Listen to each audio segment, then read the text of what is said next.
Pakistan versus India. What do you think? Well, this is the big match as far as the Indians and the Pakistanis are concerned, and this is greater than the World Cup finals simply because India and Pakistan have always, taken their sport very, very seriously. Pakistan's beaten them practically every time, and I think from the weather there, it's going to be humid and mainly cloudy, chance of a shower, so hopefully it'll stay off. And that's possibly the reason why India, after winning the toss, have elected to bat, because maybe they're hoping that there might be an interrupted game and they can bowl then tight. And I saw from the pictures earlier, it looks as though Imran Khan will be playing, so that'll be a big boost for Pakistan. Yes, he's a tremendous cricketer, a great leader, and of course as a bowler he's not as quick as he was a few years ago, but he's improved his batting.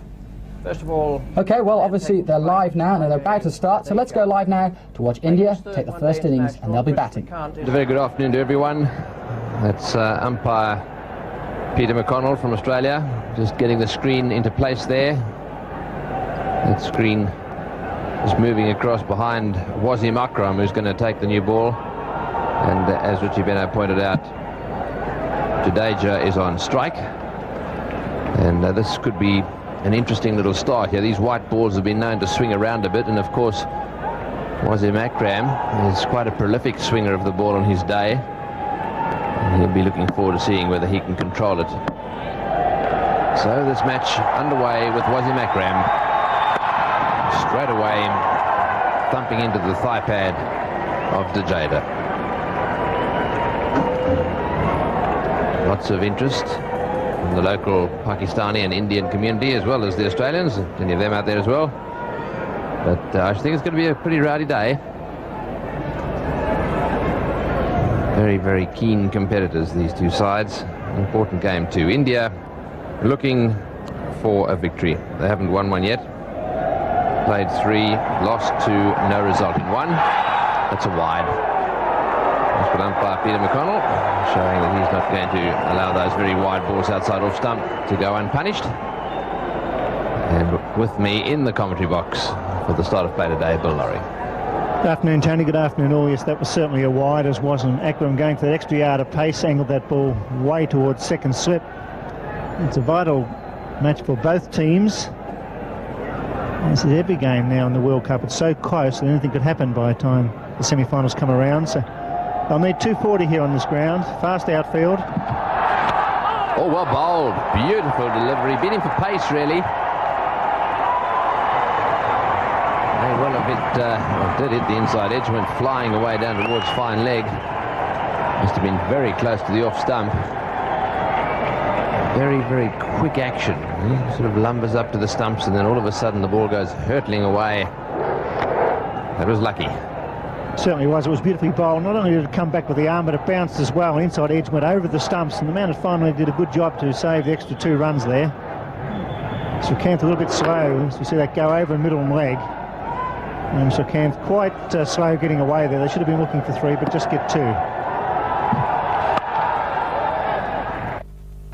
Very noisy crowd already here at the Sydney Cricket Ground. Not a big crowd in yet. The conditions are very warm. It should be a great evening. And looking at that pitch, the bounce and the fast outfield, India will be looking at 240. We've seen at the Gabba at the weekend, the 230 is just a obtainable score in the outfield as far, so India will be trying to press on in the first 15 overs, hit some boundary while the field is up, and throw the gauntlet down to Pakistan later this afternoon. Off the glove and wide of the wicketkeeper.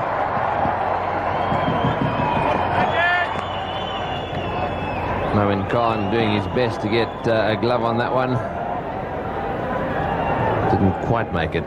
Deflected a long way, actually. Yes, he's so fast, wasn't Akram? He's tending to bowl very quickly in this World Cup. You see the bounce there. It was around about the hip. He fended it away with the glove, and the wicketkeeper did well, but it was always going to fall safely. But plenty of bounce in the Sydney strip. You see the ball there going very high as it beats the wicketkeeper diving about second leg slip. It was a good effort. No ball, so wide and a no ball already. It tends to be a little erratic early on. Wasim Akram trying to get that swing under control, and he's also always up there on the popping crease. So just looking at the offside field that Imran's got for him, they've got 2 slips in position there, as well as a gully. So 3 attacking fieldsmen on the offside. 2 men saving 1.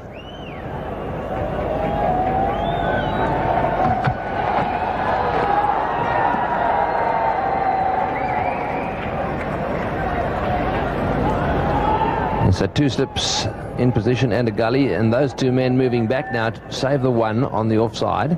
And that area down there will be covered by the 3rd man as well. So he'll cover that area down there, and these 2 guys will move in and save the 1 when the ball is hit in that direction. And that's the offside field. He'll be going across the right-hander. Just 2 men on the leg side saving 1 as well.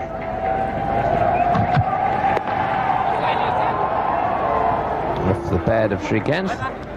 5 runs from the first over. A wicket for 5.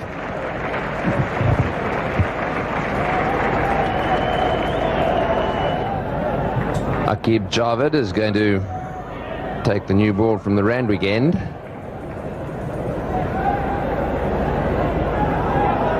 So Aqib Javed and Wasim Akram getting the use of these 2 white balls that are used in these World Cup matches.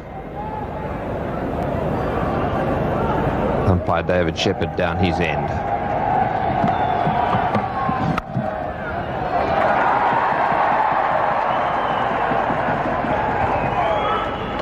Jadeja getting himself a single to 3rd man. It's quite nicely glided down there. Just opened the face of the bat, kept it down. It's so important that India get away to a flying start in the first 15 overs. It looks to be a good pitch with plenty of bounce and pace, so the strike players will come into play. And they'll be looking to score quickly in the first 15 while the field is up. In fact, a change now. Just the 1 slip and a gully now for Srikanth. He's quite square, the gully, so that's a defensive move. They're taking out the extra slip. Just 1 slip and a gully. Big appeal there, but that probably hit him outside the line of off stump. They will also have been moving back to the leg side, and I tell you what, I just want to show that sort of resentment towards umpire David Shepherd. It won't have any impact on him whatsoever. I thought it was a fraction high as well. He is going way over the stumps. That was a good decision. He was on the popping crease. That was never going to take the stumps. And that was a good decision. Some doubt there must favour the batsman. Umpire Shepherd starting off well here at the Sydney Cricket Ground.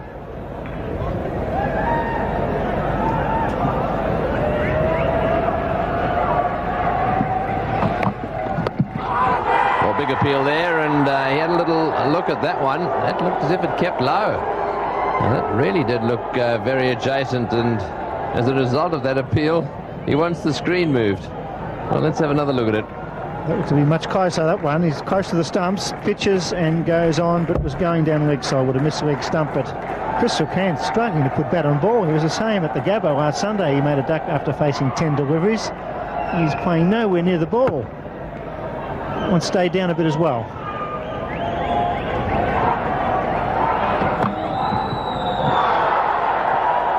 Well, India left out Ravi Shastri because he was slow, but Chris Srikanth's making no effort to go after the ball. This was exactly a replay of the overs he faced against Craig McDermott. He opened the face, not trying to hit it at all. There's the angled bat, just worried by the outswing. There's a fair bit of movement away off the seam there. Srikanth, rest assured, Bill, if he's there for a little while, he won't be hanging around. His problem, I think, has been the opening of the face of the bat. Vulnerable in the area just outside off stump. He gets it off the meat of the bat like that, it's not a problem. In fact, it's a shot that a lot of players use in the one-day game. Well, he's a dasher. He likes to hit the ball hard, but of late he's just been trying to poke it outside off stump, and that's not his way. He must really go after the bowling in the first 15 overs and get into away to a flying start. He's not a technician, he's a hard hitter of the ball. And I believe he's letting the side down by not going after the bowling while the field is up.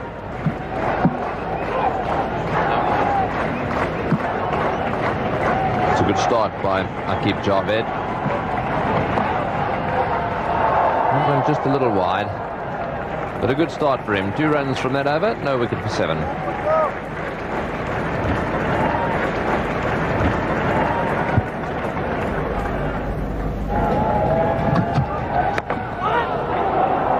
There's that little bit bit of bounce that Bill Laurie was talking about.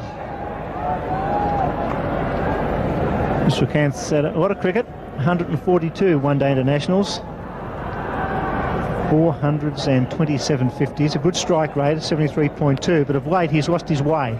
He's lacking in confidence. He's not prepared to play shots. He's allowing the bowler to dictate the terms. He's a very dangerous player, 4,016 runs in one-day internationals.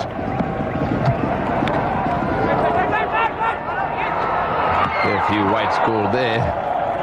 Quite keen to get away, I think. Srikanth down that end. That one hit him, well, perhaps just missed the thigh pad.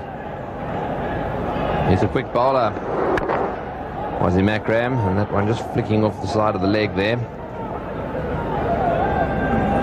So Chris Srikanth in World Cup matches, he's played 19, that's quite a lot. His strike rate's 84.3, so that's excellent. So when he gets away, he can be a winner, but he's not getting away at the moment. That's out if he catches it. No, he doesn't. It looked to me as if it just carried. But unfortunately, he wasn't able to gather it up. So Mohan Khan, the keeper there, trying to take that one, which clearly hit the outside edge of the bat. Yes, he just poked at it again. There was the edge. It was a catch me. And he dived over it, in fact. It seemed to go through the gloves. It was certainly appeared to be catchable in that replay. There's the nick. It's quite clear. Maybe it was a half volley, but he never got his gloves near it. Yes, I think he should have caught this. You know, see there that it goes through the gloves. Just a little bit slow in closing those gloves of his on that occasion. He won't be very happy with that replay. Mind you, having said that, Krishmachari Srikanth, he wouldn't be very happy with the shot either. He's been opening the face up. We've just mentioned that on numerous occasions he's been beaten outside the off stump. And while he continues to do that, I suppose there's always going to be a chance of him getting out in that area, either caught behind or caught by second or first slip.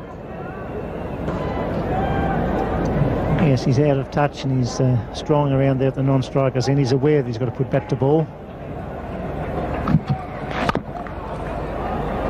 That's a better delivery. Bang on target that time, and nicely played too. RJ Jadeja hitting right in behind the line of that one. Very disappointing from Mtach. When he found the edge, it certainly was catchable. The slips are quite deep because of his pace, but you do expect the wicketkeeper, the man with the gloves, to take the catch. See, he's a little bit agitated there, Mtach. He's flat out. He's quite sharp. Pakistan won early wickets. The slips way, way back. Wide again, so he's struggling with his control. It's twice now that he's been called down the leg side. He's also been called for a very wide ball that he bowled down the offside. Dead keen to get the ball swinging. It's not an easy thing to do straight away. I think he'd be better just trying to run up and get it on target, perhaps just across the line of the right-hander. Good shot. That's quite a long boundary down there, so they'll have to settle for 2. So, a good one for India. 5 runs off the over, no wicket for 12. Krishmachari Srikanth. And it's very important from India's point of view that he plays well. Dynamic hitter, got a strike rate, as Bill Laurie has mentioned, 83. That's better than most playing cricket. His problem is that he's just a bit short of runs. He scores them quickly, but he needs to put together a nice fast 70 or 80 for the Indians. They haven't had a good World Cup so far. They haven't won a match. They haven't won a match, but their form's been quite good. They put pressure on England at the Wacker. They could have been considered to be a little bit unlucky against Australia at the Gabba on Sunday. Although I thought they had the chance in the final over. I thought they threw that away in the end, but they're in reasonable touch. But this guy's struggling with the bat, unfortunately. And his game is to throw the bat, the ball, rather than just angled away. He seems to have this pattern now, wanting to open the face all the time. He's much better when he lays the ears back and tries to whack it over the gully. It's a superb time with all that high grip. And here he is now. He's almost then playing that with the angled bat when it's a full defensive stroke. Yes, he did that right through the Test Series and the Benson Hedges World Series. And here he is continuing it in the World Cup.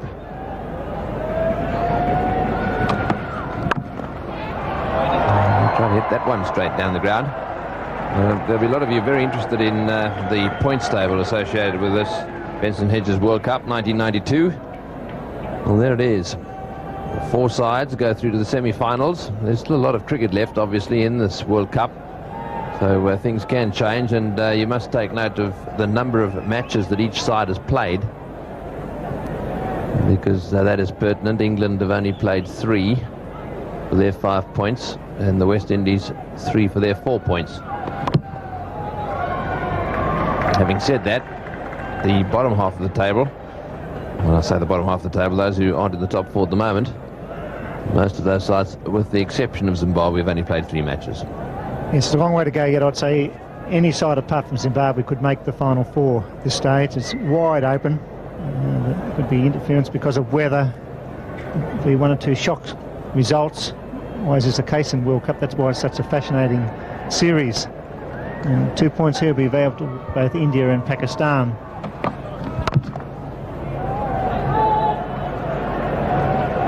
It's interesting odds being offered by Ladbrokes back in England. Apparently you can get 4-1 on a final between Australia and England. Seems to me that may be worth a bet. Aqib Javed is currently operating from the Randwick end. No wicket for 42, 1 for 49, and no wicket for 7 in 3 overs have been his bowling figures so far. And during the World Cup, that is. That's a maiden over. Good effort. No wicket for 12.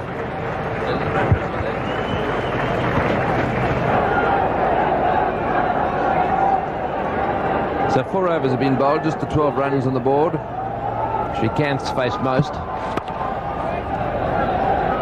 Wasim Akram continuing. Akram against the West Indies bowled his 10 overs, no wicket for 37. Then the second match against Zimbabwe, 3 for 21 off his 10. So he did plenty of damage in that match.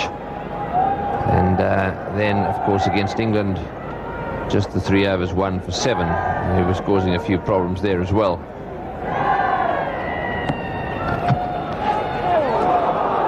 Across the right-hander, and because he could have reached it, umpire not signalling wide on that occasion. Quite right too. Yes, that was hittable. In fact, he tried to hit it square of the wicket, and lucky not to get a nick. Ajay Jadeja, just 21, not much experience. Let's see, strike rate 50 down at the bottom there.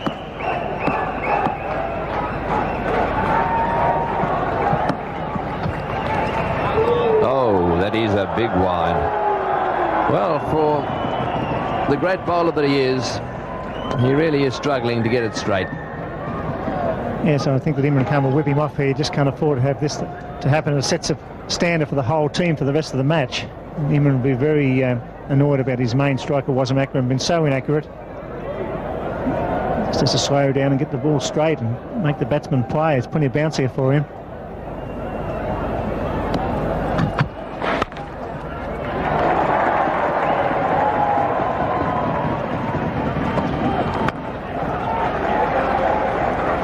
So the total moves on to 14 now. So I'm not quite sure what Imran's going to do about this. He's going to have to do something about it. He can't just allow this to continue. Perhaps they've got used to the fact that Wasim Akram does try to swing the ball right from the word go, and they've just got to put up with it for a while. But it looks as if he's loosening up, and maybe that we're going to see him into the attack before long. That's a wide as well. Peter McConnell being nice to him there, I think, Bill. Yes, it was one of those ones where he had a good look at it and allowed it through. Wasim Akram always experienced that certainly was a wide. He couldn't hit that from a normal batting position, but the umpires sometimes give the bowlers just a little bit of leeway. If it's offside, down the leg side, he'll be right onto him. But a disappointing start from Wasim Akram. He's all over the place here at the Sydney Cricket Ground in a vital match. That's a better delivery. That's swinging back onto the line. Was about middle stump, and nicely played too. Shrikant's right in behind that one. watching it come back. You had a look at the pitch, Tony. At 240 would be needed here. Yes, I'm not too sure that 240 in the circumstances won't be too much for a side that's chasing. I think that I'd be pretty well satisfied with 220.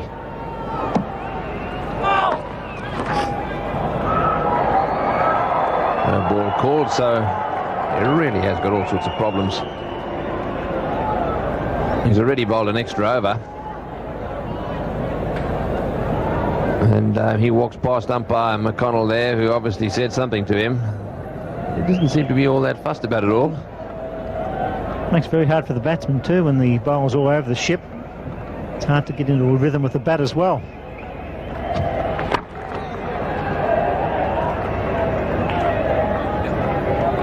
That's the end of the over. No wicket for 15.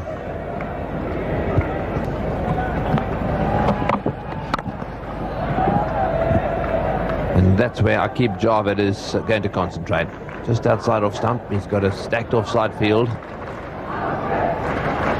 He's doing the job for his captain. He's bowling to that field. 2 slips. Point cover mid-off, but in the 3 on the offside, the defensive fieldsman inside the circle. Haven't seen any short singles taken so far, man, because the batsmen haven't been able to reach the ball at the other end. But Akib Javed's right on line. He's getting the outswinger just to move nicely away from the right-hander.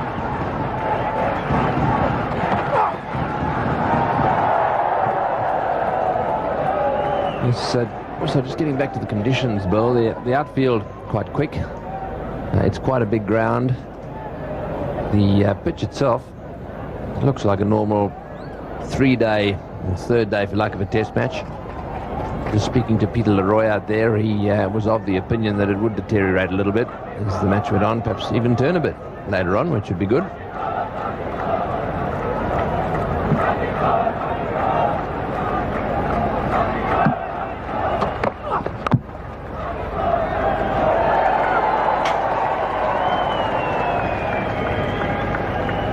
But just a fraction short there, enabling the batsman just to work it through the gully. He's got a nice line going. He's not too short generally, but that one just allowed the batsman to get onto the back foot and angled away. He's just above medium pace. He's quite sharpish and a very intelligent young bowler.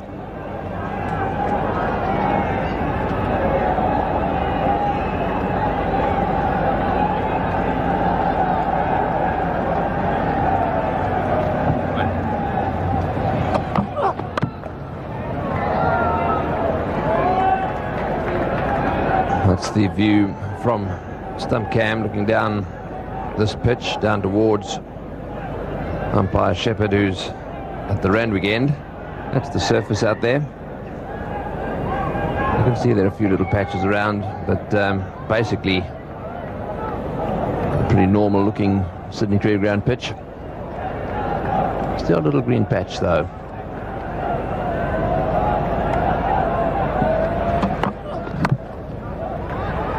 That's nice placement. And I'll tell you what, he would have been run out had he hit the stumps. Well, Chris O'Cann's in a different world, isn't he? He pushed that, he called early, and then he strolled down the pitch. Unbelievable piece of cricket. There he goes. And he was gone for all money if that had hit the stumps, surely. Oh, it would have been close in the end. Maybe he'd got there. Hard to say. The ball went into the turf. It had been a direct hit, certainly on the full, he would have been out.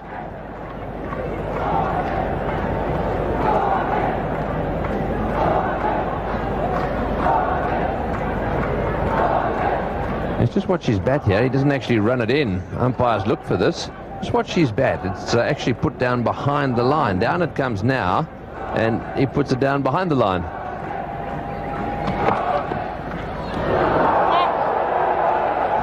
Two from the over. He's not doing badly. No wicket for 17. There it is. No wicket for 17. 6 overs have been bowled. Way outside off stump. Well, he's taking a bit of Bill Laurie's advice. It's out there, he's going to go for it. Well, that's his natural game. If he hit that, it would have gone for 4. He was too late. He was beaten by the extra yard of pace there, but that's his game, to go after the ball and try and hit it through the offside while the field is up. There's been some indifferent bowling from Wassim Akram. Akram's done well at the other end, but it's an opportunity for India to get away to a flyer here, and a very important game for them.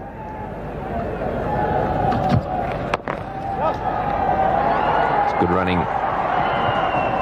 Yes, it's very important for Pakistan too. They've won one game. If they get their 2 points here, they'd move up to 5 points, having played 4, which would get them up into the top 4. There's also a very important match being played here tomorrow, England against Australia.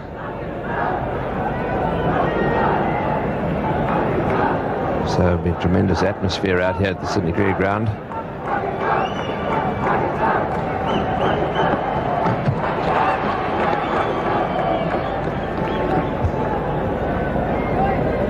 Yes, tomorrow the ground should be full, one would imagine. You'll see there the pitches prepared. That's one for tomorrow. And that's the match. Australia versus England. Tick-a-tech to 664800 and commences at 2:30. Well, that's got to be a wide again. Well, he really is struggling with his control. So 5 wides he's bowled all up so far. It's not helping Pakistan's cause at all. Surprised he hasn't gone around the wicket. He just straightened up a bit. See here, he really angles it across. There it goes, and it goes further away off the swing, and the wicketkeeper does well taking in front of first slip. Disappointing start from Wassim Akram. He's their #1 strike bowler. 2 no balls and 5 wides in the first 3.5 overs. That economy rate quite surprising too on the right hand side of that column there, 71.4. One of the better bowlers in the world. It's quite a high economy rate. Those are runs conceded per 100 balls bowled.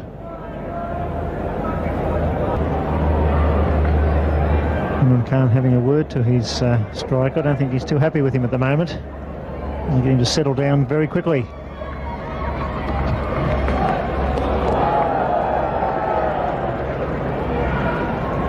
He didn't try and get that ball to swing. I think you might find that he'll settle for just bowling it across the right-hander now. Still getting a few words from umpire McConnell about that front foot of his. He's obviously right up there as well.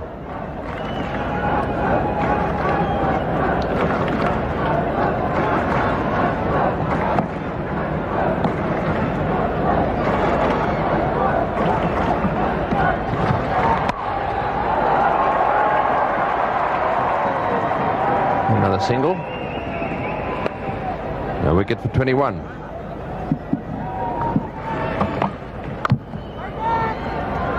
And that one played just backward of point. No problems there. Aqib Javed has been quite accurate and economical. He's only conceded 4 runs so far. And on the other hand, his partner Wassim Akram has been very expensive and very inaccurate. No wicket for 17. Take up commentary now. It's going to be Richie Benno, and with him will be Simon O'Donnell.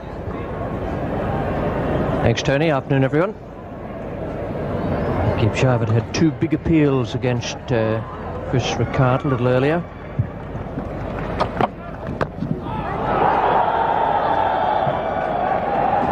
Well, Ricard is, well, he's not even at 6s and 7s out there. He's at 1s and 2s or noughts.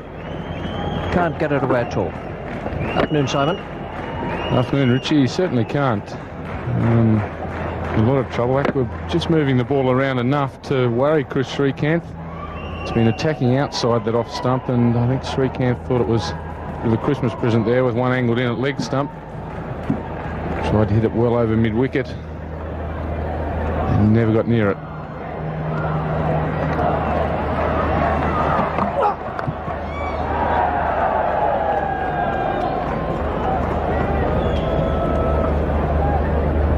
In the first 15 overs, there are only 2 men allowed outside that fielding circle.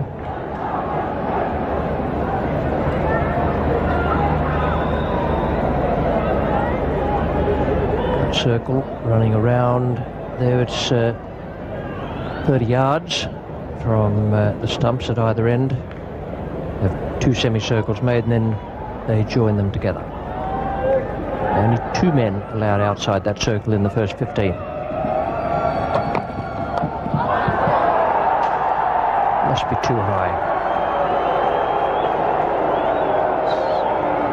Vehement appeal for one hitting up that far. Yeah, I think Aqua has probably played enough cricket to know that very difficult to get a decision in the affirmative from this sort of stuff. So I think missing leg stump a little as well, but again, far too high going up. Had 3 appeals. He's been very enthusiastic about it. I think he probably should save his air a little bit more for something that has a possibility of being given out.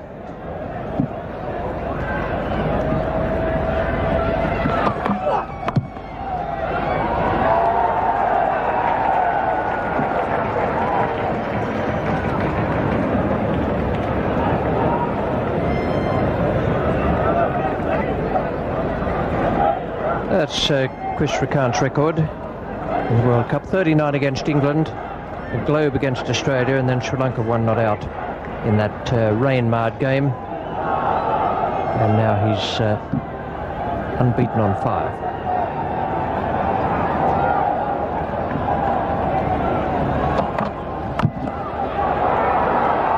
No wicket for 21. Jadeja and Shrikant are the not-out batsmen. 9 and 18 balls faced and 5 and 32 respectively.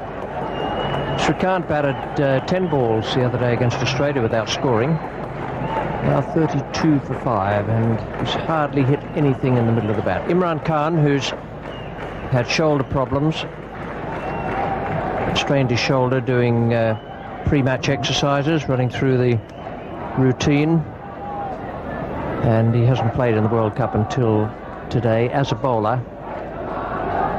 Had a run round as batsman and fielder in one of the earlier games. Wasim Akram, who's been taken off, bowled 4 overs for 17. And a man alongside me in the commentary box has also had shoulder problems, which kept him out of proper contention for the World Cup. I guess you've got a bit of sympathy for him, Simon. Yes, a little bit there, Richie. He's lucky enough to be out there bowling flat out pretty quickly, but it's only probably inhibited in the last couple of weeks.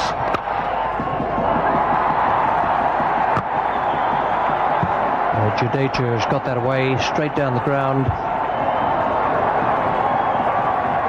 One of the few really firm strokes we've seen in these opening overs. A bit of a warm-up delivery there for Imran Khan, just feeling his way with a crook shoulder and well over pitching. Jadeja hitting that ball very nicely down the ground. I really think it's one of the things we've talked about a lot during the summer. The Indian running must improve. I really think there could have been 4 runs in that last stroke, but just not really putting it together in between the wickets.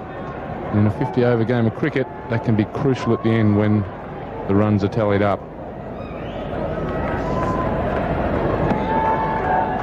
It's Imran Khan to Shrikant. Just confirming the teams for this match, this clash between India and Pakistan.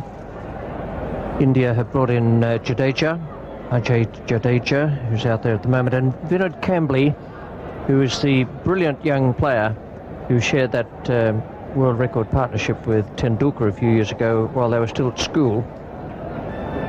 Ben Katapati Raju stays in the side. Their bowling attack is much the same.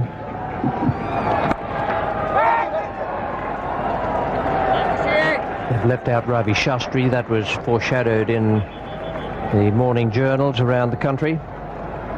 And the Pakistan side with Imran back as skipper have Amir Sohail, then Inzaman ul Haq, Javed, then Salim Malik and Zahid Fazl, a new player in the side, and Imran as skipper.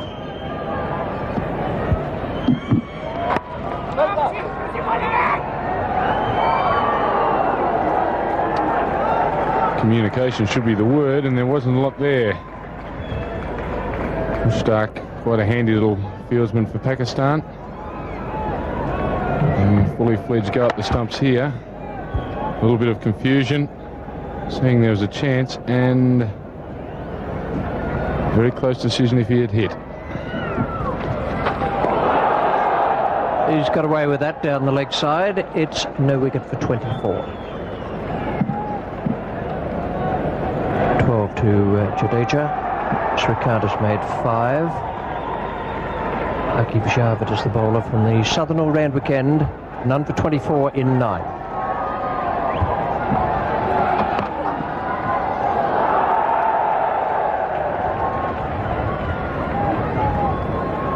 Bowled a very good line, Aqib Javed. Very capable swing and seam bowler with Pakistan. Will be missing the help of Waqar Yunus. Another one of the calibre and pace of Wasim Akram, and these 3 pace bowlers generally fit and working, as well as Imran Khan. It's a formidable pace attack for Pakistan.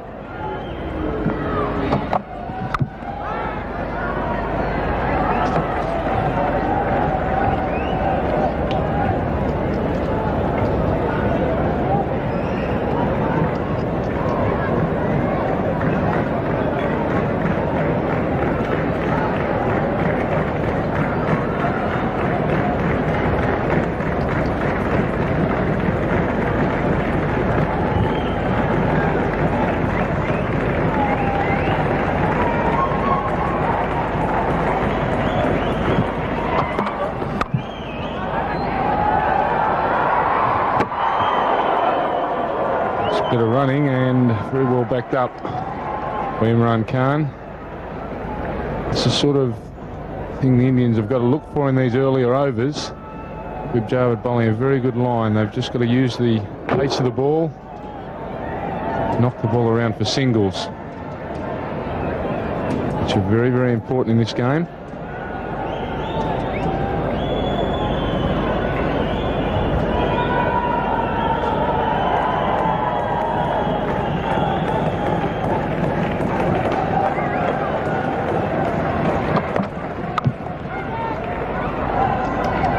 List of runouts is quite astonishing at first glance, although you think back to a few of the great run-out games we've seen. One was the first World Cup final ever played between West Indies and Australia at Lords, and there were 5 in that game, on the Australian side that is. There have been 7 for New Zealand, 6 for England, 6 for Australia so far in this 1992 World Cup. Others have fallen away a bit, not keeping up the average.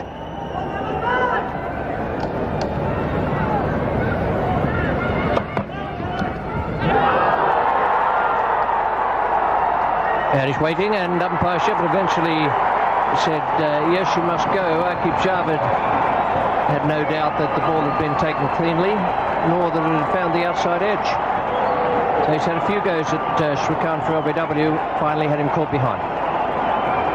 Yes, ball just straightening a little bit and carrying no problems to Mohan there, the wicket keeper. He didn't get overly excited about it. I think that's what probably let Chris Srikant wait. But he's definitely out. He's gone. India are now 1 for 25. Mohammad Azharuddin is the new batsman for India, the skipper of the side.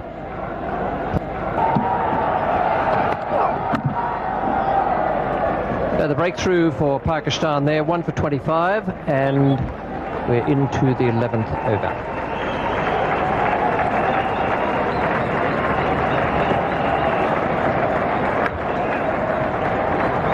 That's the one. Put India in this position.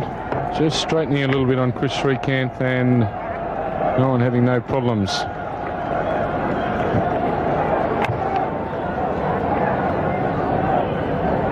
Just not at all happy, really. I don't think there was that big a surprise. If the umpire did tell him, he definitely hit it. Extraordinary the way he's opening the face of his bat, Simon. It's just a habit he's got into. Quite strange. This is a great angle to show it. It certainly is, and that is nearly off the middle of the bat. It's just a deflection through to the keeper. Something cricketers at a very young age are told exactly not to do. They're told to play with the full face of the bat, and Srikanth is trying to defy all that logic at the moment.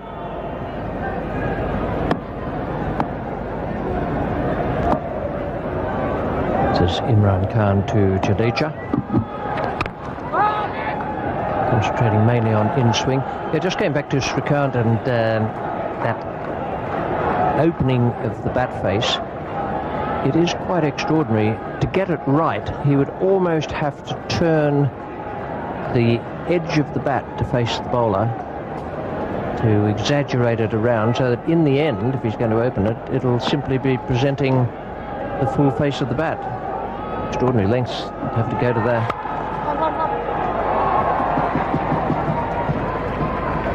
I think he should be told, or he'll have to learn very quickly, because it's flirting with danger. And I think one of the most important things in the game is you always rate your opposition and rate that they can bowl or bat, field, etc. They're not out there because they're not up to standard. Test level, first class level, or obviously one-day international level. You've got to give them credit and use the whole of your bat.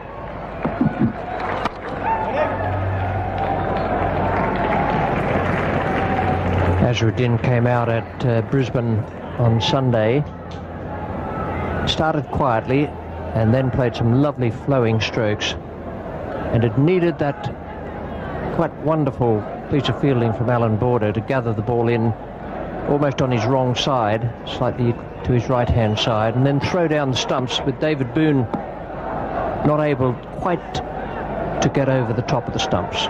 But it was a great piece of fielding, and it gave Australia the chance.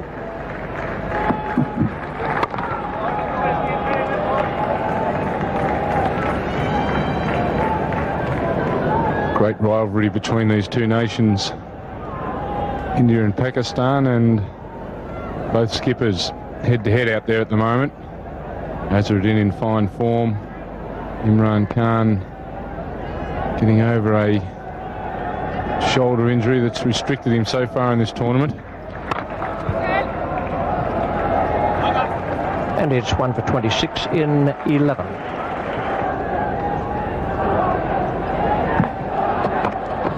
One for 26. It's Aqib Javed from the southern end.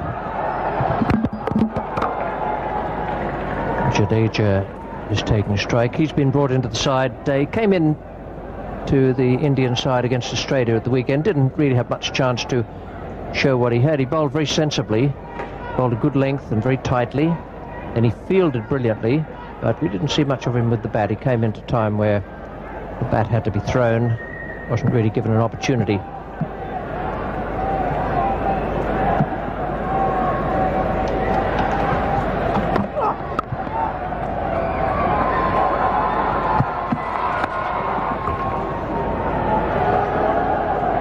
Viewers who may not have seen it on Sunday, in a moment or two we'll show you that great piece of fielding from Alan Border which ran out Azharuddin. First though, just to recap on some of Azharuddin's performances. He limited overs games, 134 of them, and 3,157 runs at 32. Strike rate of 69.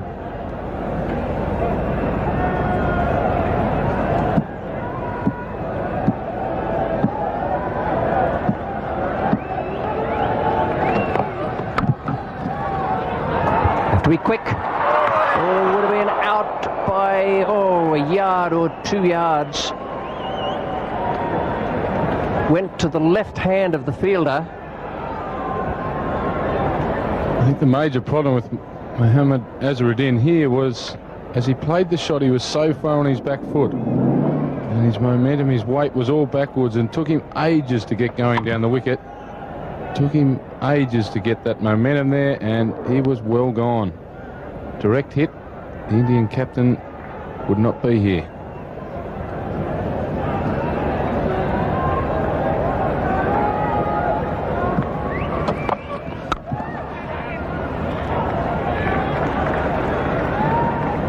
Yes, it's a Always a great inspiration for a team if you can dismiss the opposing captain.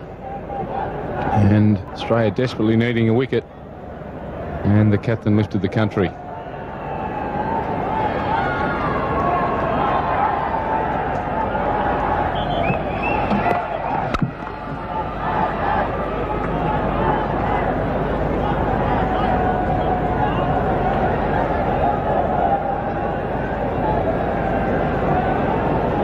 But Azharuddin's performances in all World Cup matches, he's played in 11. Batted 8 times. There's a very, very nice average of 56 and scoring at 81 runs per 100 balls, which is an excellent strike rate, especially up high in the order where he is. He gets India off to a flying start. That's a splendid stroke. Just didn't get it quite square enough, but they've picked up 2. Jadeja now goes on to 17. It's the end of the over, and it's 1 for 28.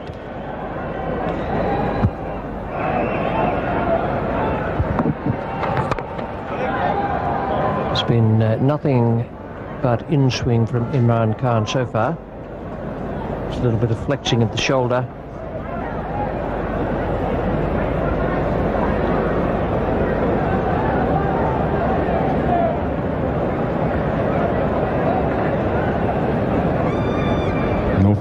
Enormous experience, Imran Khan.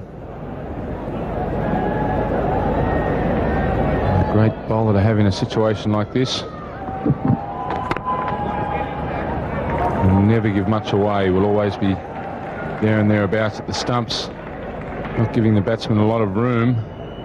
One of the things you find with in-swing bowling, as he's bowling there at the moment, you get that line wrong, you give batsmen very easy runs through the onside over mid-wicket and square leg, but his line so far has been impeccable, coming right in onto that off stump.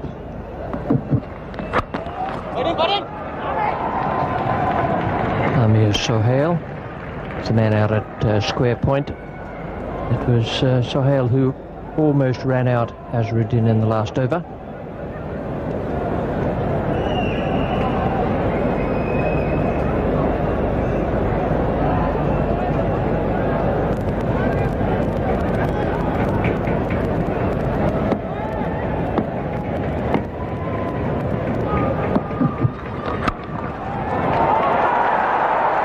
Lovely shot.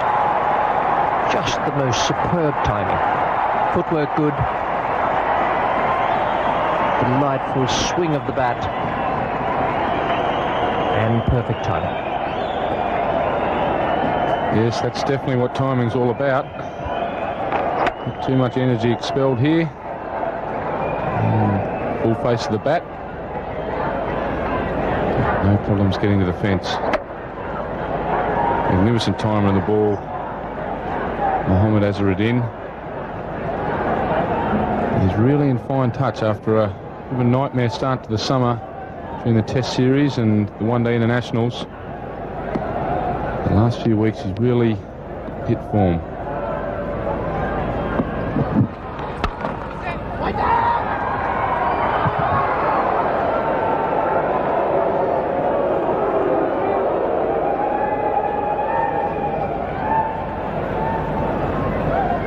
We're all getting a little bit excited out here.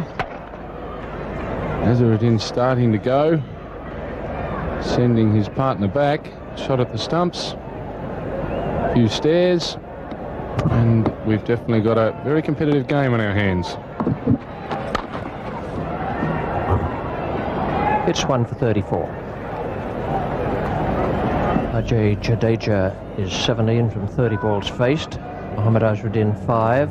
He's faced only 11, and he struck one very good boundary so far. Rakib Javed, 6 overs, 2 maidens, 1 for 9. A very good spell from him. Wasim Haider is coming on now from the Randwick end. Right arm medium fast.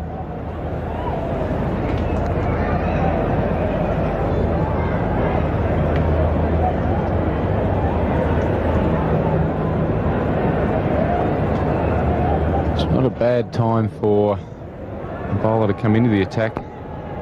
Just the 1 wicket down. Bowling's been quite tight. And you're not wanting to lose any more early wickets. Pressure on their middle order. They'd rather just keep establishing themselves for a little longer yet.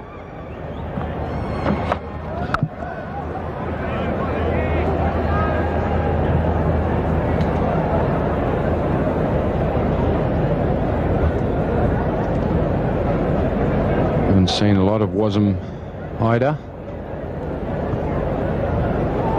But if he's anywhere near the quality of the other 3 Pakistan fast bowlers, it'll be very difficult to get away on this wicket.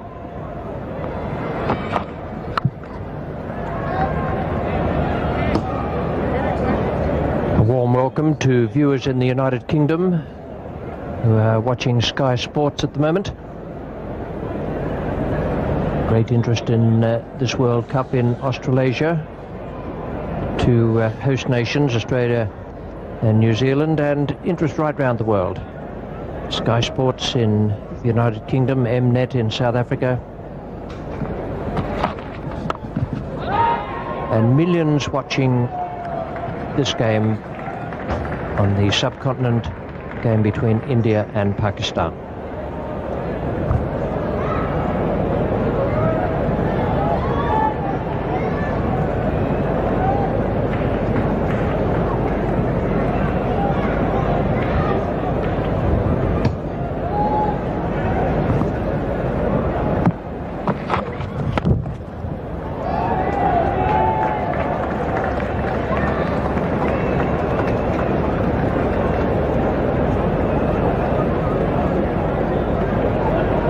It's the lovely sight from the top of the MLC building in Sydney. The sports ground, the football ground on the left, and the Sydney cricket ground with the light pylons just slightly on the right.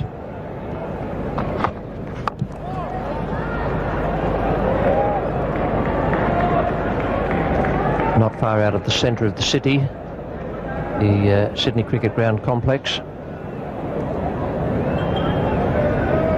Football matches played in that ground on the left, and cricket and Australian rules football in the one where we are at the moment.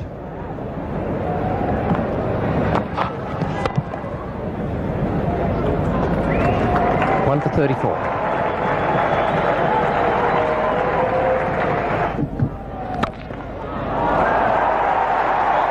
Well, that's equally as good a stroke as the one he played off the back foot in the last over. Definitely. Again, not expending a lot of energy, but perfect timing from the Indian skipper. That ball racing between cover and mid-off for 4. It's the second time Imran Khan has overpitched the first delivery of his spell. It's the second time, and Mahendra Azharuddin taking full toll. Sometimes when a batsman comes out, instantly you get the feeling that he's in good touch. Mohammad Azharuddin might well have run himself into good touch with the innings on Sunday. Everything he's done so far out there has had a stamp of class about it today, and a confident stamp at that.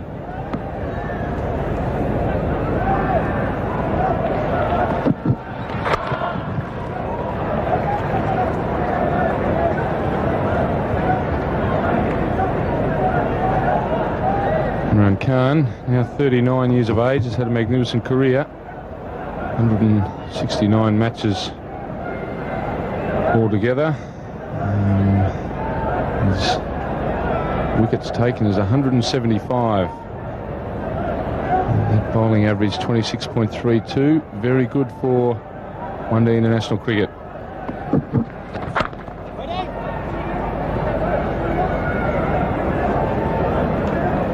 Pakistan skipper has also played a number of World Cup matches, 22 in all. Really nice bowling average there of 15.4 and 87-88. The World Cup that was held in India and Pakistan. 4 for 37, his best bowling effort at Karachi.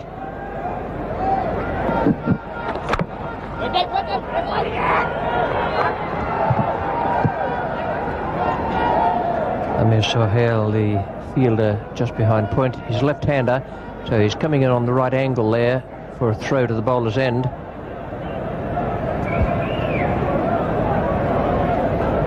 There's a fair bit of yelling and screaming going on there. Jajida getting back comfortably.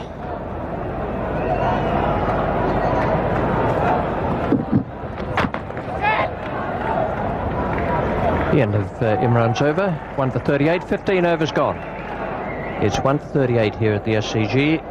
India, having won the toss, decided to bat. Srikanth, the man, out for 5. Jadeja is 17 and Azharuddin 9.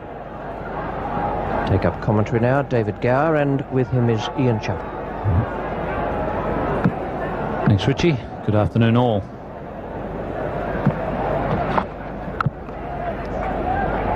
Pretty overcast afternoon here in Sydney, and we've had a few spots of rain as we look out there to the heads from the central business district of Sydney. And there you see the football stadium right next to the cricket ground. Sydney Football Stadium on the left.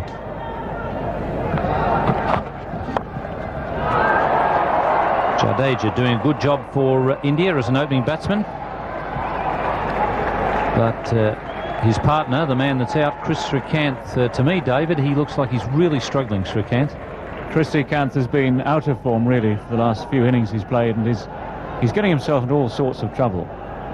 And no real confidence, of course, in his batting. The thing today, of course, is that so far Pakistan have managed to keep a tight rein on both Jadeja and Azharuddin, and they'll be reasonably happy with the slowish progress that the Indians have made.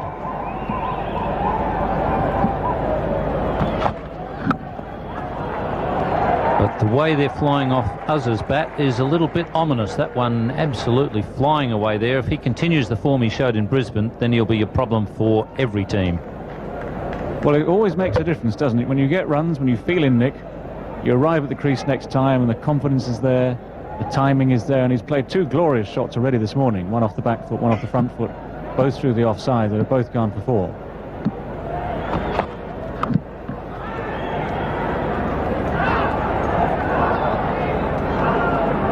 Very good spell from Aqib Javed, opening the bowling with Wasim Akram. 6 overs for 9 with just 1 wicket. We look there at the opening partnerships for India in this World Cup. The incredible thing about Srikanth is that he's not really having a dash at the bowling. He's really in the horrors, and I would have thought that the best way for him to get out of the horrors, the way he plays, is to have a dash at the bowling. Well, that's right. He started the World Series Cup Series very well, doing exactly that, didn't he? And it's a sign of how little confidence he's taking with him to the crease nowadays. That he's fishing from the ball, he's playing with that angled bat that we all keep talking about. He's not really looking to strike the ball, and it's a shame for him and for India.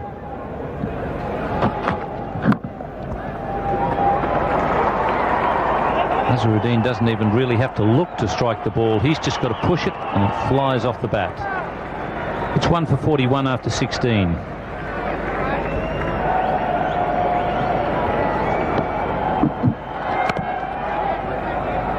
I suppose you'll have to refer to his field as troops, will you, on the current analogy? Well, he does come from a fighting family, Imran Khan. Great fighters, the Khans, in the early days. And I think Imran's inherited a bit of that fight from the point of view that he's a very, very determined cricketer.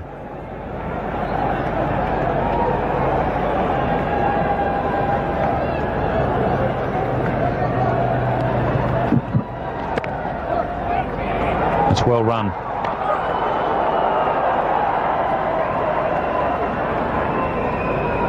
Wasim Akram, the fielder there. In fact, it's Imzamam Fired that very quickly.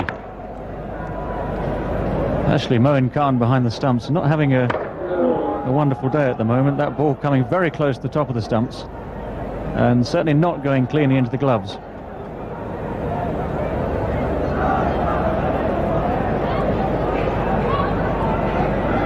For his sins, Inzamam has been hoisted away to the square leg boundary now. Salim Malik is in the covers. It's actually very interesting to look at the three contests coming up in the next 2 days. This one we're looking at, we've just talked about. Then you've got Australia versus England, well, rivals from way back. And then a new rivalry, which we'll probably see quite a bit more of on in the scene. South Africa versus the West Indies. First time ever. And I would think there'll be a bit of spice in that contest.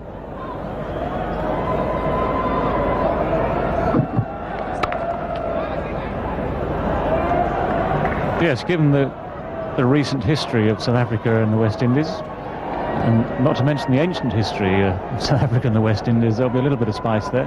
But of course, on the cricket field, a lot of these so-called political problems disappear. And it does boil down, a little bit as Imran Khan was saying earlier today, it does boil down to a strictly cricketing competition. Good competition, well fought, but thankfully not quite as serious as war. Wide called there by umpire McConnell. I'm not sure that it actually deprived Azharuddin of a shot. He just missed it, I think.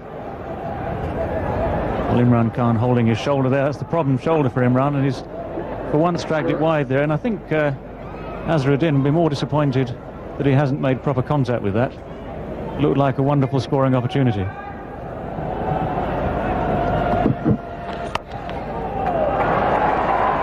Yes, I think it's probably important to remember the point that Imran actually made when he said the pressure comes from the spectators, the expectation of the spectators, and I would imagine that that'll be very much so as far as the Caribbean and the South African supporters are concerned. Well, that's right. No Caribbean supporter is going to want to see the West Indies go down to the South Africans, and they'll be putting pressure on their men there in the same way as the Pakistanis, the Indians at home, feel the same pressure from their crowds.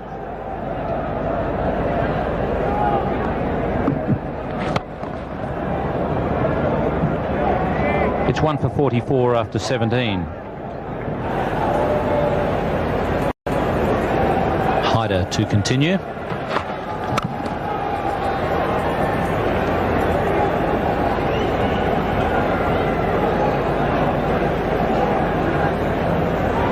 Two overs of 5 there, the best the Indians can manage.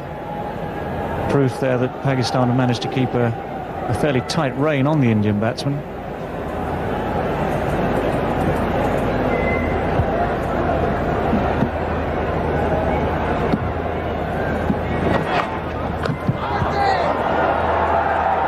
Shot from the bowler. Just looking at those 2 overs of 5 as we see Shep on one leg. Not always a pretty sight, Shep on one leg. And the ball comfortably going down the leg side there. The appeal more a formality than a genuine inquiry. Very well balanced man, David Shepherd. There's plenty to balance.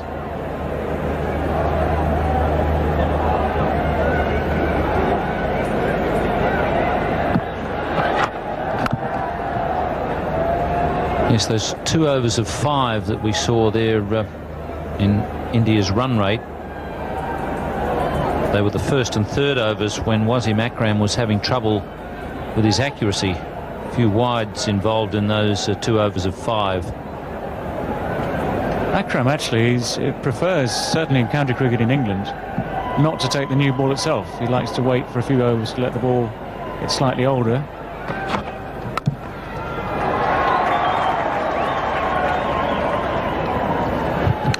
I bet there's a few batsmen around who prefer him not to take the new ball as well. There's a few batsmen around who prefer him not to take the ball at all.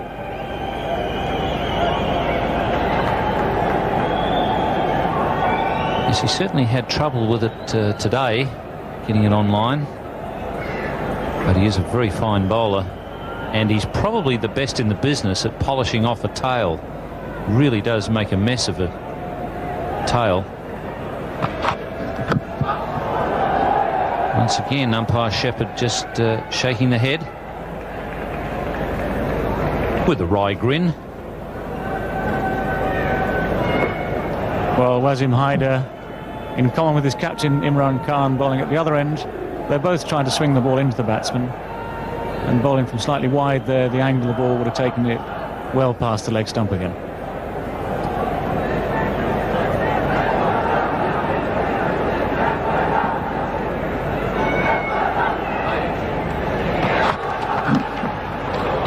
Hope that wasn't an invasion. It's 1 for 46 after 18.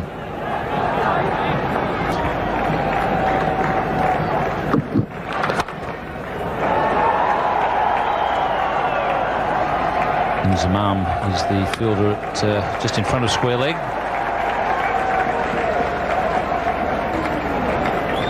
And Jadeja starting to show little signs of impatience there. Dragging across the line a bit, gets away with it. It's safely down to square leg for 1 run. But he's itching now to get this run rate moving.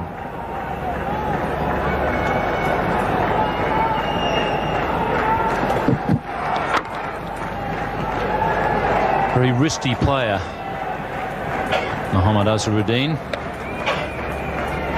Good comparison there, actually. Jadeja had played the rather more aggressive shot, had mistimed the ball and only got 1 for it. Azharuddin, the man in form, waited for the ball to come to him, just timed it, placed it, and ended up the same result, 1 run.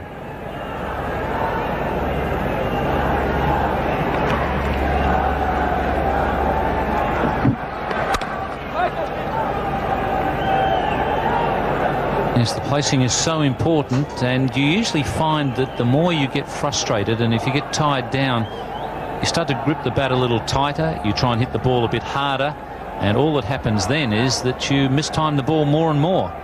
And if you can do it, or if your partner can sort of say to you, mate, just relax it a little and don't try and hit him so hard, because sometimes you're not even aware that you're doing it.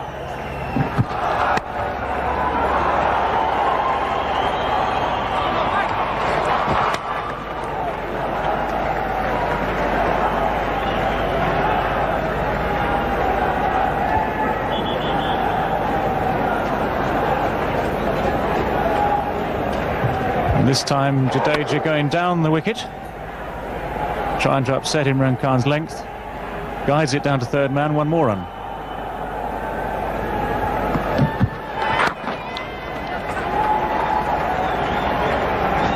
There's the 50 up for India in the 19th over, so Pakistan would be pretty pleased that they've slowed the progress to that point. 114 balls for that 50, so that's good from the fielding point of view, fielding and bowling point of view.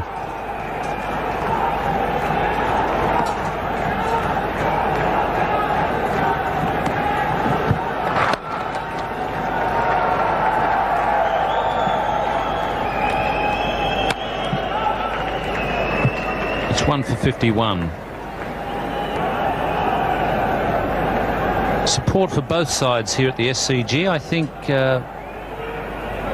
Pakistan probably reigning supreme at the moment as far as supporters are concerned.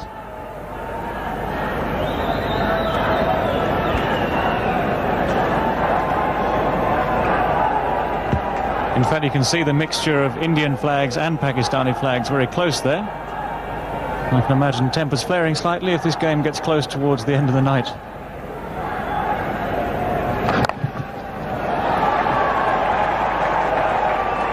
Javed Miandad at fine leg.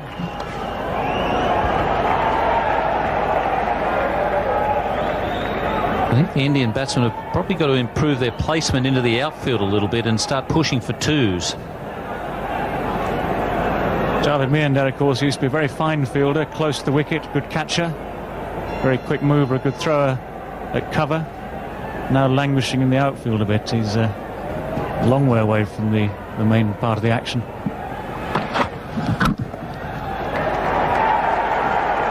Sahel. That's what India need more of. Good running, good fielding. Sahel very quick across the ground at deep square leg there.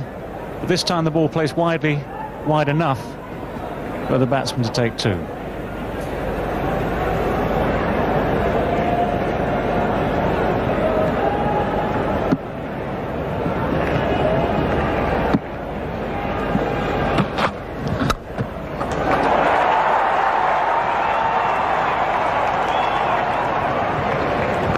Mtach back on the field.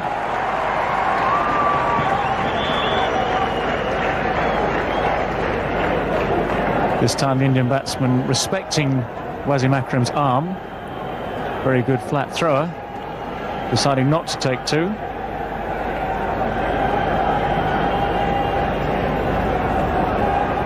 Very good quick return there.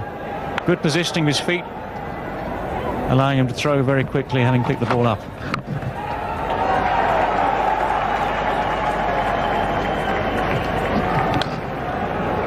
Not the most accurate of throwers, though. I think he's the sort of fielder that that should be challenged a little bit by the faster runners. Well, that's right. You can always put virtually any fielder under pressure. And you can see that throw there. Had there been a run-out situation developing, the wicketkeeper would have had no chance to have gathered the ball and taken the bails off.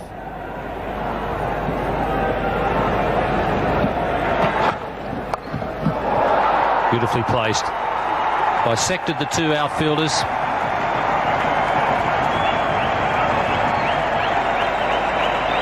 Not a very good delivery from Wasim Haider, this. He's dragged it down short and down the leg side. And Azharuddin very confidently clips it away, helps it on its way, splits the field. There's a man at long leg, there's a man at deep square leg. Neither of them are going to stop that going for 4. Best innings, best over of the innings so far for India. 3rd boundary for Azharuddin.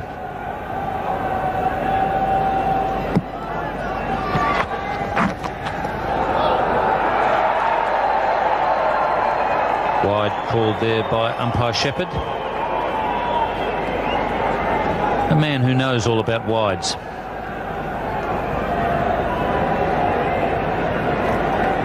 He's a great character, Shep, and didn't mind getting on with the job when he was batting.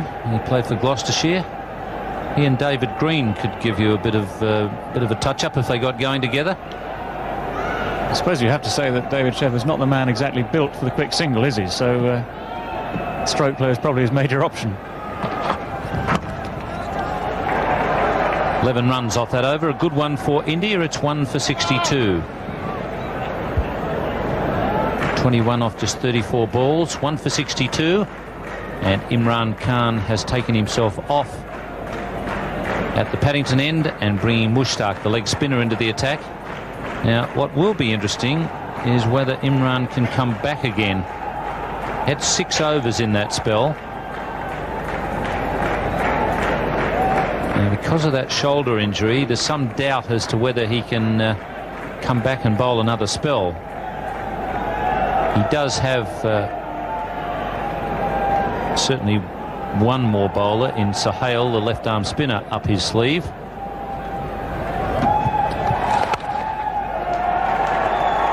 The coach of the Pakistan side, Intikhab Alam, a former international leg spinner himself, reckons that this track will turn a bit. Well, if it's going to, this is the sort of bowler that will expose that. Likes to give the ball a good rip. Gets those fingers round the ball. And wrist spinners, as ever, are the ones that will turn a ball if there's any chance of it turning.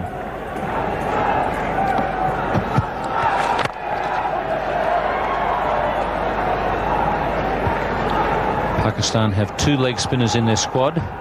Mtach, the one that you're seeing now, and Iqbal Sikandar, who's been left out of this game.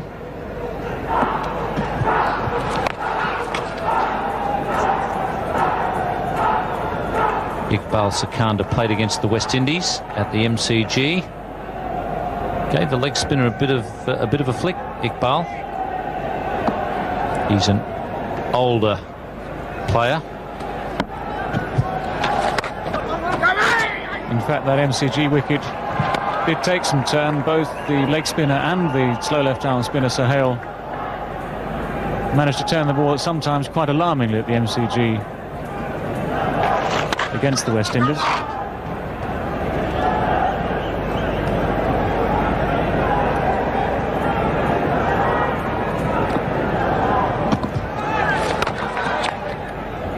He's dropped onto a length pretty quickly, Mtach, in that match against the West Indies. Iqbal Sikandar bowled pretty tidily. 8 overs, 1 maiden, none for 26.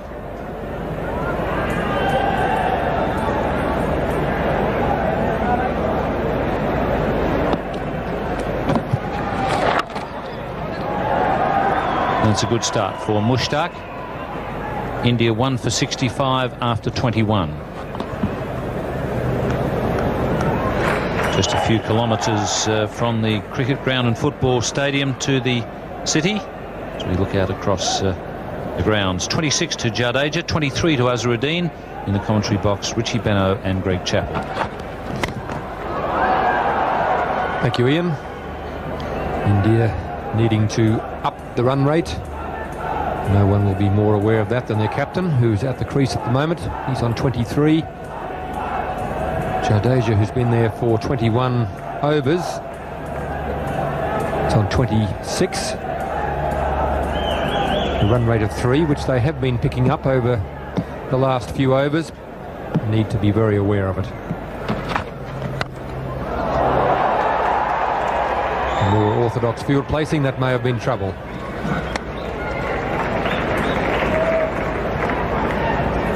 Good afternoon, Richie. Afternoon, Greg. It's one of the few false strokes Mohammad Azharuddin has played since arriving at the crease here today at the SCG. It gives a clear indication of the way the overs have been going as far as the Indian batsmen are concerned. They've only had one really good over.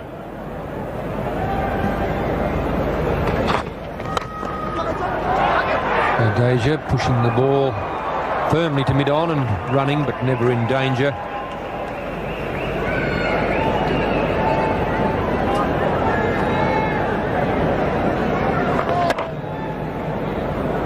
He was off pretty well straight away.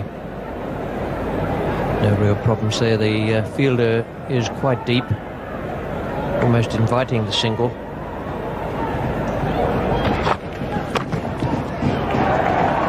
Azharuddin looking a much more confident player than we saw throughout the main part of the summer, the Test matches and the World Series Cup games. Adelaide was the turning point for him, the 4th Test match. Struck the ball beautifully in that game, continued on in Brisbane last weekend against Australia. Walked out today a much more confident, free-flowing player.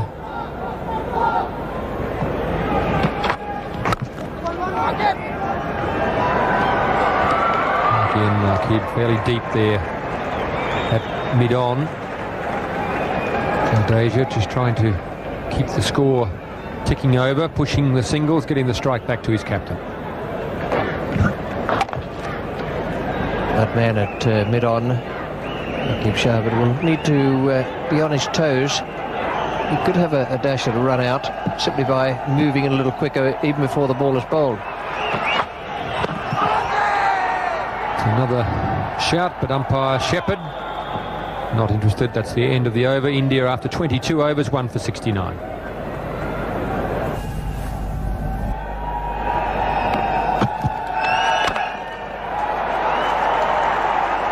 Ahmed continues.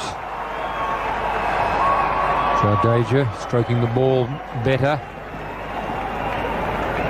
as the innings unfolds. Perhaps his captain's had a chat to him. He's certainly having plenty to say while he's there.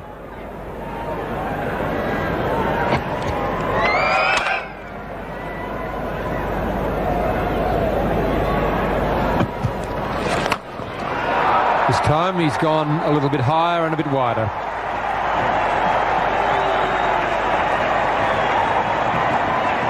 It brings up the 50 partnership between these two. First wicket fell in the 10th over. It's now the 23rd over. 75 balls it's taken them to bring up their 50 partnership, and Jadeja starting to take over the senior role. He's moved along to 34. That was his first boundary.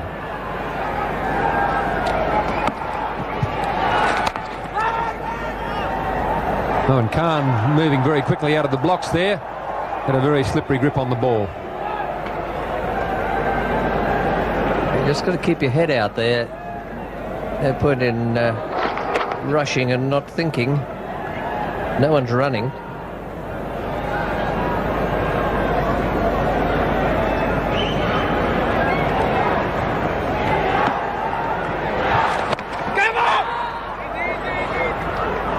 Just a little bit of indecision from the Indians as well. The Pakistanis actually have looked as though they're the team under pressure. There has been a bit of panic in the field. They've been rushing around, mishandling, throwing poorly. Need to settle down.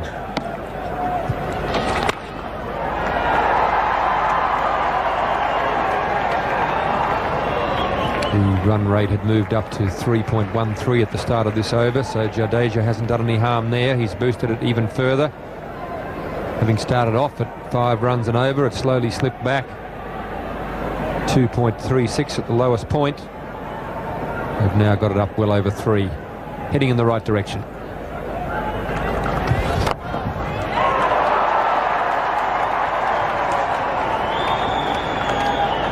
It was a good over for India, 23 gone, 1 for 77. So Kant not in any good touch at all, 5 from 39 balls, struggled the whole time he was there. Mohammad Azharuddin, on the other hand, walked straight in and started timing the ball beautifully. Took up where he left off against Australia. India has 1 point from the 3 games they have played so far. Pakistan 3 points from their 3 games. They've both had a no result. India with Sri Lanka in Mackay, and Pakistan quite lucky in their game against England in Adelaide last weekend.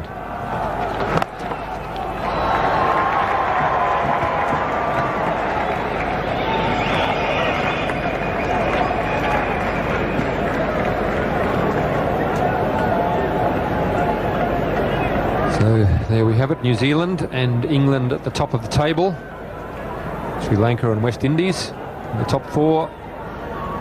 And then the others follow below the line there. So some important matches coming up, not least of all tomorrow, when Australia play England here at the Sydney Cricket Ground.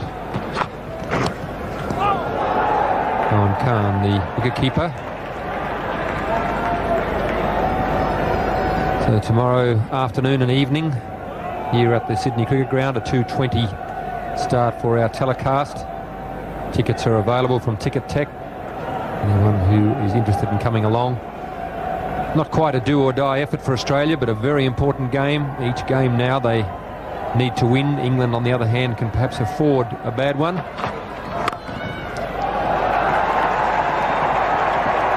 Imran putting in the long strides out at wide mid-off. Unable to throw properly with his shoulder injury. A bit of pressure on the Pakistan captain. That's a good indication of just how bad Imran's shoulder is, that he's had to throw it in along the ground, can't get it up above the shoulder, can't get his hand up above the shoulder to throw. So it's a real struggle for the great all-rounder.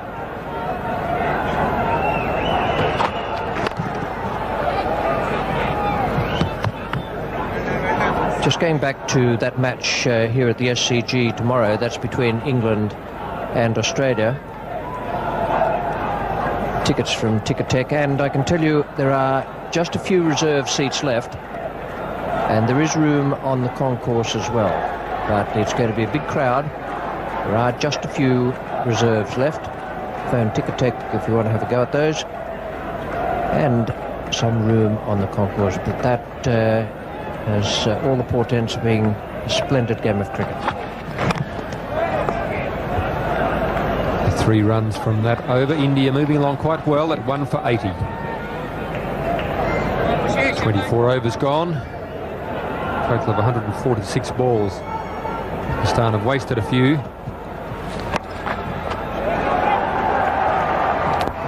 Only the 1 run was Akram. Bowled poorly to start the innings for Pakistan. There are a few wides, a few no balls. Very disappointing performance from him because he's such a fine bowler. Almost as though the pressure was too much for him. He seemed to be striving to bowl too fast. Great deal of experience, 116th one-day game. Great deal of ability as well as his experience. Didn't use either of them this afternoon. Jadeja getting more and more confidence, looking more and more impressive as the innings goes on, giving very good support to his captain, doing the job that he was chosen for. He's put in there to try and get India away to a good start and to keep it going. He's done it in very fine fashion. The captain decides that he needs a bit of help. Just the one bounce into the side screen. That's as perfect a placement as you'll find. And as was the case with Jadeja, the footwork was quite magnificent. That was Mohammad Azharuddin. Straight down the ground, could hardly have been much straighter. Footwork taking him to the pitch of the ball, same way as Jadeja was down driving on the onside, the previous delivery. Footwork is of tremendous importance. Mtach Ahmed coming under a bit of pressure.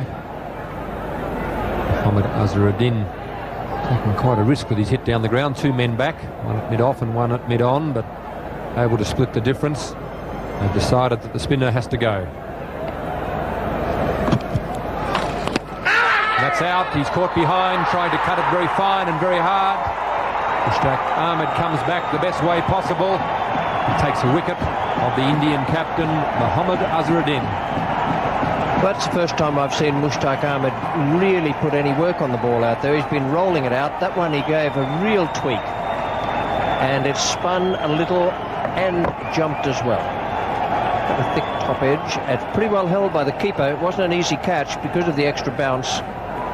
And that is a vital wicket for Pakistan.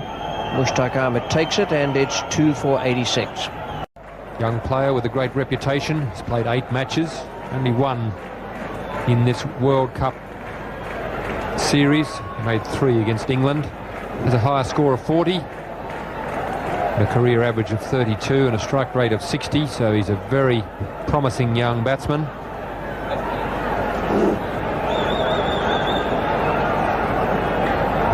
Cambly is a left-handed batsman.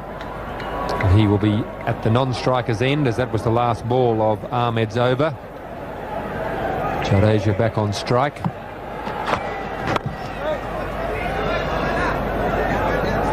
So India were moving along pretty well until Mtach Ahmed was able to get one to bounce and turn against Azharuddin. It was a good ball. Mentioned earlier, it was the first one I've seen him really give a tweak to. Rather an unusual method of taking the ball there by the keeper. It was a pretty good catch because of the extra bounce, but he had his head slightly turned away there. Well, these two fellas should run well between the wickets. They're two of the younger brigade.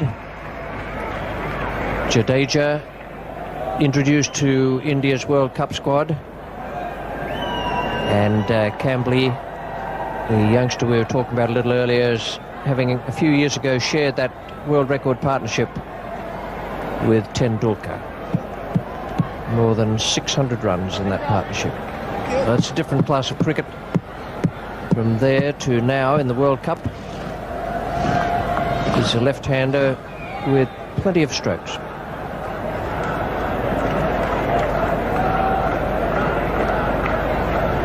And we see from stump vision, Cambly taking guard. High to the bowler.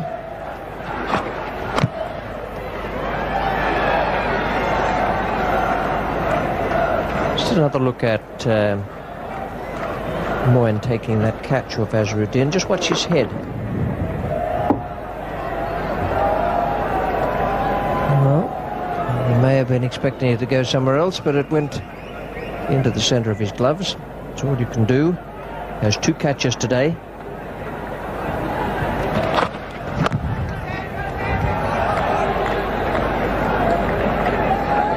Cambly just the one innings in the World Series Cup so far.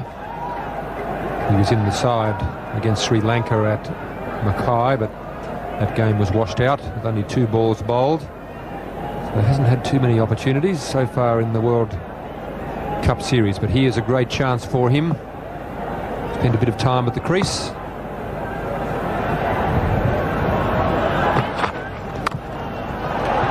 He struck that fairly well.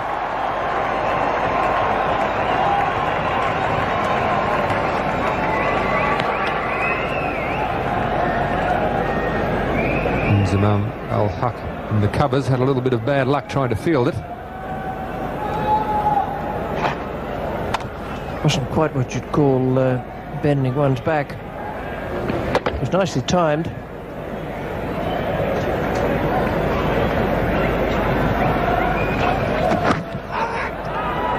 Bit of bat on to pad. 3 runs from the over. India are 2 for 89. Quite cloudy here today in Sydney, but still very pleasant if you're sailing out on the harbour.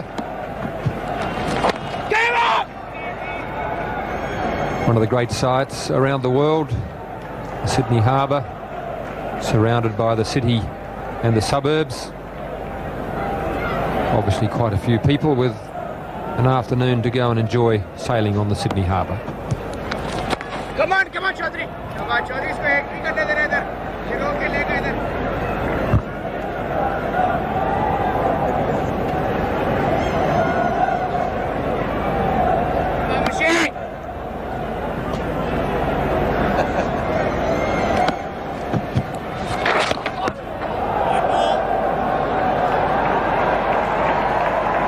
It's a wide, takes the score along to 90.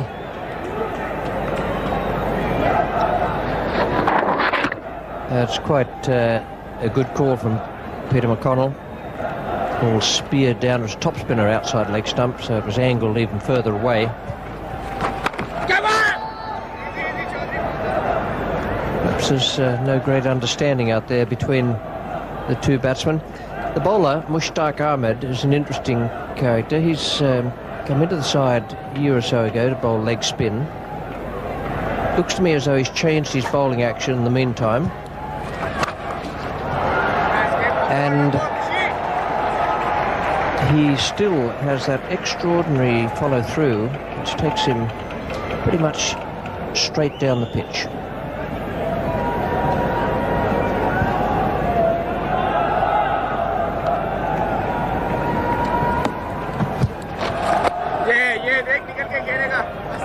Mtach Ahmed is pegging the Indians back. Took the wicket of the Indian captain last over. Bowled a very tight over here, and that's his record in World Cup matches, just the 3 games. And the 1 wicket. This is in the air, there's a fieldsman back, but he may not be far enough back. It's over the top of the fieldsman, into the fence for 4. That's the end of the over. India are 2 for 94. 2 for 94, 27 overs gone. So Deja on 43 and playing well, living dangerously. Cambly has only just joined him. He's still finding his feet and his timing. Srikanth and Azharuddin are the men out.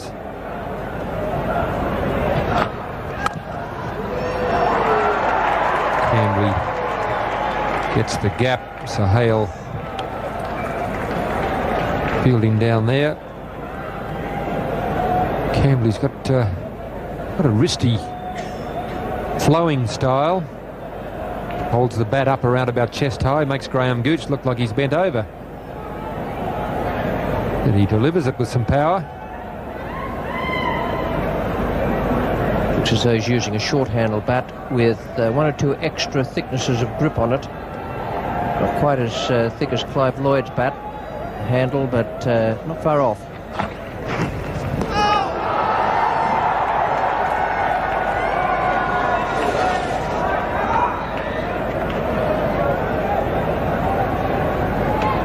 Moeen Khan has had a fairly interesting day behind the stumps. A little bit more work to do here, just off the thigh pad. Really acrobatic behind the stumps, Moeen Khan.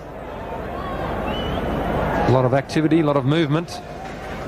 He's taken 2 catches.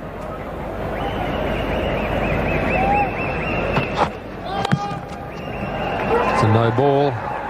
Pakistan have given India quite a few extras. They're pushing it for the second run. That's no ball and 2 runs. Just a little bit of risk creeping into the Indian effort there at the moment.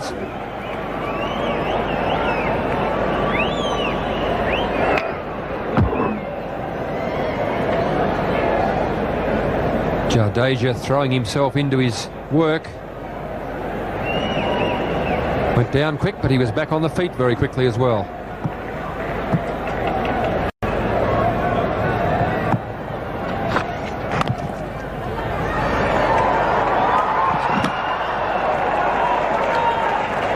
A fair bit of urgency about the Indian effort there at the moment. Pakistan captain just a little bit disappointed with his fielders. Jadeja has taken some risks in the last few overs. Not least of all at the end of the last over, the last ball of Mtach Ahmed's over. He decided to go over the top with 2 fieldsmen back. Wasim Akram was the fieldsman at mid-on. He was quite a way in. Obviously felt the fence was a lot closer than it really was. Cambly getting into the act now. A short delivery from Haider. Zamam Al-Haq. That's good ground. Two runs to Cambly there.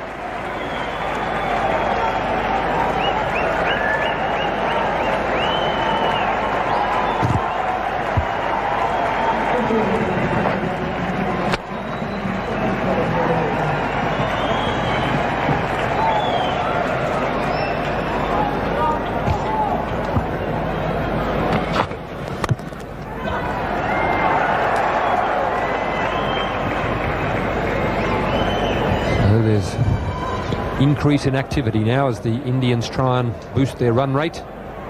They're doing it by taking some risks, but so far so good. There's the man Jadeja, who's been there for the 27.5 overs, and he's largely responsible for the fact that they've got the run rate up to 3.62. He and Azharuddin. It's in the air, it's a half volley. He's claiming the catch. Nobody's really looked at the umpire. The umpires are conferring. David Shepherd, just to the naked eye, it looked to me as though it was a straight half volley. But the umpires have confirmed. Quite confident that the ball carried. Jadeja obviously had a different view of it than the Pakistan fielders, and umpire Peter McConnell, who was at square leg.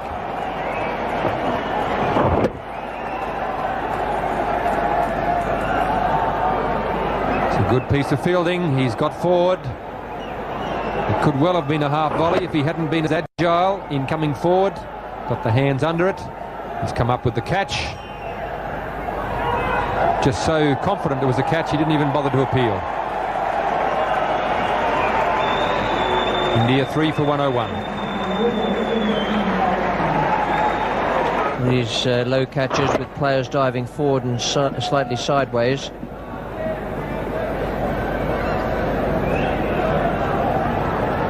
Well, Peter McConnell could not have had a more perfect view of that. He was just away to the fielder's right-hand side.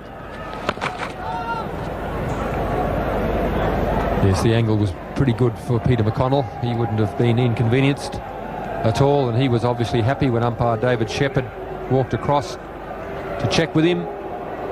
No hesitation.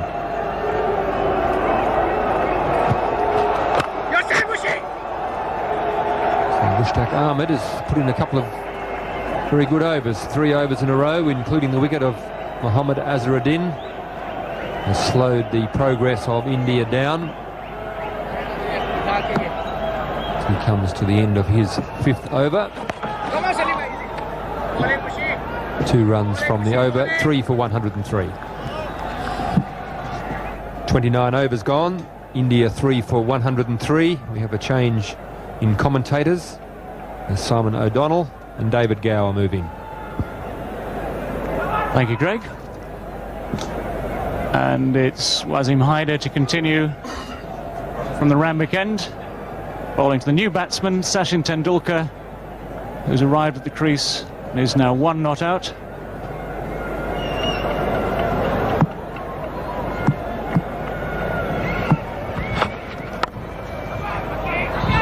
Tendulkar, a man who's shown a lot of talent in Australia over the last 3 or 4 months.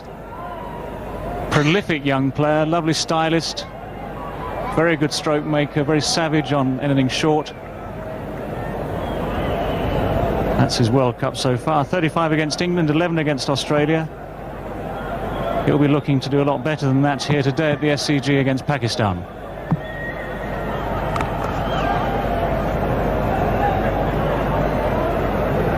And after 29 overs and 1 ball, India scoring, and 2 balls, India scoring at 3.51. An averagely acceptable rate, which they'll be looking to up over the next 20 overs. And remember, at Brisbane, they're chasing runs against Australia. They managed to score at over 7 and over to get so close to victory.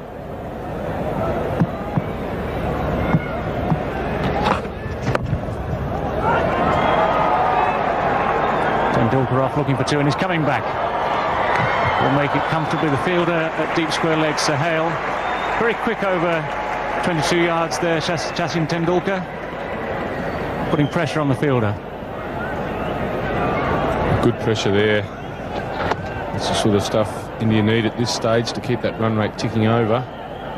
Batsmen running aggressively between the wickets. They can add another 15 or 20 onto their total with good aggressive running. The ball's been placed in the right area.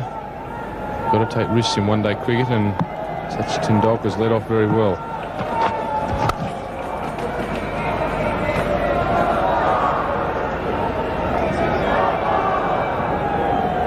Just have a look at the way India have been scoring their runs today against Pakistan.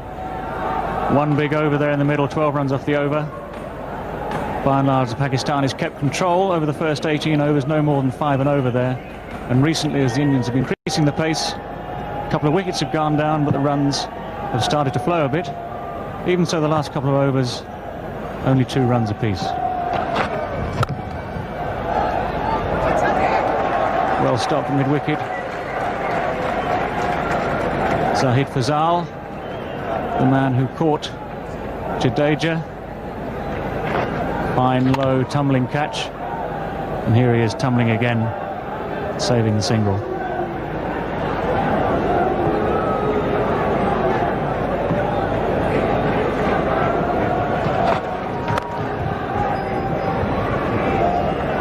End of the over, and India 3 for 105.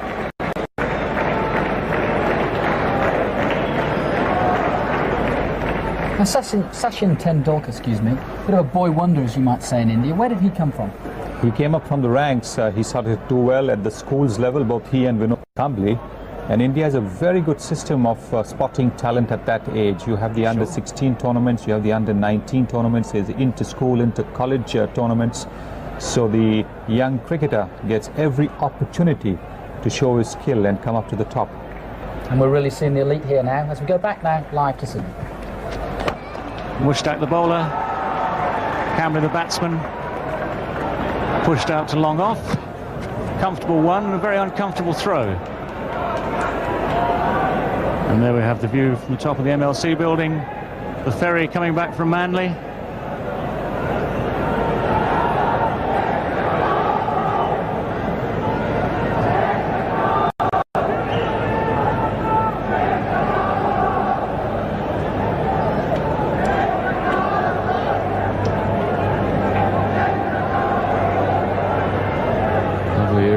A lot of excitement here. The SCG crowd expecting Sachin Tendulkar to really show his class. It's a magnificent summer here during the Test match series against Australia, the one-day internationals, triangular one-day internationals. Really looking for his first good score in a World Cup. Come on, come on. Nicely placed, 1 more run, square on the offside. Tendulkar ever alert, the quick single. Just using the the spin there to guide it into the gap.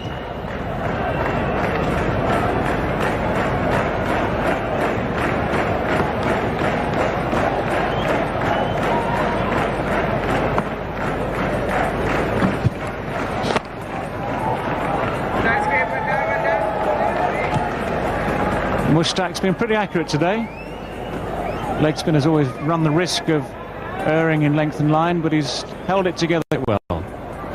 6 overs so far, in his 6th over now, 26 runs. Camley gives himself room.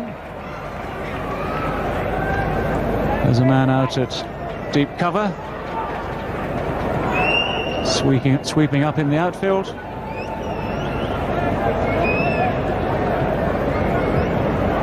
Very positive out there, Camley, today. And I feel very much at home batting with his young mate, Tendulkar.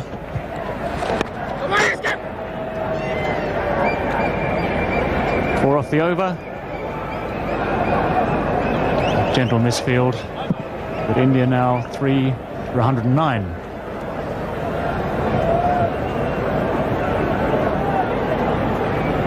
A Victorian captain and a former England captain. I think I recognise them both. And this is what we do when we're at work. This is what Haider does when he's at work. Coming into bowl to Sachin Tendulkar. This will be Wasim Haider's final over. He's bowled his 10 overs straight off. So far 9 overs, 1 for 33. Which will be good enough as far as his captain's concerned.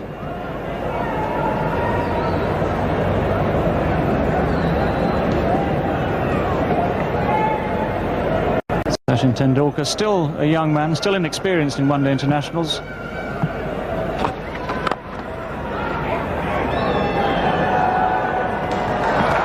And still very quick between wickets.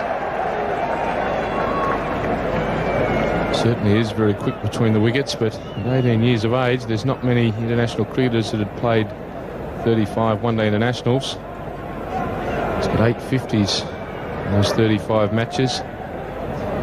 A very tidy average of 32.58. A very tidy strike rate of 74.6.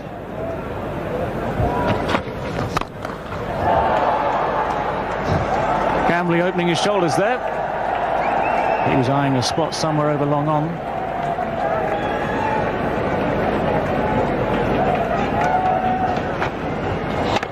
So he did open the shoulders a little bit there, mid on up. He felt there was an opportunity of going over the top, not being able to get enough bat on it, enough elevation. Straight to Imran Khan at mid-on. And this one's beaten him. Camley eyeing the onside up and not really paying attention to the fact that this ball was angled across to the offside. I think there's could be a major problem with Camley's stance. The reason he is standing up so high is got that much gold around his neck. I think if he did bend over, he'd just keep going.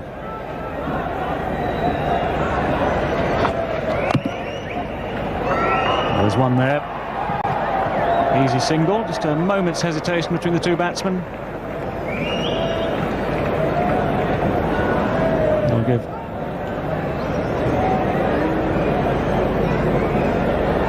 Sachin Tendulkar in the World Cup.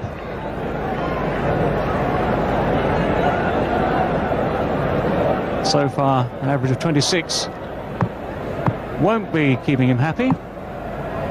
His talent is worth far more than that.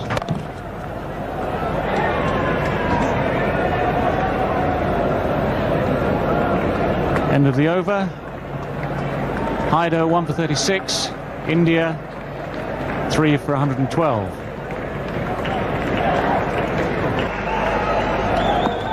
"18 overs left for India.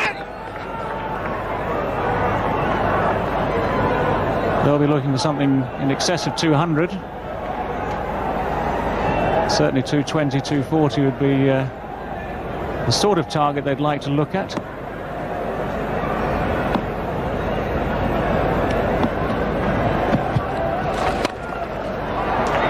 Tendulkar pulling this just slightly short from Mtach, pulls it away to deep mid-wicket. Inzamam's the fielder. Shot slightly short, and that's what we think is the reason that Kembley stands up very straight in his stance. He may fall over. Well, he's fallen back slightly there. He's given himself room. Played the ball out square on the offside. Again, 1 run. Again, the fielder will huck. He must be a big fan of Mr. T or someone, I think. Vinod Kembley. Certainly a very valuable looking player there. Very valuable. Lovely deflection from Tendulkar. It's gone down very quickly to long leg, and they'll get 3 for this. Kembley coming back. 5 runs off the first 3 balls of this over. Always seems to be that little bit more excitement in the Indian batting, a little bit more urgency when a young man like, and with the ability of Sachin Tendulkar, comes to the wicket. He hasn't been there for long, and it's just that more urgency. The running between the wickets is quicker. 2 batsmen have a very good understanding with each other.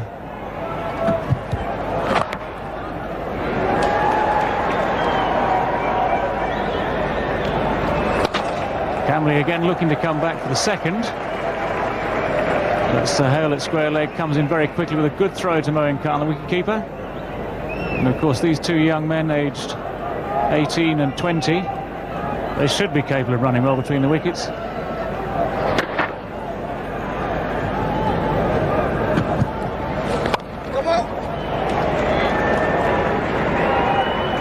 And a productive over there for India, 7 off the over, which leaves them at 3 for 119 at the end of the 33rd. And this is Amir Sohail, slow left arm, bowled against the West Indies at the MCG. When Pakistan were in somewhat more trouble than they are here today at the SCG. On that occasion, bowled is 6 overs to 35. Fairly expensive. Let's hope he doesn't do it today.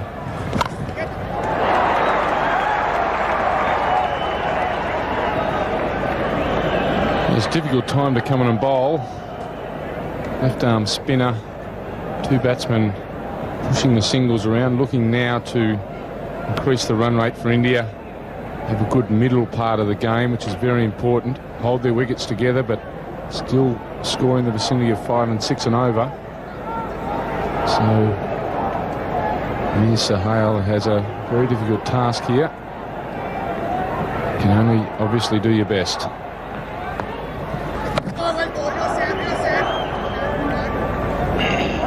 Kembley trying to give himself room there, looking to aim through the offside, looking to be aggressive. They'll turn this one behind square. They'll look for 2, and they're going to come back for 2. They're going to make it comfortably, and Moin Khan again, he's not enjoying his day behind the stumps, I think it's safe to say. He turns his head away from that one again as the ball comes in on the bounce. Difficult one for Moin Khan. Pakistan made, I think, an obvious decision that to throw the ball low and bounce it to the keeper. I'm not too happy about them.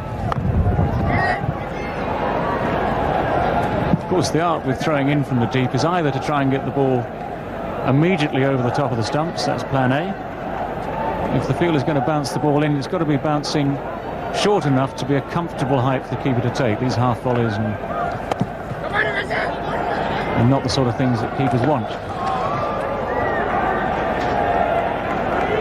Tendulkar taking a blow on the back of the leg there as they turn down the chance of a single.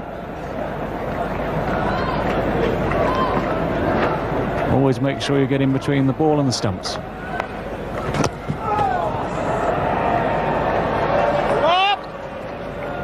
End of the over, India 3 for 122. It's going to be Wasim Akram returning. He bowled 4 overs in his first spell, slightly wayward. Had a lot of trouble again with direction, too many wides. And at the end of his first 4 over spell, no wickets for 17, including 5 wides there. And 2 no balls. So he'll be hoping to eradicate the wides and the no balls now.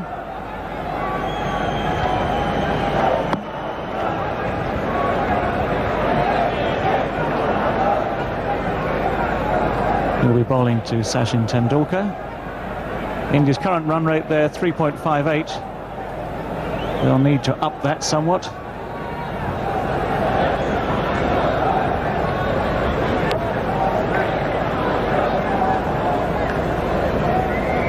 Pakistani captain Imran Khan just setting his field, marshalling his troops. Imran, a very experienced captain, very vital component. He's been missing from the Pakistan side throughout this World Cup. It's the first game he's played, oh, so it's the second game he's played, excuse me. Played against Zimbabwe.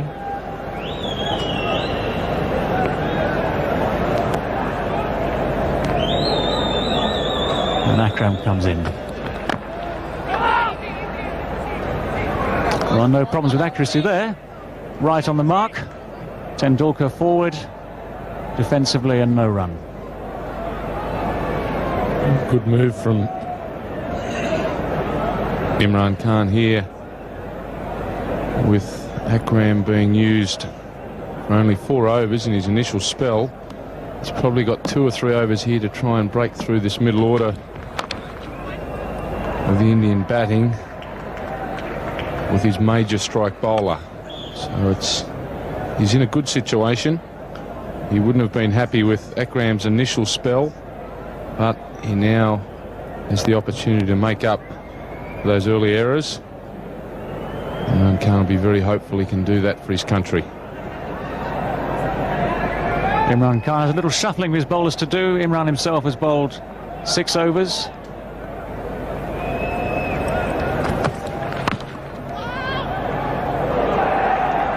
And they'll take an easy one there. Misfield. That's Mtach at point. Not getting his hands cleanly on the ball, and they're not very happy to himself for giving away that single.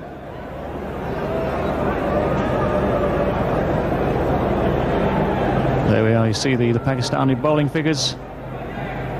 Akib Javid has 4 left, Imran has 4 left, Mtach has 3 if required, Amir Sohail won't need to bowl 9. A very quick delivery there from Akram, no apparent effort. This is one of his great talents, Wasim Akram. He arrives at the crease so easily, very quick arm action, and it's just pace that has got past Sachin Tendulkar there. Yes, that's definitely a strong point. He does get to the wicket very easily, and that very sharp movement of the front arm drags it down quickly, gets that left arm over, and can generate enormous pace. Sachin Tendulkar not happy with something behind the side screen, but we'll continue on now.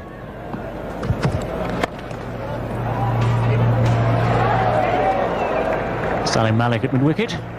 In fact, as you saw Wasim Akram starting his run there was an Indian supporter with a flag walking just across behind the sight screen, distracting Sachin Tendulkar.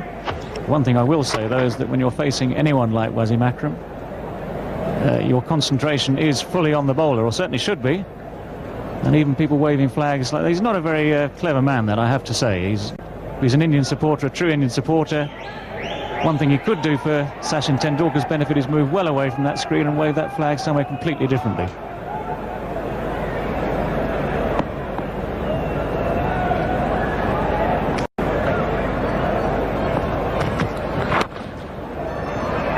I'm going to have to say, David, it's the first Indian supporter I've seen waving a Pakistan flag. He's obviously an undercover agent. India now 3 for 125. And this is 1 run.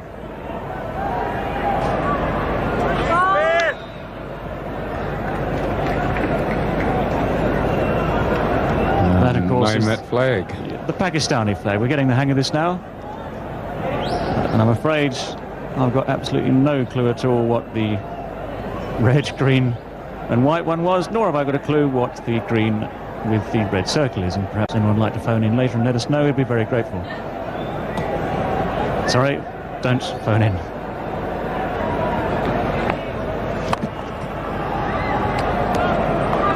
Back to more serious matters, and Amir Sohail doing a very good job here. Slow left arm spin containing these two young Indian batsmen.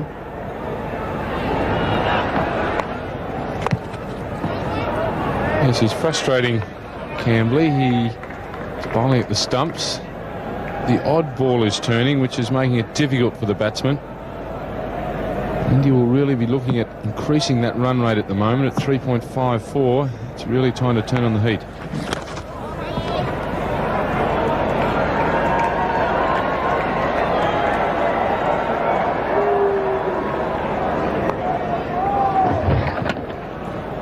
Interesting call from David Shepherd.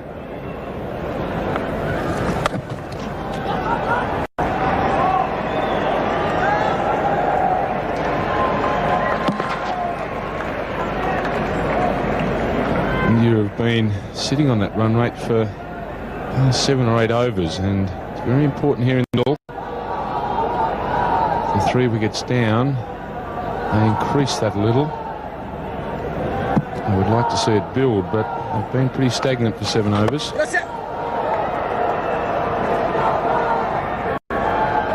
Well, Cambley down the wicket again this time and lofting it down towards long on.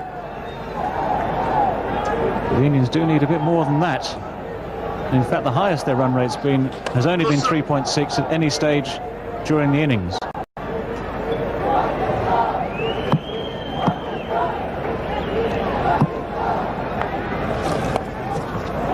Beautiful shot. Lovely, delicate late glance, late cut. There'll be 2 runs. Little confusion there again, looking for the third. But at the end of the over, India 3 for 132. India 3 for 132 after 35 overs. There'll be a change in the commentary box with Ian Chappell and Bill Lorry. Thank you, David. It wasn't Akram. Too quick for the young left-hander and the wicket-keeper as well. As India need to really press on here with 7 wickets in hand, and Pakistan have done very well in the last 10 overs. They've bowled a pretty good line and fielded well inside the circle. So we see that ball actually swinging back, and the wicketkeeper Mohan Khan making a mess of it. So the pressure's on both teams.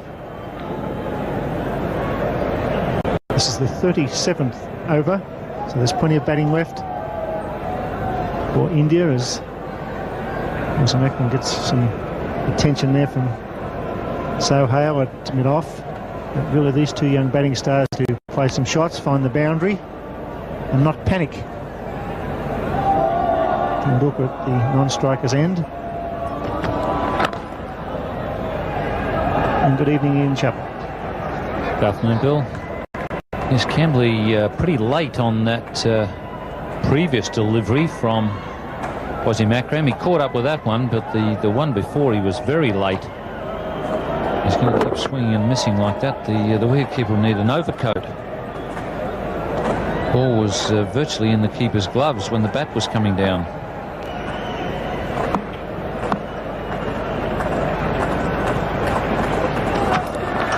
Swinging and missing, and he's troubled here by the pass. It's pretty obvious with that high back lift.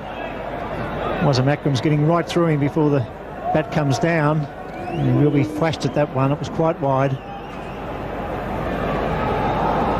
Yes, he's a bit too quick for him when he really lets one go. Wasim Akram wouldn't be all that thrilled about his bowling today, though. Certainly his first spell, he was wayward, quite a few wides.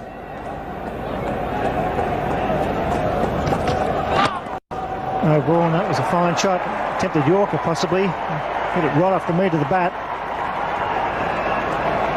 He's coming back for the third. He's sent back by his partner. Ran it off a no ball. That was a fine shot. Hit straight through the line, not on the ground. Superbly timed. So he was coming back for a third there and was probably going to make it. Surprisingly, Tendulkar was the man who didn't want the third. He normally runs pretty quickly and well. The fieldsman was actually making the throw on the turn, so it wasn't a strong throw.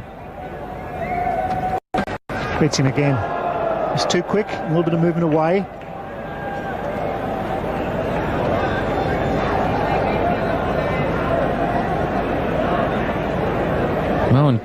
Moen Khan is, I'd say he's got finger problems at the moment. He copped one on the end of the finger earlier in the over, and I think now he's conscious of it and he's trying to make sure that it doesn't get hit.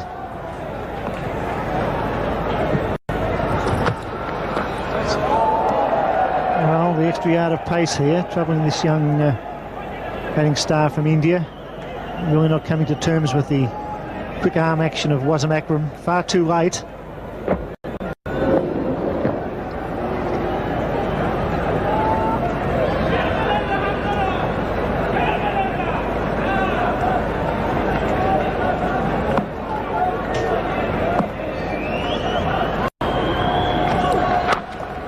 Pretty good over. Good comeback by Wasim Akram. 3 for 134.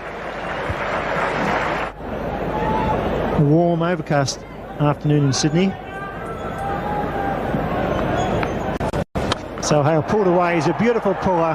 Sachin Tendulkar, as soon as it's a fraction short, he rocks back onto the back foot. That's why he's going to be a great player. He's certainly a fine backward player, either on the off or onside. Realising that there was a man at mid-wicket and a man at long on, the area he wanted to go was in the direction of mid-wicket. Imran Khan is there, so he decided to go over Imran's head. This time he cuts on the offside. Could well be four again. That's superb batting by this young star. And when boundaries are needed, he's changed the line of the bowl by pulling the first ball over mid-wicket. This time it's wide of off stump and he cuts beautifully. It's a bit easier facing this left arm bowling than the stuff at the other end. About 80-mile-an-hour difference in pace.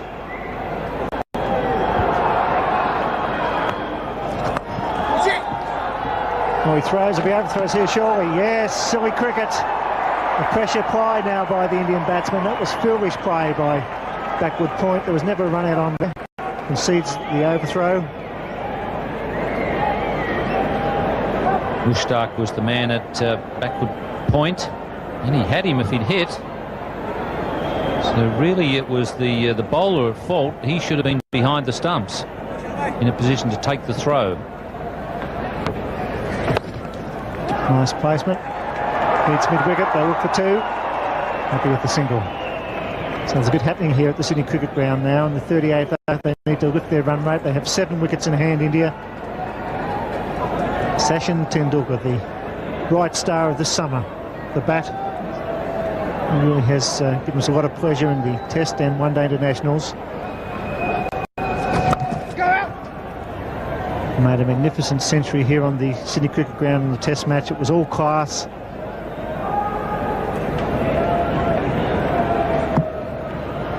.148 not out in that Test match.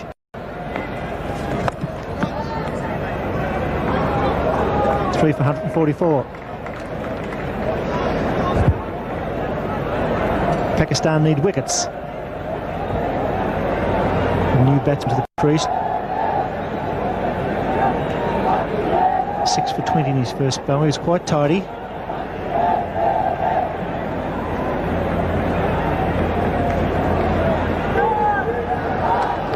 It's charged and they get a single.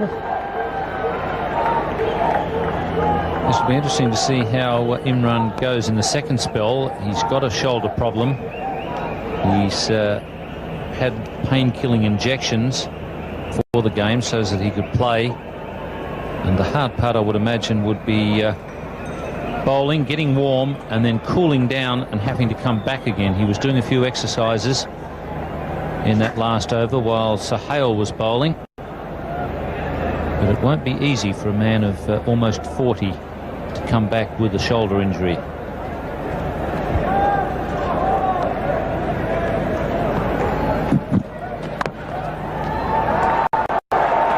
It's Hedges World Cup champion competition is a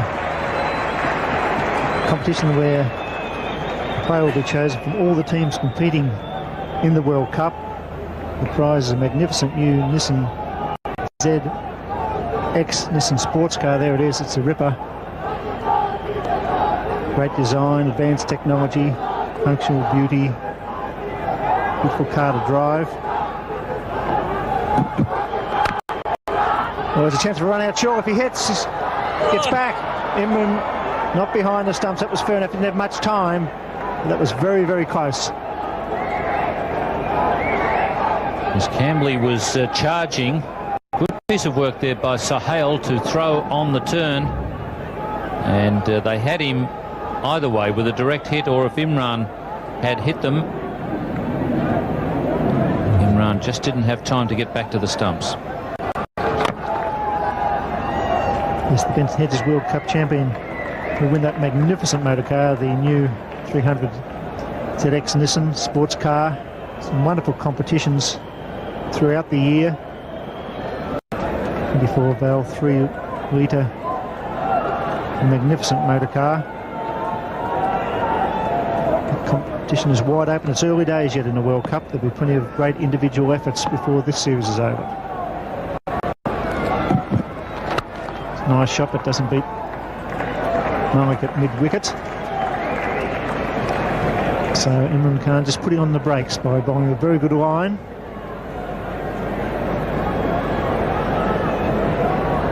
Years of experience, great all-round cricketer.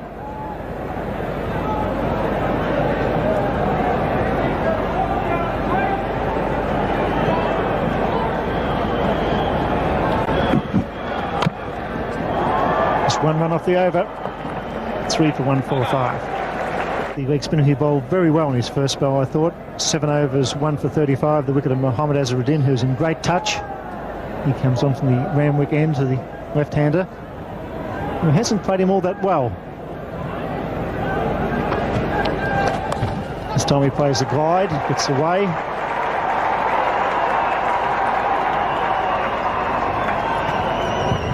That's a very good shot. Realising that the man was fairly fine at backward point. Just got back and glided it very fine. Almost out of the keeper's gloves. Imran not happy with the fielder, so he makes a change. Javed comes into the circle in that position, protecting the late cut or glide. Chip in the air, there's a man out there who's getting under it. Al-Haq does the job, good bowling, poor selection of shot, but that's good effort by the leg spinner, keeping the ball up under pressure. A very valuable wicket for Pakistan. Yes, the captain has got a lot of faith in his leg spinner. Mtach coming back, we're into the 40th over. And that's what happens with leg spinners. If you're in the right, if you can get the team into the right position, put a few outfielders out when they're trying to score quickly, it can be very difficult. As Cambley has found out, India 4 for 147. Tendulkar with the batsman on strike. They ran through as that stroke was played. Just the single. It's a very good over. It's important for the leg spinner to keep the ball up. That's how he got rid of the left-hander, Cambley, keeping the ball up and forcing him to, if he wanted to score quickly, to hit into the outfield. And that's where the leg spinner can be of real value. The ball's turning a bit. It's not quite so easy to place the ball where you want, as Cambley found out there. Ball not going where he wanted. Oh, he's got him, bowled him, first ball, Mandrake, a clean bowl by Mtach. A fine piece of bowling and great captaincy by Imran Khan here at the Sydney Cricket Ground. Yes, he showed a lot of courage in bringing the leg spinner back on. The hierarchy, the Pakistan hierarchy, thought that the ball would spin here a little bit. And just the little bit of turn there got the underneath edge back onto the stumps. So 2 wickets in the 1 over from Mtach. Good bowling. And Draker is out for a duck. And in the 40th over, India are 5 for 148. And Mtach has done a great job for his team with his leg breaks. Picked up 2 wickets.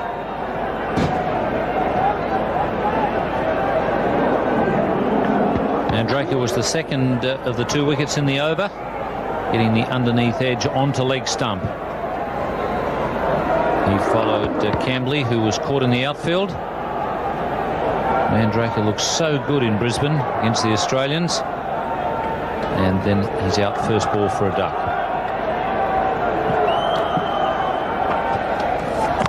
Capel almost drags it on as well, gets an inside edge and it races down to fine leg for a single. Capel, who scored 21 off 21 balls faced at the Gabbo, looking for the big drive, got the inside edge and is very lucky to survive.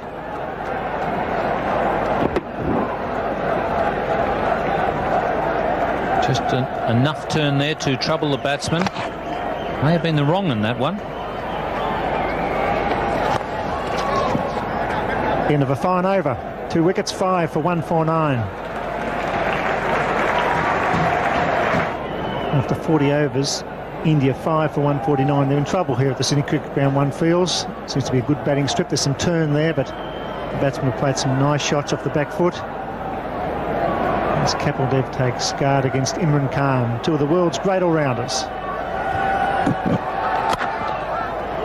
4 points to Imran. He's backed his spinners here. He didn't have to bowl Mtach at previous over. He brought him back to bowl his 8th over. And he picked up 2 wickets, and they're fine figures, 3 for 39 off 8. And he's only 5 wickets down for 150. 4 points to the captain. He's bowling well. 7.1 overs, no wicket for 22, just 1 off his last over. Tendulkar pulls. Kapil coming back for the second. Kapil Dev up against Imran Khan.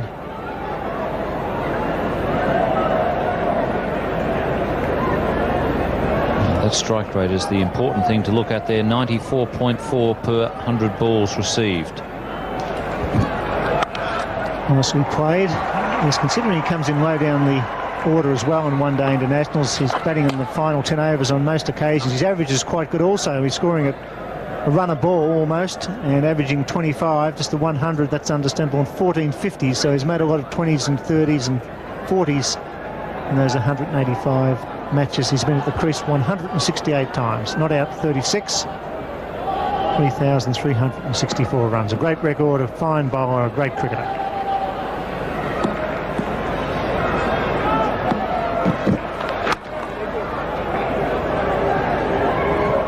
Yes, he's a magnificent all-rounder, Kapil Dev, the man with the Omar Sharif looks, around the eyes in particular.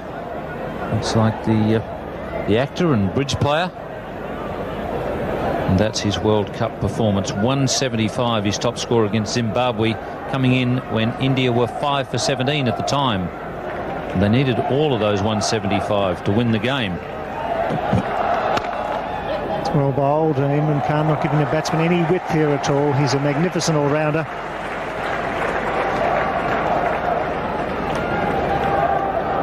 It's a great moment when you see 2 great cricketers competing against each other. A vital time of the match. Kapil Dev's 2, Tendulkar's 30. It's 5 for 153.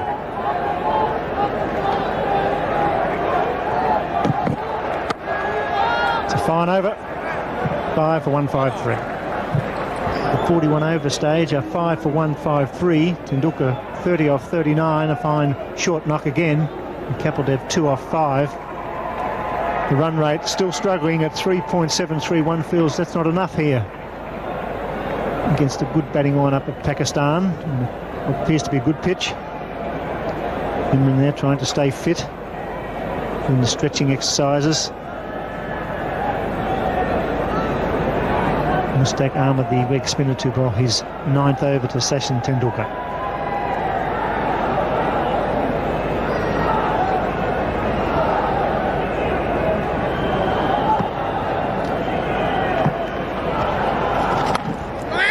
Nicely played and well judged single. Realising that Imran Khan has shoulder problems, playing that ball away to his right, he can't throw powerfully. He can only throw with an underarm style throw.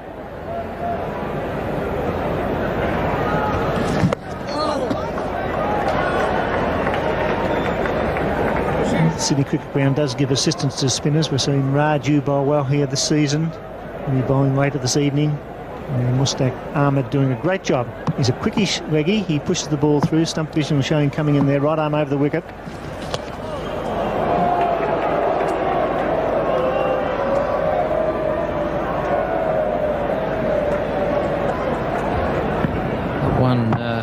Fizzing on and just staying down a little. That's why Tendulkar missed it, hitting over the top of it. It's a good spot for top spinners, Sydney. That's beautifully bowled, twice in a row. Opened the face there, Sachin Tendulkar. Almost paid the ultimate penalty, almost an edge. That ball spinning quite sharply, and you see on that occasion it really bounced.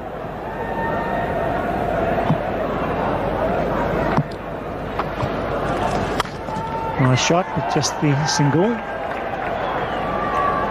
It's a fine piece of bowling under pressure by Mtach. He's not panicking. He's bowling a good line round about off stump. Really, as he strayed down the leg side. Just pulled once over mid-wicket, but generally it's been a very tidy spell. It's well hit and beautifully placed. That's why he's one of the all-time greats. Kapil Dev hitting over cover for 4. 5 for 160.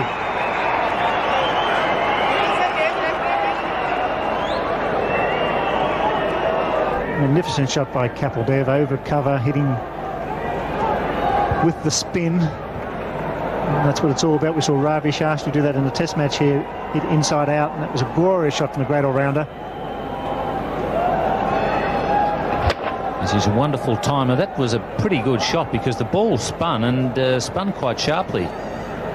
But by just using quick footwork and just coming out that pace, he almost got to it on the half volley. He knew exactly where he wanted to hit it. And he is one of the sweet timers of a cricket ball, Kapil Dev.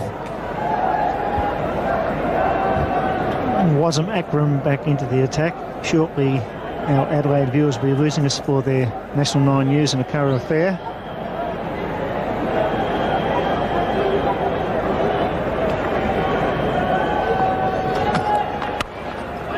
Well placed. Now look for 2. So it's 5 for 162.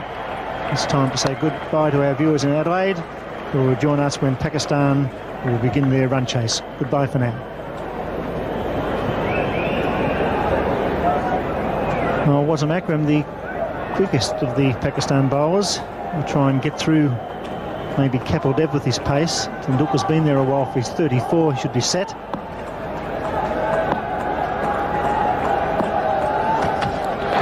It's got to be a wide, not called.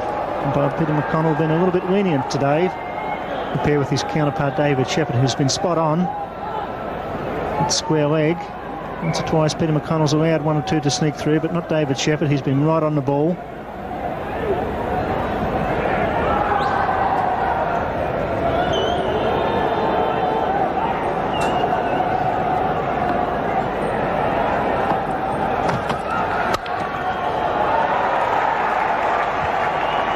Really is a beautiful player off the back foot, Tendulkar, even up against Akram's pace. Quickly onto the back foot, and with no fuss or bother, hit that one away beautifully through the offside. Yes, he's a joy to watch. His partner will be tested here by the pace of Wasm Akram. He goes after him and clubs it down to mid-off. Just the single. Desperate overs now for India. It's not enough. 5 for 164. Great all-rounder. Have a look at that strike rate. 94.4. 222 wickets. Economy rate's good of 62 and an average of 25. Magnificent figures. His batting average and his bowling average almost the same. Magnificent career record from a great cricketer.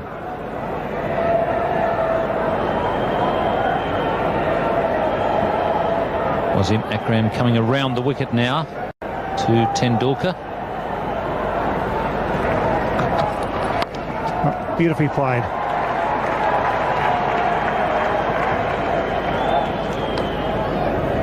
I have to say that all the great players have been back foot players. I mean, the really great players. Sunil Gavaskar, this young man, beautifully balanced off the back foot. Yes, he's got batting nicely under control, Sachin Tendulkar. He's a good cricket thinker. Beautiful timer of the ball. It's well struck. In fact, it's well placed too. They pick up 2 through mid-wicket. So Kapildev once again scoring a runner ball when it's needed. They should be looking for the extra one. Here they are. And that's intelligent cricket by Sachin Tendulkar. He's only 18. He saw the wild throw. It was a quick call. So 3 off that final delivery. 43rd over is completed. It's 5 for 168. 5 for 168 as Greg Chappell and Tony Gregg take up the commentary. Thank you, Bill. Yes, the lights on here at the Sydney Cricket Ground. Oh, that's it high. This could be out. Will it be 6? It's a big one. Over the top for 6. Kapil Dev opening his shoulders and smashing that one over the top of extra cover.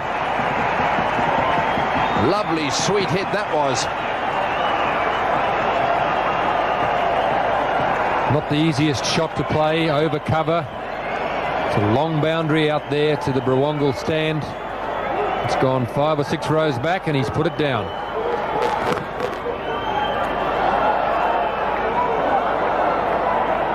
Got between himself and the stumps, which is what they tend to do in situations like this. Although I don't think this was done on purpose. That's the 6, magnificently timed shot. And yes, he does put it down. 5 rows back. That's going to be fruitful for him too.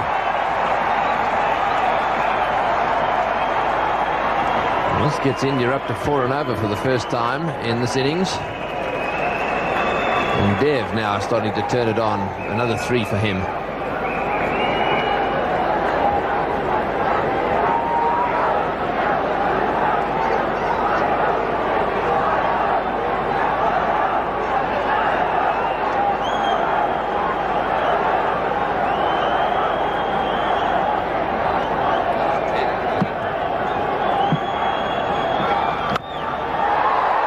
In the air, but wide of the fieldsman, just did very well to stop that. Hyder down at long on, diving away to his right. Tendulkar getting in the act. Hyder makes a valiant attempt here. He actually gets a hand to it. Saved a certain 4. You couldn't put that down as one that should have been taken. He just gets the hand to it before the ball hits the ground.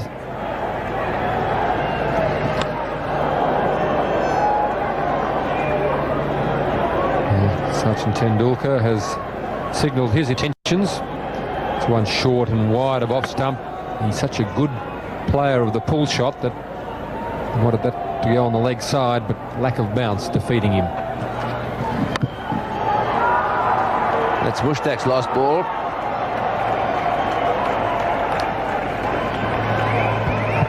His figures 3 for 59 and India 5 for 181. 6 overs to go now, 5 for 181. Tendulkar and Dev both really going to turn it on now. Dev has the strike.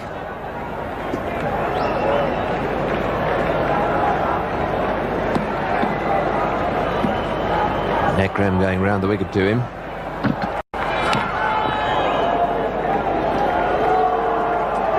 Kapil Dev having trouble picking that one up. It was meant to be a full length. Well, it was very full. Went past him on the full. And Kapil just being beaten there by the little bit of drift as it moved away to the offside.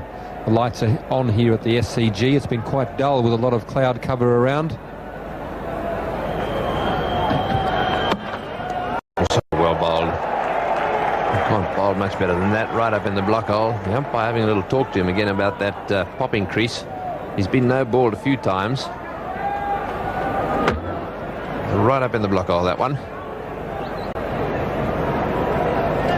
So the lights are on here because it is just a little bit dull. Playing conditions in the Spencer Hedges World Cup allow the umpires to call for the lights at any stage. Another good delivery, and well played by Dev too. That swung back into him quite sharply.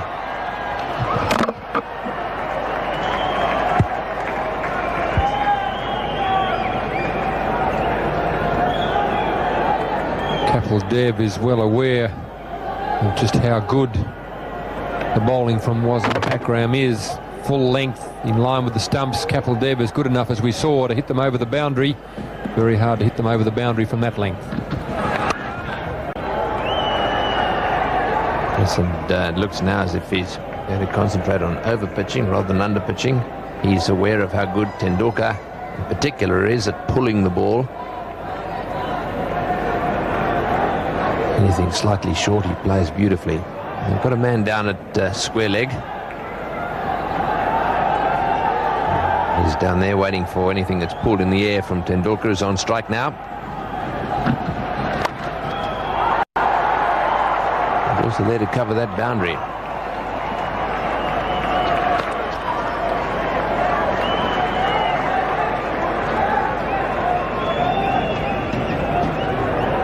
.42 runs to Tendulkar, but he's 40 and 50 balls, so he's got his runs in pretty quick time. 42 and 51 balls, the strike rate of 82. Been a very important innings for India.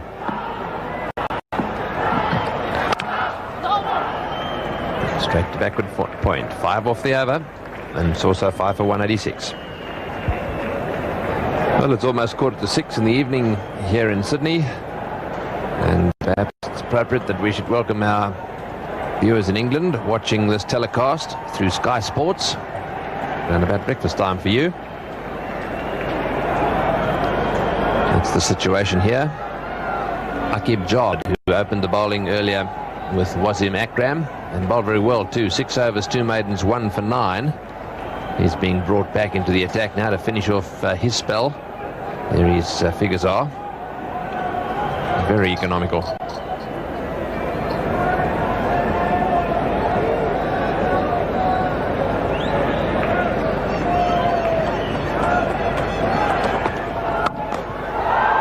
Right off the meat of the bat. Just 1 to Dev.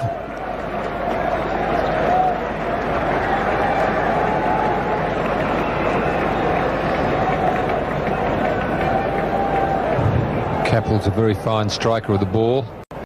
24 runs, including 1 4 and 1 6. 17 balls from his 24 runs. Played an important innings in Brisbane last weekend against Australia, and he's come in and given good support to Tendulkar this evening.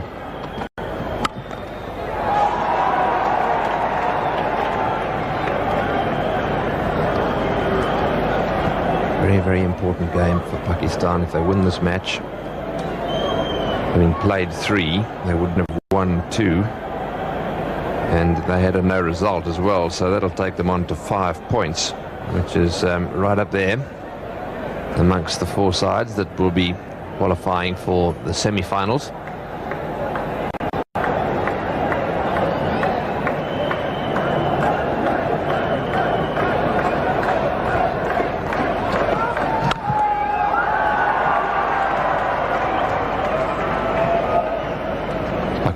Had no result in their match against England in Adelaide. They've beaten Zimbabwe and the West Indies.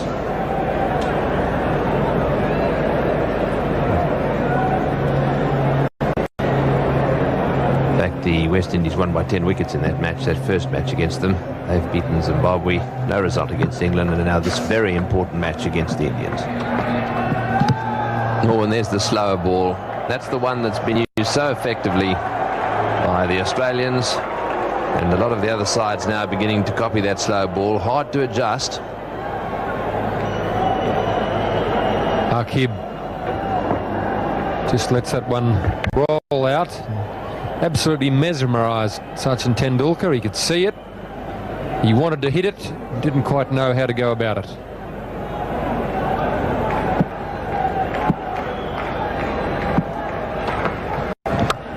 And again, that's a slower one. He's hit this one high in the air. Will he be out? It'll be 6. Over the top she goes.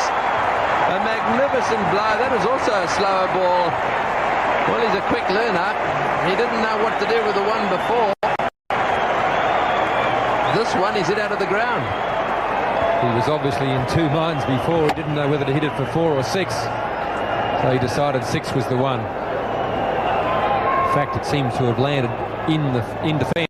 And in fact, David Shepherd now is changing his signal. It didn't go over the fence at all. It hit the top of the fence and stayed back inside the field of play. It was a very good hit because it's a long way down to that mid-on boundary. It's actually hit into the fence between the two signs. Listens are quite correct too, umpire Shepherd there, changing that signal. It's got to go over the top of the fence here. Good shot too, through extra cover, that area covered, the sweepers down there. Dev turning and coming back for the second. 9 runs for that one, 5 for 195. His 9th over, no wicket for 34, his figures.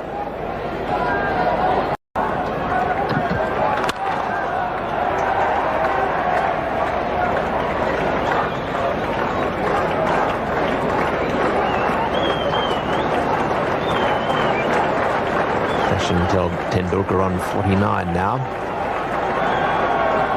And on strike.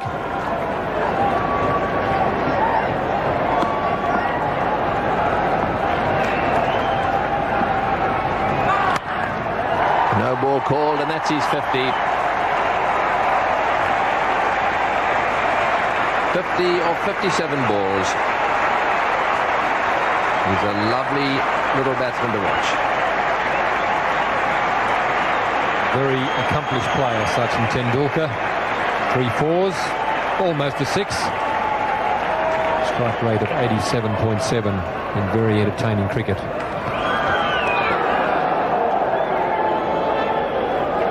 He's mixed him up a little bit as well as Wasim Akram.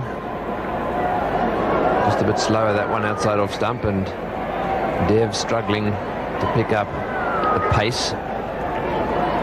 I must say he's bowled a lot better around the wicket.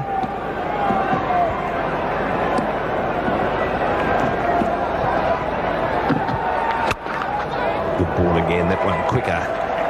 Dug in a little deeper and bounced up. Dev going through what he should have done. You can see the seam standing upright there on that ball. In fact, it even came back to him upright. And that's why the ball is ducking around. The previous delivery left, pitched around middle stump and went away to the off. That one pitched around off stump and came into the body of Kapil Dev. So some good bowling from Wasim Akram.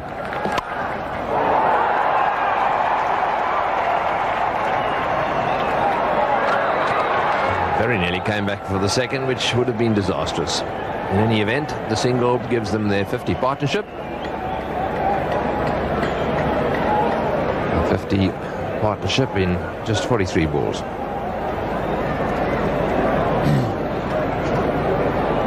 India appeared to be losing their way when Mtach Ahmed took 2 wickets in an over.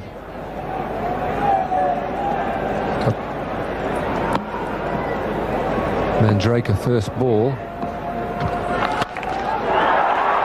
Hasn't quite middled it. One bounce to the long on fieldsman and just 1 run too. Yes, I think he was trying to get that one away just a little squarer. The ball just rushing onto him a little bit. It's a deceptive bowler, Wasim Akram. Sohail is the fielder down at mid-on. He started to come in and then realised that he wasn't going to get there and decided that safety first was the way to go. So 199 now, India. 3 overs after this.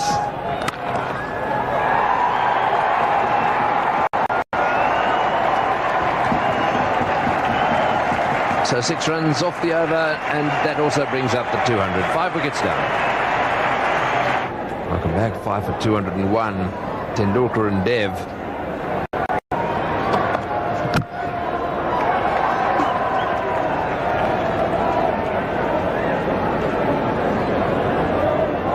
There's the view from the MLC building in the city, looking southeast of the city towards the Sydney Cricket Ground. The football stadium on the left with the roller coaster shaped roof. And the lights on, of course. Just coming up to 6 o'clock here. No daylight saving, so it's starting to get dark. Another slow one, and again it's pulled away down towards the boundary, and this time into the fence.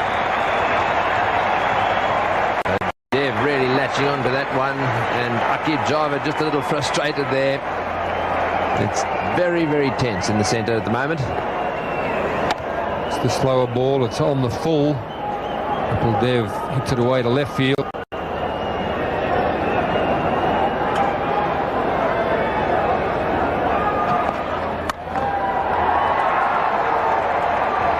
Tendulkar looking for two, back he comes. Good running, and very close to for Dev. Tendulkar was very, very quick. And Dev was the one who was tested at the end of the day. I think the Pakistanis realised that they've got a better chance getting him. Imam Al is the fielder down at mid-on, and it's a brilliant throw. It looked like Tendulkar was going to the danger end. Kapil Dev realised, in fact, that he was. The throw beats him comfortably, but Kapil Dev makes great ground at the end, and umpire Peter McConnell could do nothing else but give him safe. Yes, good decision.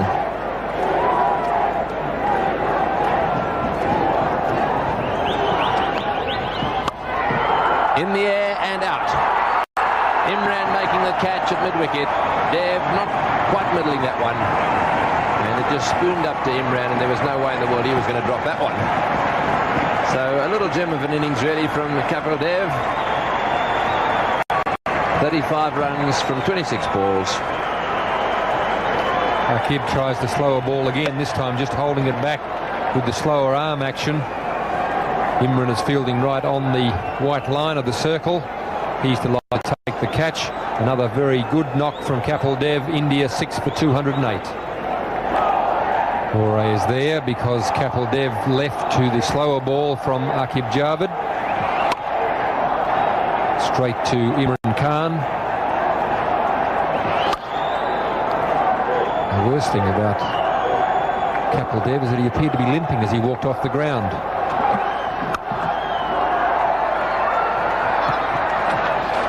He decided that it'd be a better idea to hang on to that. Imran can't understand why, because there was plenty of backing up. That's the end of the over. 6 for 211. 6 for 211. Just 2 overs to go. And that was just a little lucky. I think he was trying to get it away on the onside, and he's popped it over the top of point. Kapil Dev was involved in a very close run decision just before he got out. As he pulls up, he seems to go for the hamstring. Just has maybe not... he really had to stretch out there. It looked to me as though he might have just gone for a bit of a grab on the hamstring as he pulled up. He appeared to be limping. A lot of pressure on the fieldsman. Indians here looking to run for everything.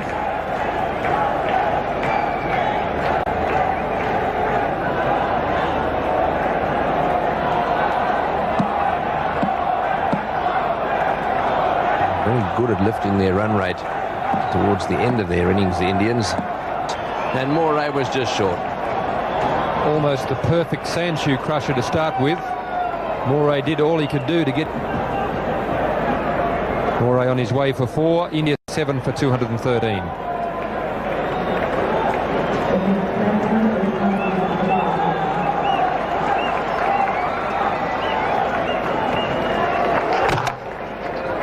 So it really took the feet out from under Moray, but Akram's there very quickly, steadies.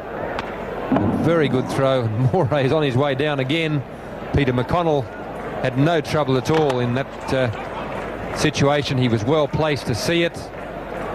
Moray knew he was under pressure. The feet have gone for the second time, and so has he.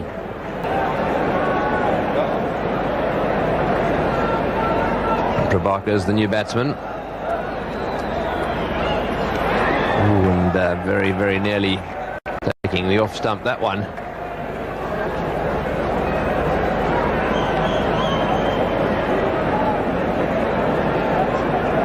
bit of light rain falling here as the Indian innings comes to a close. Prabhakar is the new batsman. Just a light shower.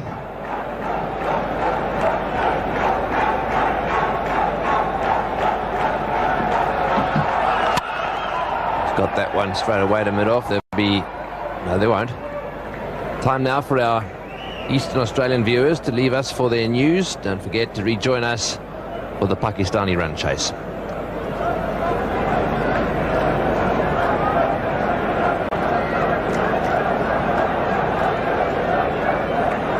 Just one ball to go in this over.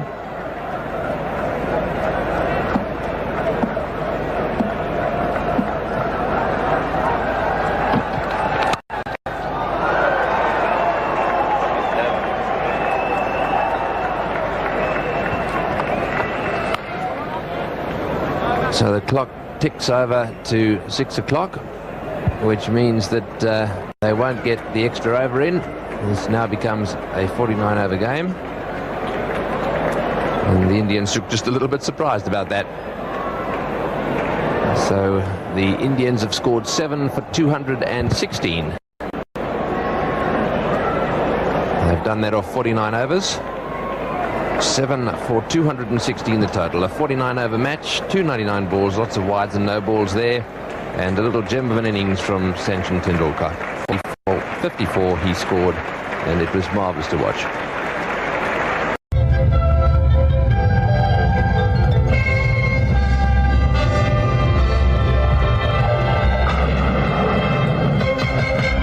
We're back at the Sydney Cricket Ground. Pakistan require 217 runs from 49 overs. Run rate of 4.42 required. So there it is, 49 overs to be bowled. Pakistan didn't get their 50 overs in time. With only 49 overs to get the 217 they require. 4.42, 10 wickets in hand. Dev has the new ball in his hand, and he will be bowling from the Randwick end. So Hale and Inzamam are opening the batting for Pakistan. They're those that need to get the innings away to a good start. India had a few fits and starts in their innings. First ball. And Capel has got it to swing again. Good evening, Simon O'Donnell. Good evening, Greg. And a very interesting contest this evening.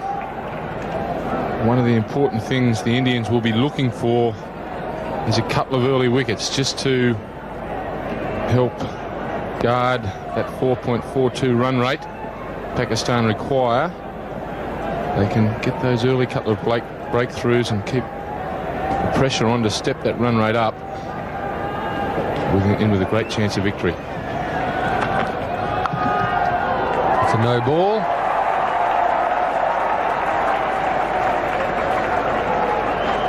By David Shepherd from England signals the no ball. So Pakistan have started.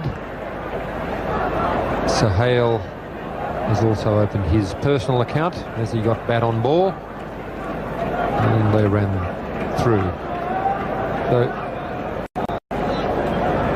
Inzamam Al-Haq, quite a big lad. Face his first ball. Prabhakar in the background.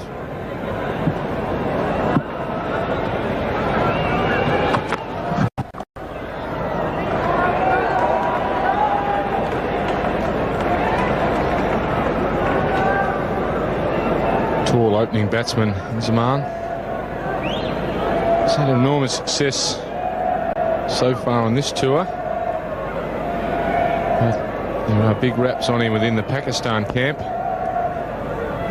Imran Khan apparently having quite a bit to do with his tour out here this year.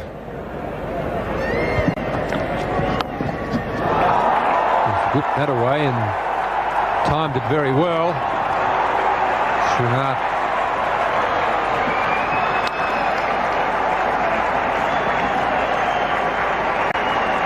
Srinath, the fieldsman down there at fine leg, scrambling to his left. Great bit of work from Srinath. That's the sort of stuff that will help India guard this total. Not easy to go across the turf there and also stop the ball at the same time. He's managed to do it. Inspiration to his team. The general feeling amongst the Indian media here this evening was that they would like India to have scored another 15 or 20 runs. They're a bit concerned that there's not enough runs there, but if India can bowl well enough and field well enough, as we saw there from Srinath, I've got a feeling that they may just have enough runs. That's reckoning without some good batting from Pakistan, and they've got some good players in their lineup. It's a wide. David Shepherd has no doubt about that.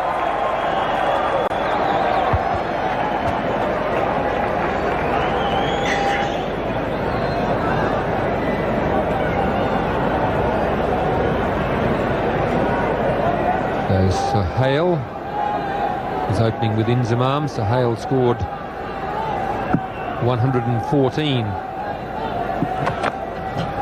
That could also be a wide, but David Shepherd, in a generous mood, lets that one go. But Sohail, who's opening with Inzamam, scored a century against Zimbabwe in Hobart a few days ago. Javed Miandad, of course, coming into number 3. One of the best players in the world. Having some back problems at the moment. Salim Malik, Zahid Fazal, Imran Khan. So 4 runs in the first over. Pakistan requiring 217. To the southeast of the city centre. And night time has well and truly fallen. And that's a wide to start Prabhakar's effort. He won't be very happy with that. Umpire Peter McConnell had no doubt. It was a pretty ordinary delivery. Yes, a little bit of nerves on behalf of both the Indian opening bowlers. Manoj Prabhakar, very experienced cricketer. Kapil Dev obviously the same, but World Cup matches do produce something out of the ordinary, and the nerves will be swirling around there at the moment. They must come in control of those very quickly and get right into these Pakistan batsmen.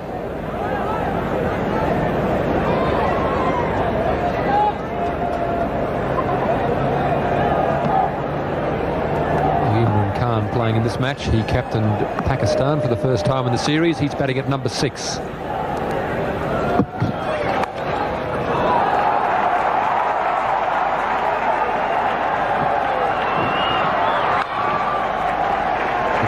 Have a fair bit of talent in their batting order. They haven't batted as well in this series as expectation had them batting. They would have been one of the favourites to reach the semi-final, but their batting has been a bit disappointing. They're without Waqar Younis with the ball as well, and Imran Khan up until this evening has not been able to play, so they have been handicapped somewhat.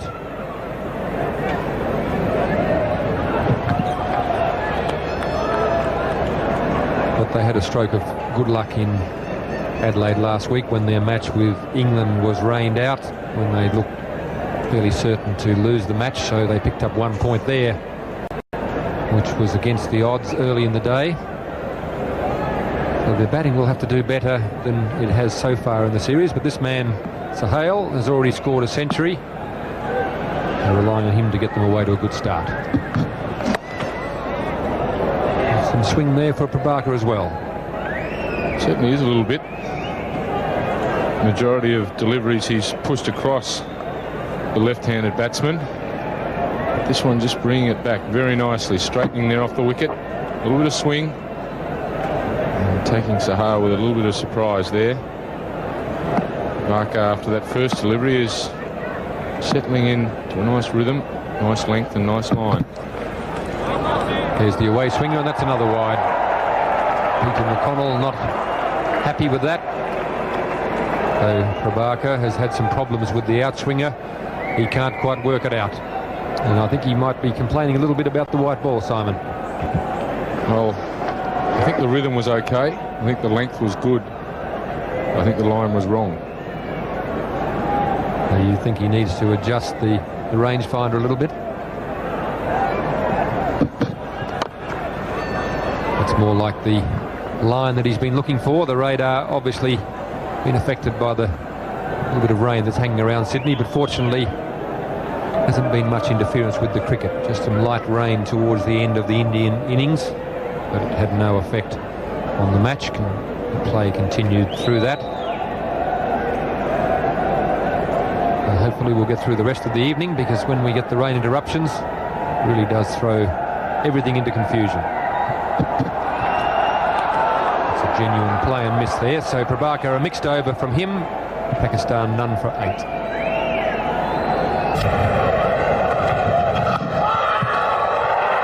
That's out. Kapil Dev, the leading Indian bowler, has made the breakthrough again, and the Indian supporters are delighted. Just a little bit of swing there we saw in the first over. Zaman Al-Haq is on his way back to the pavilion. Ball just straightening up slightly. He's hit him on the roll of the pad, but umpire David Shepherd in no doubt whatsoever. Certainly no doubt. Umpire Shepherd's mind. Zaman leaving the field rather slowly. I'm glad the lights are on. Kapil Dev the one getting the breakthrough, and a breakthrough India really need. And Pakistan are now 1 for 8 in the third over. And all of a sudden the radar's gone wonky again. There's been a couple of radar malfunctions so far in this innings. And that's very unfamiliar of a Kapil Dev delivery. Usually spot on his line and length, and the obvious ball he was trying to push across the left-handed batsman.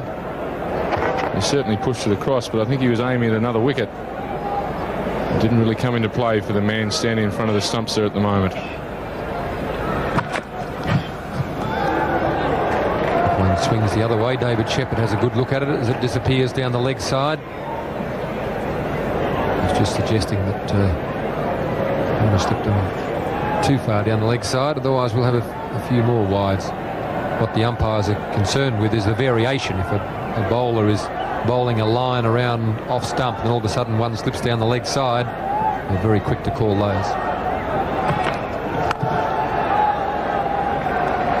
Batting proving to be a little bit difficult there as Kapil gets some swing and some movement from the pitch.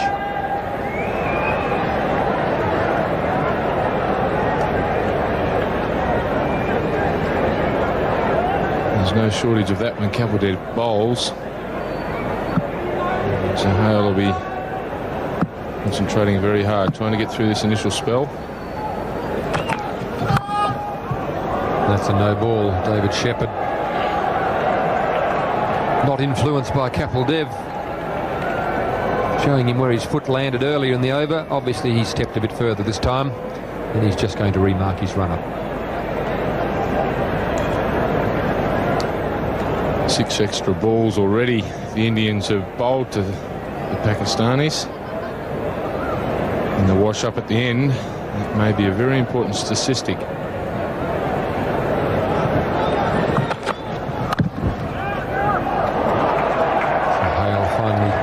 Gets one away from Kapil Dev. So at the end of the third over, Pakistan are 1 for 12.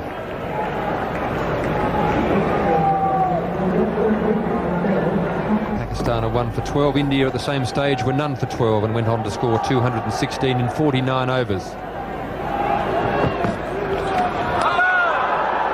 Prabhakar getting the outswinger to the left-hander to work a bit better now. So from the MLC building, we welcome our viewers from Perth who are rejoining the coverage here at the SCG. The lights are well and truly on.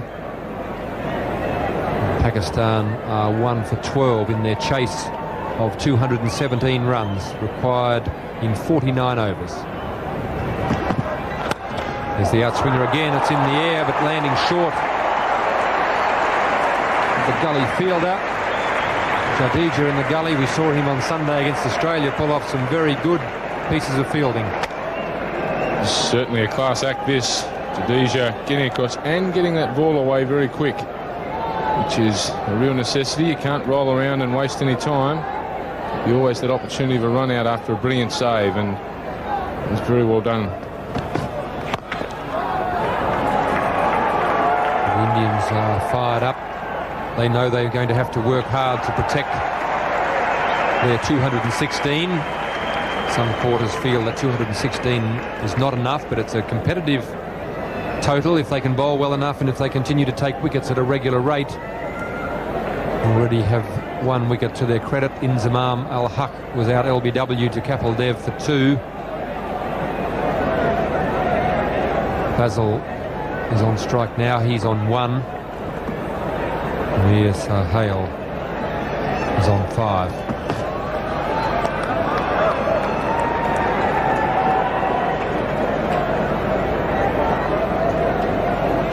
We also welcome back our viewers from Adelaide to the Sydney Cricket Ground. Pakistan have started their run chase. They require 217 runs in 49 overs. They can bowl the required 50, so 4.42 is the rate required per over, and they're currently 13 for a loss of 1 wicket. A bit of swing there for the Indian bowlers. They've had some problems. 6 extra balls have been bowled with no balls and wide so far in the innings. Prabhakar is in his second over. Kapil Dev has already bowled 2 overs. Kapil Dev has 1 for 8. Prabhakar none for 5.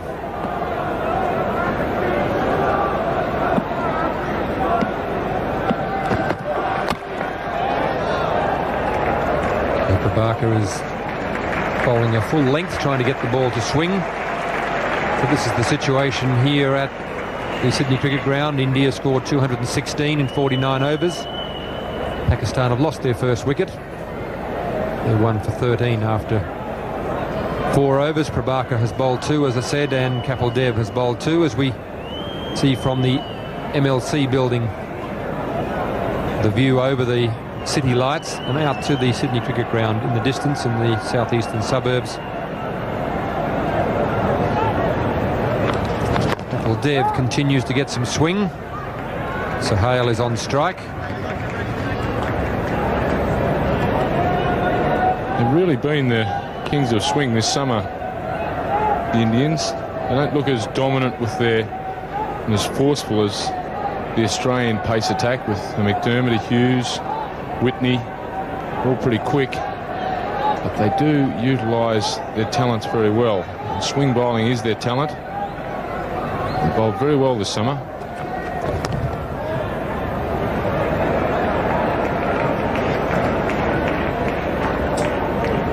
Amir Sahel, 25 years of age, just the 9 matches, 150 and 100 though, so he's got a bit of talent. Good striker of the ball. Pretty good strike rate. His century against Zimbabwe at Hobart being his highest score. That's his only century in limited over cricket. Kapil Dev slips it down the leg side, and that's another wide. Umpire David Shepherd says, "You can't do that, son." Kapil not overly impressed. Bit hard to talk Shep out of that, I think. But Kapil Dev, a real professional, will get back on with it. But that was starting just outside leg stump and going further down, and Shep, in absolutely no doubt at all, that was a wide.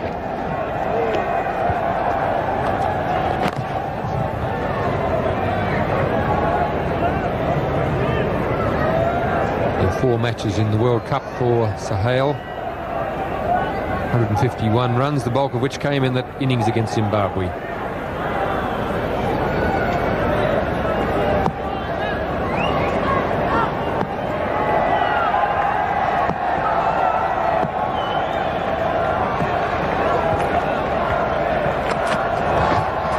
Down the leg side again. Kapil Dev asking the question as to whether that was in fact hit. It might have also been a little bit of psychology being played there, suggesting that if he could get that close to hitting it, it couldn't have been a wide, Mr. Umpire. Yes, umpire David Shepherd having another real good look at it. I think the difference in those two was First one may have just swung a little more before it passed the stumps, and swung a little more after it passed the stumps. Yes, I think the big difference that David Shepherd took into consideration was where the two balls pitched. The first one swung and pitched outside leg stump. The second one pitched just almost in line with leg stump, and then either from late swing or movement from the pitch deviated down the leg side, and I think that was a good decision. He gave the bowler the benefit of the doubt. The ball actually pitched close enough for the batsman to make contact with the ball and then moved away. Good common sense umpiring by David Shepherd.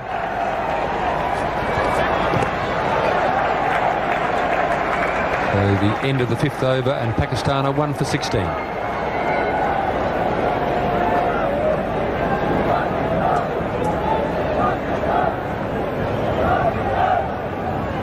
Prabhakar continues. Oh, and the swing is still there. Zahid Fazil just searching for the ball. She searched and seen beautifully and straight there, and just going away at the right time. Kapil Dev and Manoj Prabhakar really extracting some swing out there tonight, making it very difficult for the Pakistan batsmen.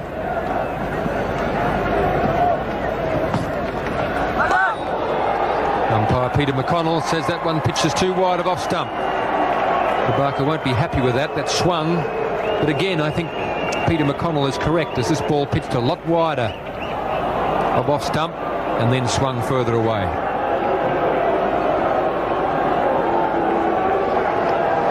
Certainly well wide of off stump, and I don't think there's any doubt in the world Moray and Kapil Dev not too happy about the Australian umpire's decision there. Really not a lot of doubt when you look at it on the replay. There's no doubt about that one either. That was a very good delivery. Fazil just finding it difficult to lay bat on ball here. Manoj Prabhakar we saw throughout the summer in the Test matches and the World Series Cup games. He's played 71 matches. He's got better and better with each outing in Australia. I think he's a fine cricketer. Useful middle order, lower middle order batsman in Test matches. He struggles a bit in the one-day games to get the ball off the square. A very useful swing bowler. That's out. That time he's got the line, the length and everything right. Fazil has been searching for the ball and he's finally found it. A lovely little outswinger there from Manoj Prabhakar. The Indian fans are very happy about it too, and so they should be. He found the line, impeccable outswinger. Started angling in, straightened up, went away. Nice little nick. Pakistan are now, what you would say, reeling. So hit out for 2. In the 6th over, they're 2 for 17. 2 for 17, requiring 217. Unless someone plays a blinder, Pakistan will be in trouble. This is why he's there. A lovely little delivery, but you never count your chickens before they hatch. Kieran Moray very excited, and be just as excited, if not more, if Manoj Prabhakar can produce another outswinger like that one and get Javed Miandad to give it a little touch on the way through.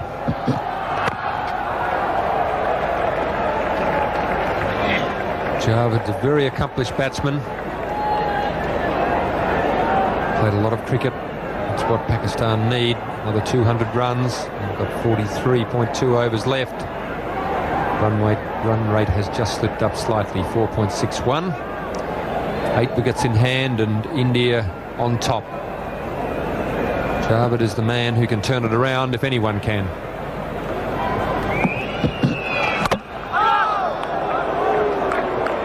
Just a little bit anxious. The swing giving him some problems. Javed just having a bit of a chat to himself. He likes to have a bit of a chat. He doesn't mind who he talks to. Yeah, I think there might be a few having a bit of a chat to Javed out there and willing their bowler on. There seems to be a lot of looking and staring and talking. A very interesting confrontation out there at the moment between bat and ball, India and Pakistan. Javad's a great competitor. He won't be giving his wicket away. Had a few back problems, but he's a great fighter. Pakistan in trouble, 2 for 17.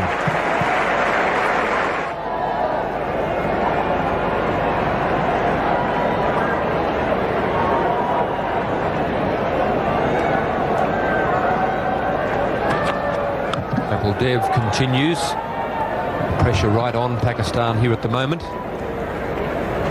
Sohail is still there as one of the openers, but he's lost his opening partner, young Fazal. So Javed Miandad just having a chat, just letting Sohail know that he's there, telling him what's required. I'm sure Sohail knows, but Javed doesn't mind passing on some of his experience.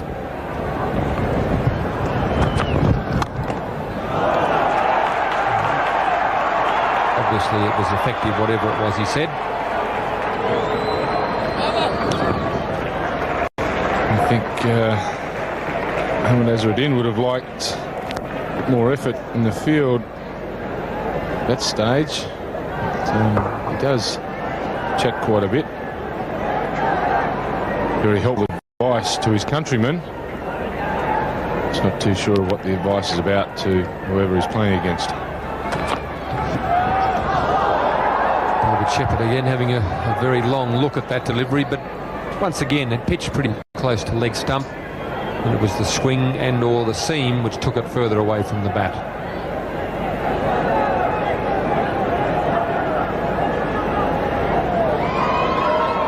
Plenty of tension out in the middle. Important game for both sides, as they all are.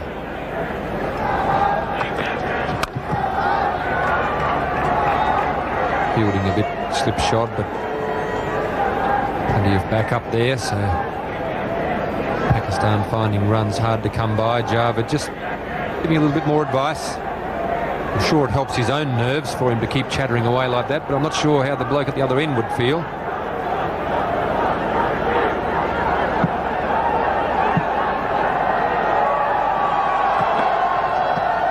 Oh, and again, that's a good delivery. There's plenty of movement there. We saw from the Pakistan bowlers who struggled to control the ball that when they did get it on line, it swung and seamed round. And again, Kapil Dev just a hint of an in-swinger to the left-hander, and then it seamed away off the pitch. Kieran Moore can't believe that it's gone past the outside edge.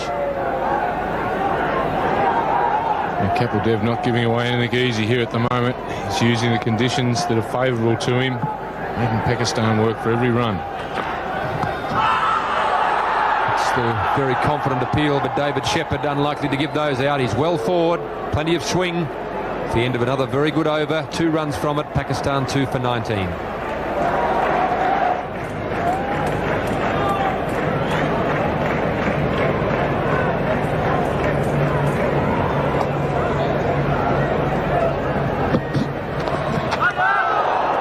as Prabhakar continues to get the ball to swing, even Javed Miandad having trouble playing those. So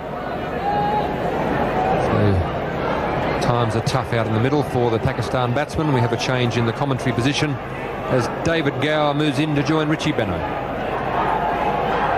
Thanks, Greg, and there's plenty of action out there at the moment in the last over. Very, very close LBW decision.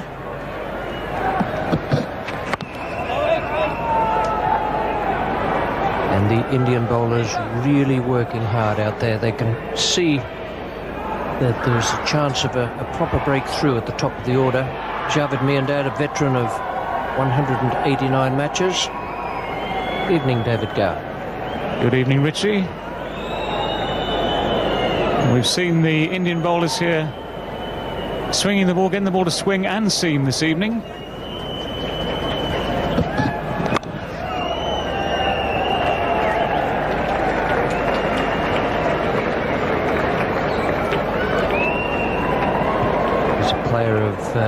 Great experience. He's one of only 2 players to have taken part in every World Cup that's been played. Javed Miandad is a youngster. He started off in the 1975 World Cup, and Imran Khan was the other one.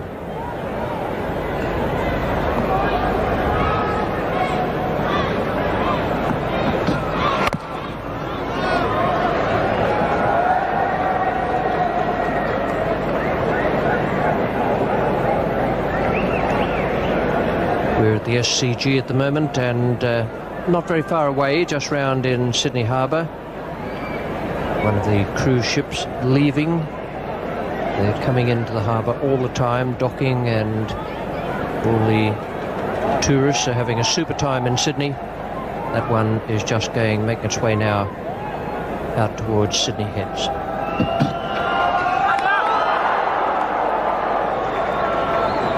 And this is no holiday for Javed Miandad. Starting his innings tonight at the SCG with the ball moving all over the shop. Another very good delivery, just bouncing away, seaming away from Javed. Kieran Murray anguished as he takes the ball behind the stumps.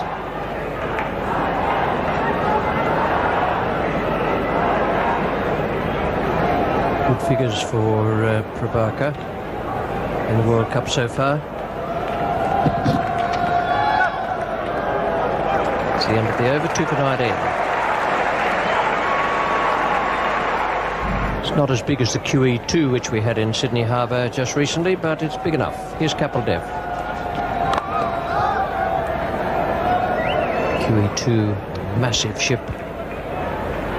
Berthed at Circular Quay at the overseas terminal just recently, and it was a marvellous sight when it went out past the Opera House. Well, here at the SCG, it's 2 for 19. Javed Miandad is not yet off the mark. It's Sohail who's taken strike. He's added to his 8th.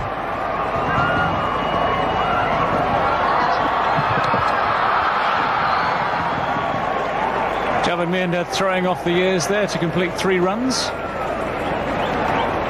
When he first came into the game, very, very quick man in the field between the wickets. And taking advantage there as the fielder slipped, picking up the ball, just making it in. Sohail picking up the in-swing of Kapil Dev, finding a gap in the field.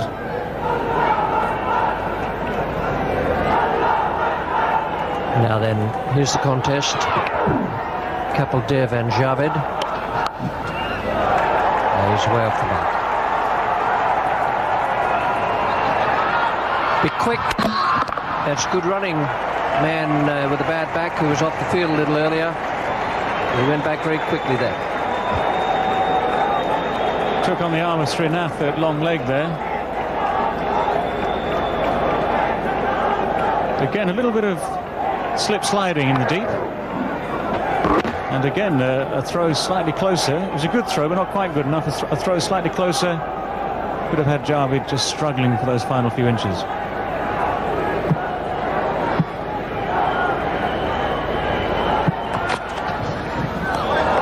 Beautifully played. It was very well bowled by Kapil Dev. Javed is an experienced player and a good street fighter. Just got the bat away in time. That's a beautiful delivery. And Javed just managed to resist pushing the bat further out at it, which could easily have resulted in an edge to the keeper.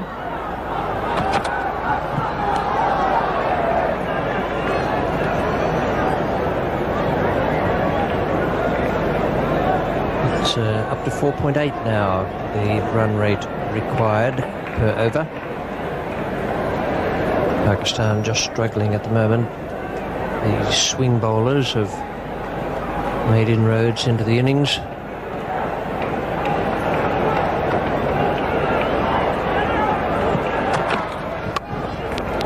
bowled again, but equally well played once more by Javed Miandad, who keeps the strike. It's 2 for 25. 2 for 25 Pakistan. Here's Prabhakar. It just sounded like an inside edge. Might have flicked his pad with his bat. And that's been signalled a leg by.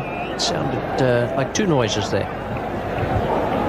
Again, Prabhakar angling the ball in. Javed in front of the stumps, but the angle of the ball coming from wide of the crease there, taking it down towards the leg side.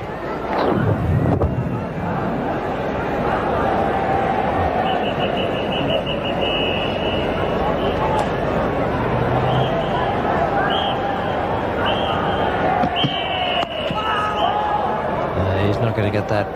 And I suppose halfway through the appeal, he probably knew it. Sorry about that, Peter. Yes, it never stops bowlers appealing, of course, and half the fun of appealing is to try and distract the batsman from looking for runs. Give the fielders that extra split second to get onto the ball.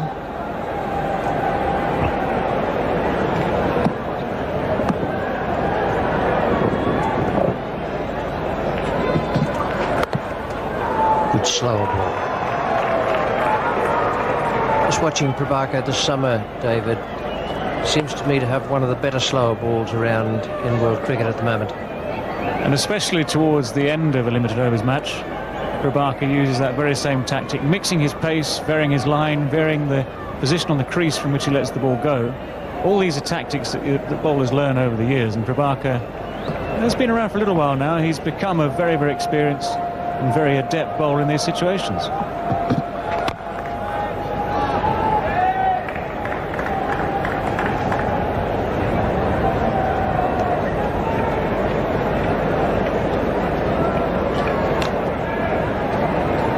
Always tremendous amount of shining of the ball done these days.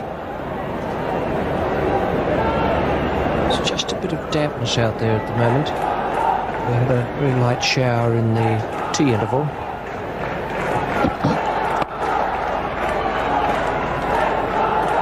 It's been a fairly humid day in any case, and with that little extra moisture coming out the skies, always helps the ball to move around here, and with the lights at the SCG again helping the atmosphere, creating that atmosphere which helps the ball swing. Batting in the early overs of these 50 over matches is very much the art of watching very closely and trying not to take too many risks.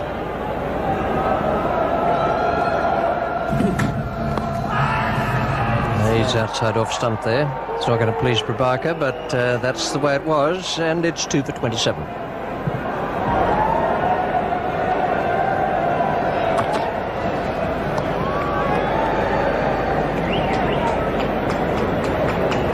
There's Hale. It's on 12, Javed Miandad 3. There's not much between the two teams at the end of 10 overs. That run rate is just creeping up towards 5 and over. That's the required rate.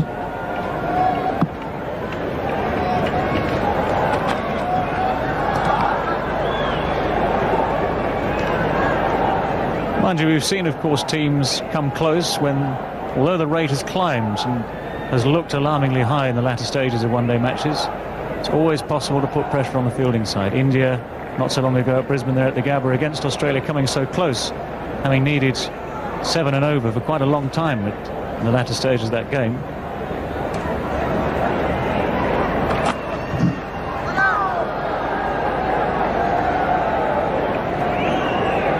Yes, that was a good game on Sunday. A very exciting finish, India and Australia.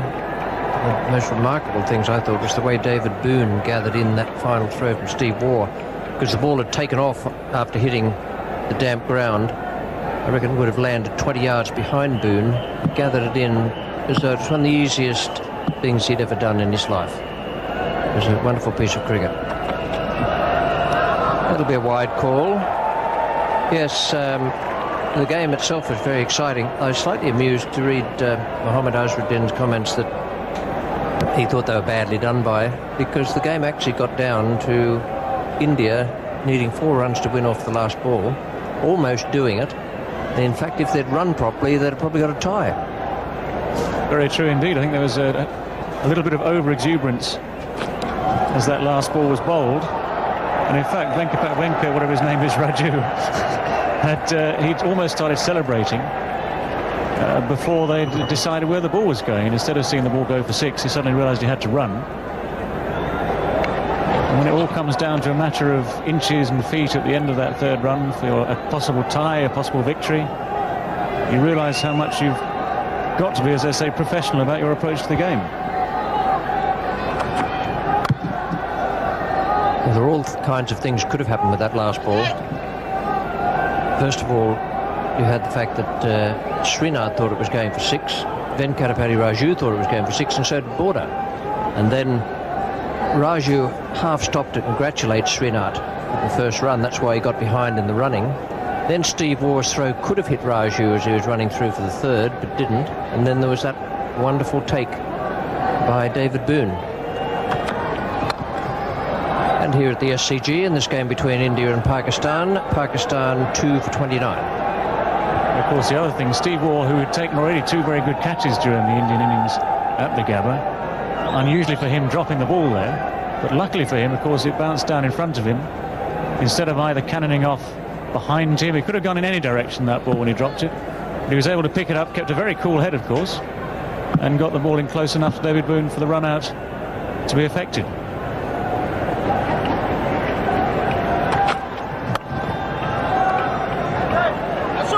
Two for 29 and 11 overs gone.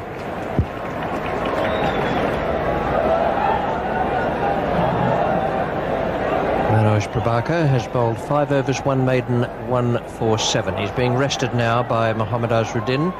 Kapil Dev has been more expensive, 21 from 6 overs but 1 wicket. And Javagal Srinath will be the bowler now from the Paddington end, the northern or Paddington end. The end where the MA Noble stand is situated. This will be Srinath and he'll be bowling to Javed Mir.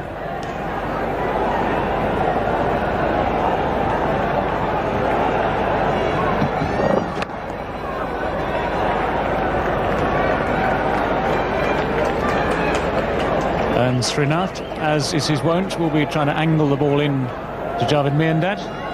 This is natural action to bowl the in-swinger.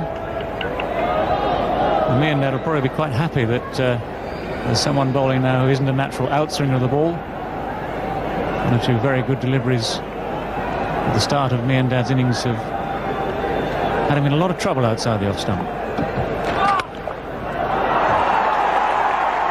That's a wonderful stroke by Javed. Welcome to Eastern States viewers around Australia, Pakistan and India here, and Javed Miandad just playing a beautiful square cut of Javagal Srinath.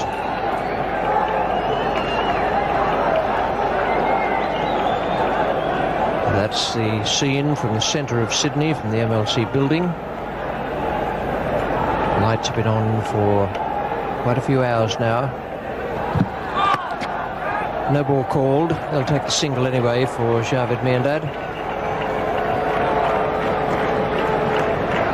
It's 2 for 33 now.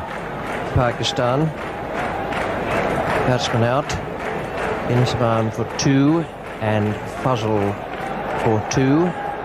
Sohail is 12 and Javed Miandad is 8. Plenty of batting to come. Salim Malik, Imran Khan, Wasim Akram, the left-hand all-rounder, and Wasim Haider, and Moin Khan is a good batsman as well.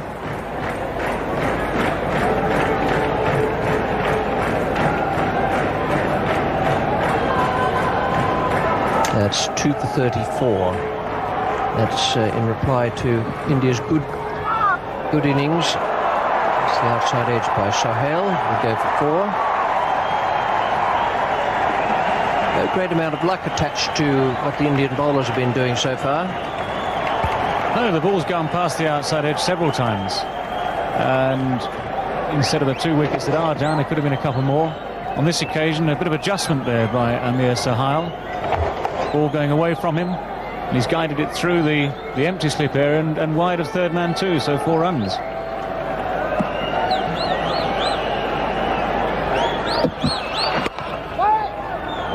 That's 2 for 38 now, Pakistan. 16 to Sohail and 8 to Javed Miandad.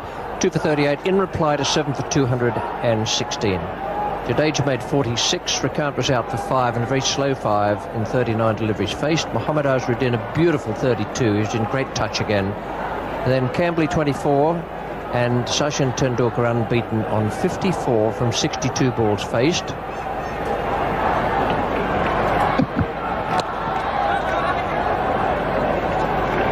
Tendulkar played very well indeed. Manjrekar got a first baller. Kapil Dev, there's a good partnership, David, between Tendulkar and Kapil Dev. Kapil Dev came in there with the mission to strike the ball again, something which he does very, very well indeed. And the partnership, in fact, realised 60 runs off only 49 balls. One huge 6 over extra cover from Kapildev really was outstanding. Yeah, they've put third man a bit finer now. He's able to cut that down to 2 rather than the 4 that came earlier in the over.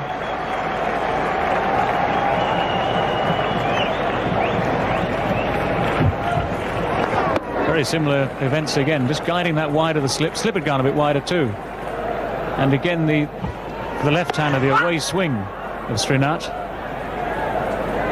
And not only that, there is now another slip, and now 2 slips in the left-handed batsman.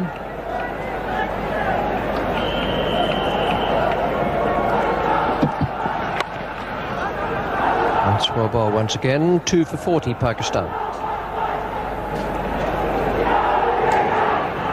2 for 40 Pakistan. India at the same stage, 1 for 30. Javed Miandad is 8.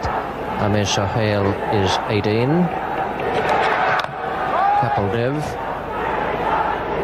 We had the feeling that Kapildev might have just had a slight strain of a hamstring when he was batting immediately before his dismissal. That's the way the extras are at the moment. Well, there we are. You see 8 wides, 1 no ball, and 1 or 2 others that have been scored off.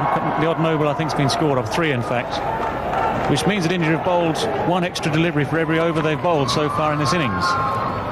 And when you're playing in a tight one-day international, it's something which no side can really afford. And if this goes down to the wire at the end of the day, then the Indians might have cause to regret 1 or 2 feet overstepping lines, 1 or 2 radars going astray with a swinging ball. Oh, Kapil.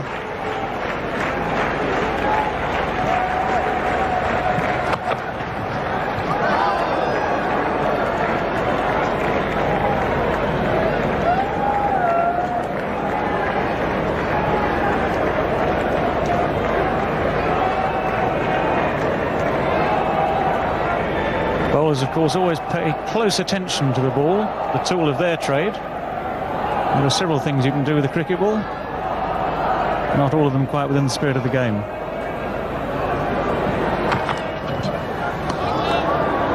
Very good technique, Javed Miandad.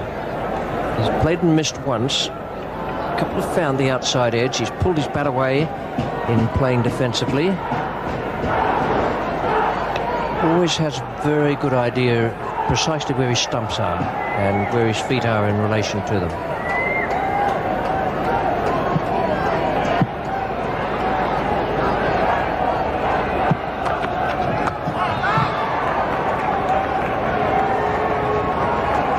That would not have been a good ball to leave.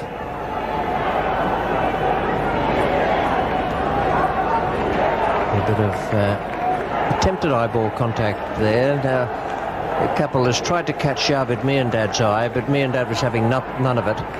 So he managed to catch David Shepherd's eye on the basis that, oh, that was close, wasn't it? Well, it's always worth keeping in contact with your friendly umpire. And the better relations you keep with umpires, they always feel the better chance they have of getting decisions in their favour. The end of the over. Umpire Shepherd says so. And it's 2 for 41.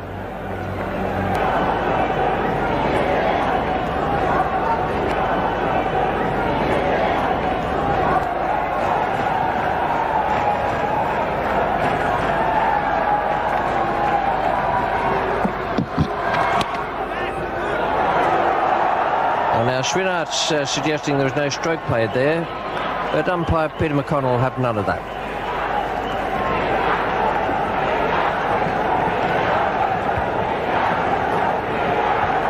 Again, Srinath's line and swing taking the ball down the leg side there.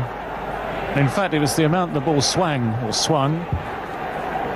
that in fact defeated the attempted shot. I mean, Javed was only in fact just trying to glance the ball down, trying to get bat onto ball. And the amount of swing took it away from the bat, off the pad, down to long length for 1.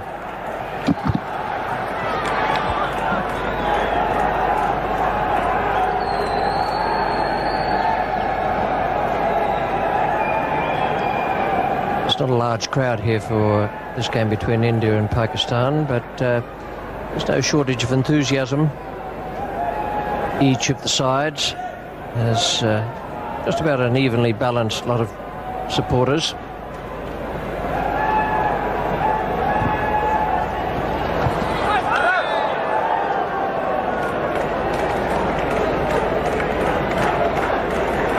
Sahil tempted outside the off stump here. Another full swinging delivery. Sahil actually nowhere near that in the end.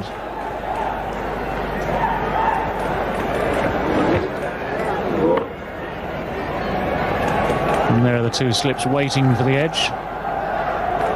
And they might be in with a chance.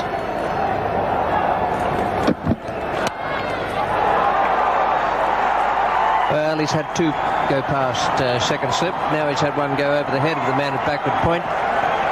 And beating the two men racing for it. It just runs into the boundary. So Sahil now goes on to 22.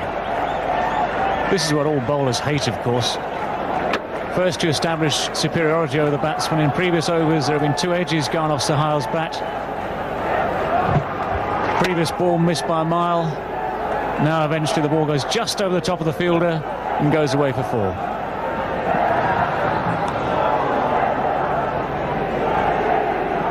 He's had an interesting season, Javagal Srinath. Came into the opening test match up in Brisbane and bowled very, very well. A good debut. He also made runs at the right time, batting right down the bottom of the list. Then the pressure, I think he suddenly realised what was happening to him, that he was bowling well, and the pressure became a bit too much for him. And he's just started to come good again towards the end of the tour. It's 2 for 46. Sachin Tendulkar comes on. He'll be bowling his dinky little in-swingers and out-swingers. No great pace about his bowling. He's done one or two good things, and he's always trying to get into the game. He likes to use variety, doesn't he, Richie? Sachin Tendulkar, not short of confidence. Not short of the confidence to try and do things with the ball, to try and vary it, try and keep the batsman guessing. And he'll be trying to use the atmosphere here tonight to continue swinging the ball. It has moved the Indian bowlers, and someone of Tendulkar's pace, I'm sure, will keep it moving.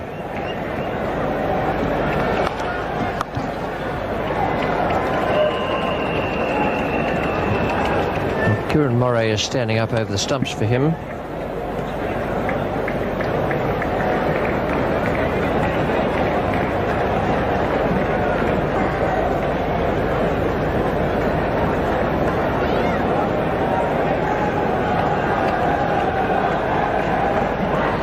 The left-hander, Murray goes back. He may well come back up over the stumps for Javed if Javed is batting on or just outside his crease.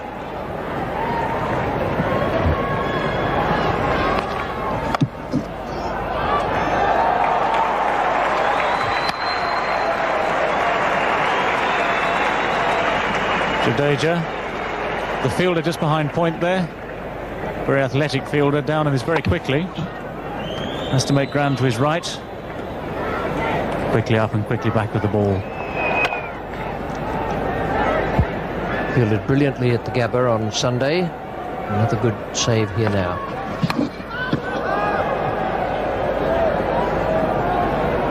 And there, as Richie correctly predicted, Kieran Murray back up at the stumps for Javed, a man who likes to move around the crease. Wouldn't be averse to going down the wicket to Tendulkar. We'll think twice about it now with the keeper up. One of the problems for Kieran Murray and Tendulkar will be with the wides. Tendulkar likes to slip one down the leg side, swing away, and Murray is always there for the attempted stumping. Doesn't work in the limited overs game. They're quite often called for a wide.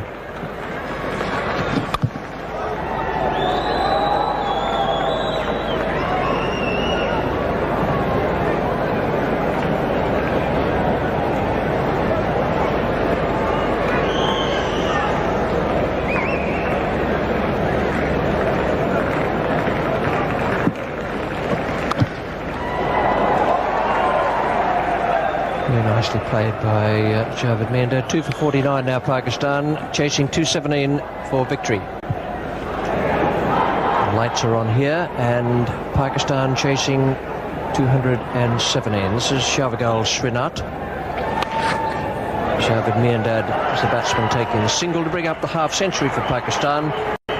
In the commentary box now, Tony Greig, and with him is Bill Lawrie. Thank you, Richie. Good evening all, and this is going to be a very close match here at the Sydney Cricket Ground. Javed Miandad and Sohail just steadying the ship for Pakistan after the loss of 2 early wickets. Left and right-handed combination working well. It's breaking up the line of the bowlers on occasions. Scoring much quicker than India did at this stage. And good evening, Tony Greig. Evening, Bill. Yes, the left-hand, right-hand combination certainly is working well. Sohail has already scored 100 in this World Cup. It was against Zimbabwe at Hobart. 114 he got there for 136 balls.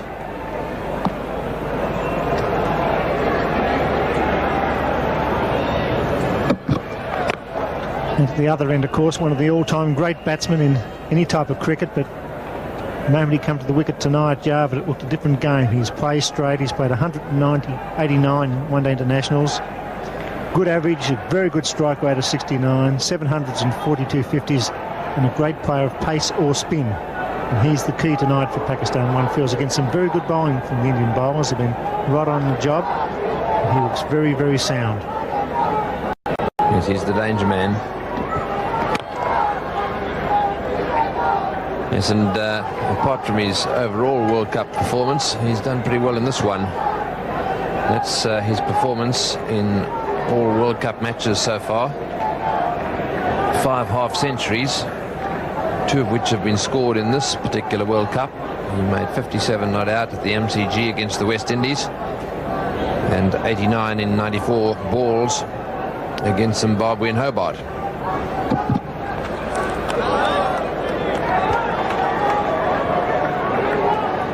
The other end, Sohail, who reminds me very much of Graham Wood, the former Australian opening batsman. He's got a very solid technique, very keen to work the ball on the onside when it's up. He looks to be a very handy top order player. Good concentration. It's nicely glanced. That could go all the way. The original leg glance, beautifully played. The straying onto leg stump. Good players don't miss those ones. They're gifts. Fruit for the sideboard. It's 2 for 54. Tendulkar. And Javed Miandad, he's an uncomplicated batsman. He shuffles across the crease, but always giving it the full face of the bat. Yes, and a very attacking field has been set here as well. They're all saving one. At some stage, Javed is going to have to try and hit one over the top of that circle. They're in there trying to keep the ones down. That's good fielding. And until such time as Javed actually lofts one over the top of the field, they'll keep them up. So it's going to take an initiative by Javed. This was an attempt to get the ball through the offside field, but they're very agile out there. I think the straight hit down the ground over the top is going to be the go.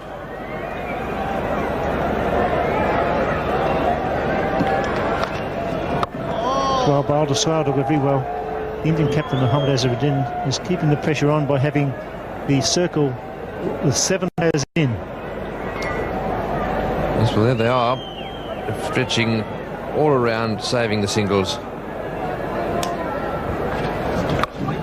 Nice deflection. That beats the backward point, but not the third man, just the single.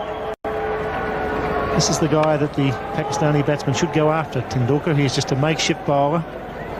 Azharuddin trying to get him through his 10 overs or maybe 5 overs quickly before the batsmen are really playing their shots.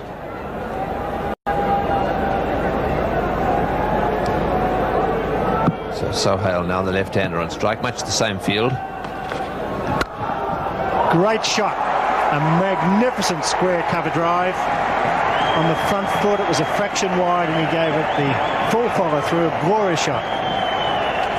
Yes, Tendulkar wouldn't be very happy with that one. He'd bowled pretty well so far. That was a wide delivery, and he literally flayed that one through the offside field. No chance at all of the fielder cutting it off.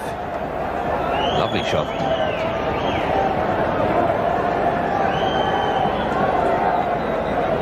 So Hale goes to 31.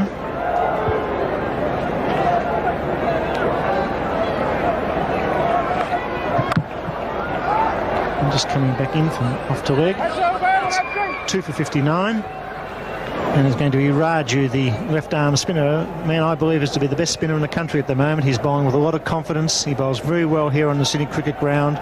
Mohammad Azharuddin's bringing him on against probably the best player of spin in the Pakistan side, Javed Miandad. Better be spinning the ball away from the right hand. A left-arm orthodox spin. 5 men inside the circle. 3 on the onside, 2 on the off.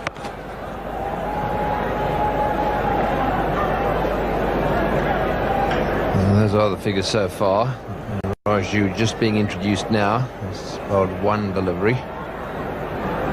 Very tidy bowling figures there. You know, get some spin. Javed trying to sweep against the spin there. The onside field is very strong.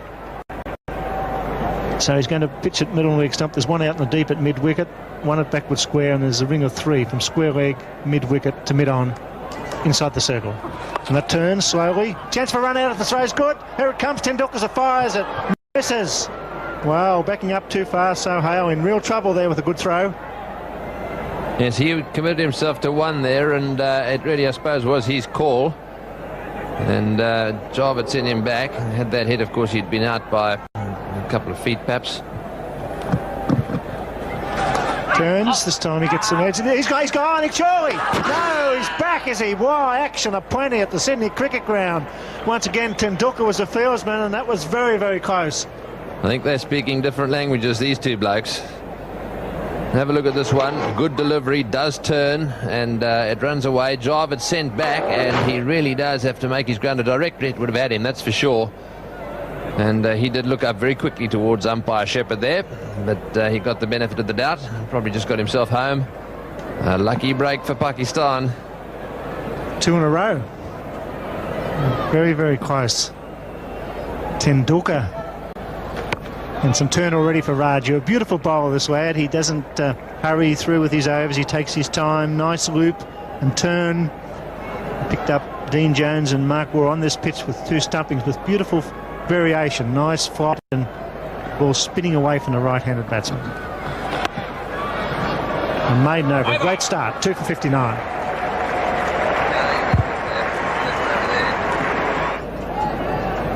Lights on here at the clear ground.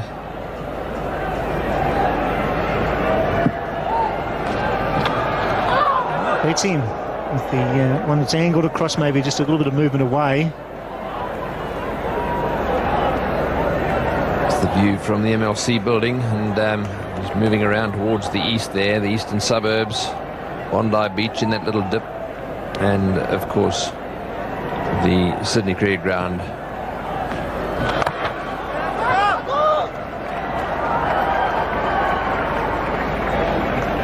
Cricket ground surrounded by Randwick and Paddington.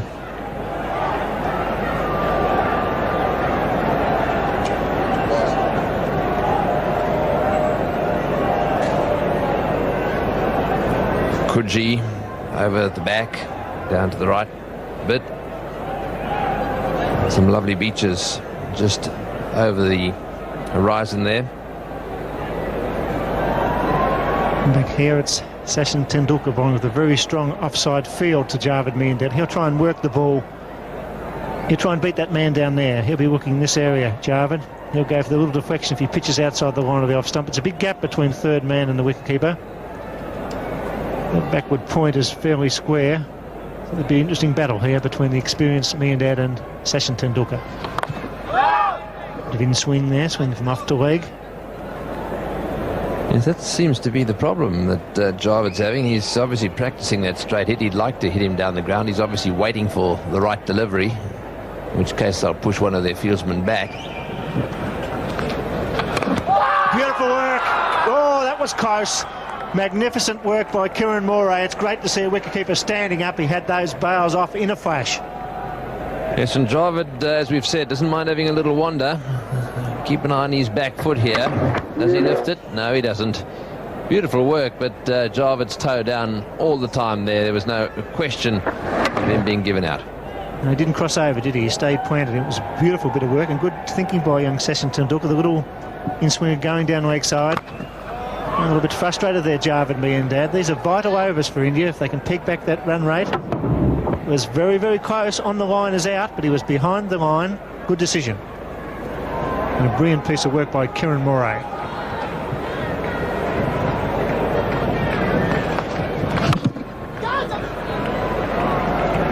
Two runs off the over. 2 for 61. Little discussion there between the Indian captain and umpire Shepherd. He's fielding almost dead square on the leg side, alongside the umpire. Three of them saving one on that side. He's getting some turn, Raju. He's a superb young bowler. One wonders how good he'll be in 5 years from now, playing on the turning wickets at home in India. He's a very good bowler.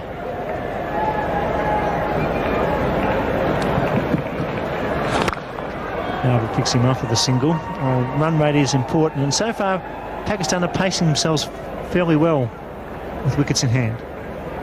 Well, that's the Indian innings. Pakistan got themselves just ahead, having lost a couple of quick wickets there. And now they've been brought back to the fold, mainly due to Raju, who's slowed them right up. He's definitely getting the ball to move away from the right-hander. It'll move in now to the left-hander. It'll be interesting to see what he does. They've got their field relatively stacked towards the onside. That's the sort of shot that I think he likes playing. He'll be into the sweep. He'll be trying to get it away fine if he can. He has to be a little careful he doesn't get a top edge, but having a look at the field on the onside. There's a man right back at deep long on and one at deep square leg. And then two saving one of whom is just behind square waiting for the top edge. Sweeps that fine. It's a good shot. First one coming around. They're 3 for 2. Javid, is he going to come back? This will be very close. The throw's wide. Good running. And a good shot by Shahal. Prepared to sweep with the spin. Hit it nice and fine. It was good placement. Mohammad Azharuddin won the toss and elected to bat earlier this afternoon. Conditions were good.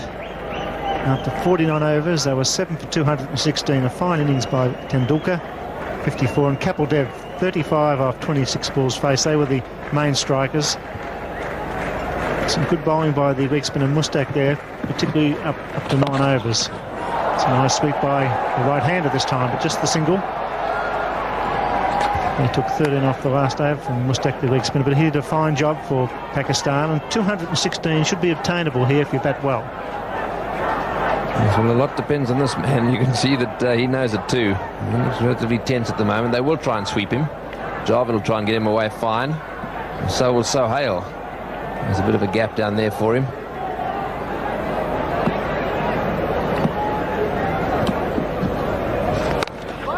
It's well played. 8 runs off the over. Good one for Pakistan. It's 2 for 69. Good partnership this. Yes, and nothing in it really. Just the 1 wicket is the difference. Well, that wasn't his best shot. He tried to club that one down through mid-off with almost a flat bat. This one gets the feeling that Sohail's getting a little fidgety now. Javid down the other end, just trying to settle him down. Just be patient. It's a nice deflection. Well, the left and right-handed combination is working well here. It just breaks up the line of the bowlers. It's a good, solid partnership. It's 1 or 2 boundaries, but the experienced me and Dad taking his time and his young partner playing the shots.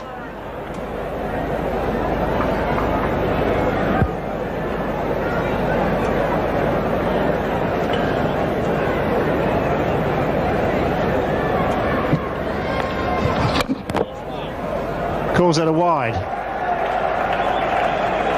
Going for the leg side, stumping again. This time it's angled down leg side, and umpire Shepherd right onto that one. Good partnership. It's just 91 balls. It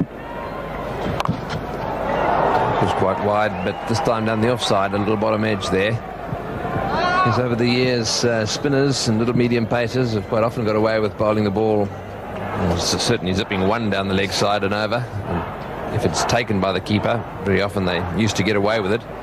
Not so much these days.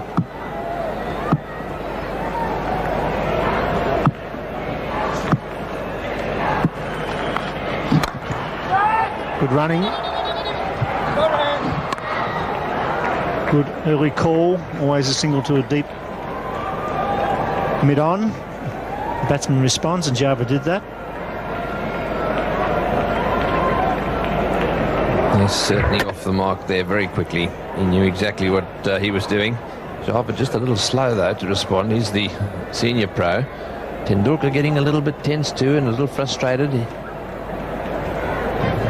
This match is very much in the balance at the moment. That's wide. This is just losing his cool, the young 18-year-old who batted brilliantly for 54 not out. The pressure here. It's a vital match for both teams. It certainly is. At the moment, the Pakistanis have got the points on the board. They've won one.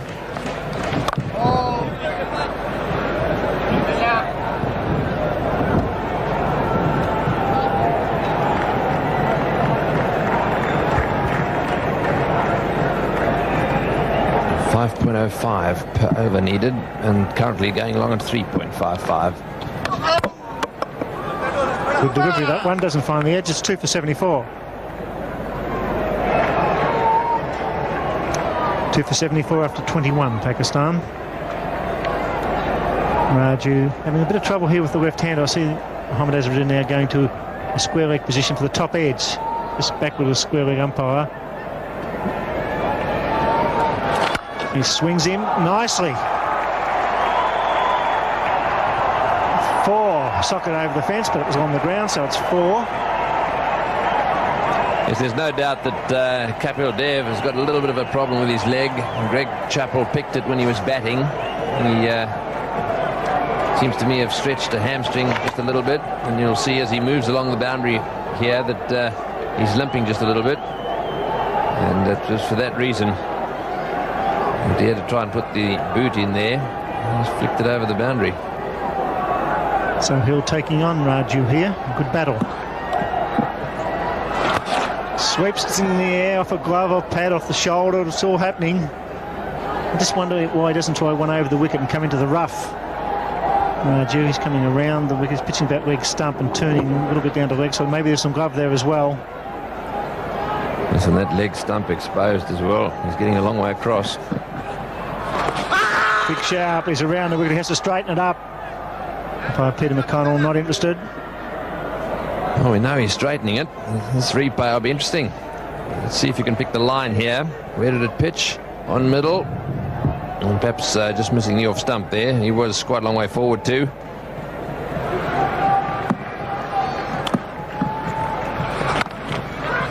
Well placed.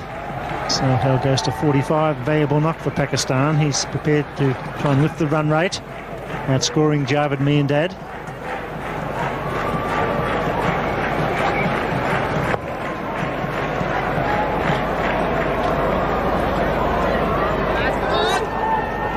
So Hale, 67 runs, 67.2 runs per 100 balls in this innings. He hasn't had a lot of the strike either. 45 off 67. The ball was swinging around early on. He's done very well indeed.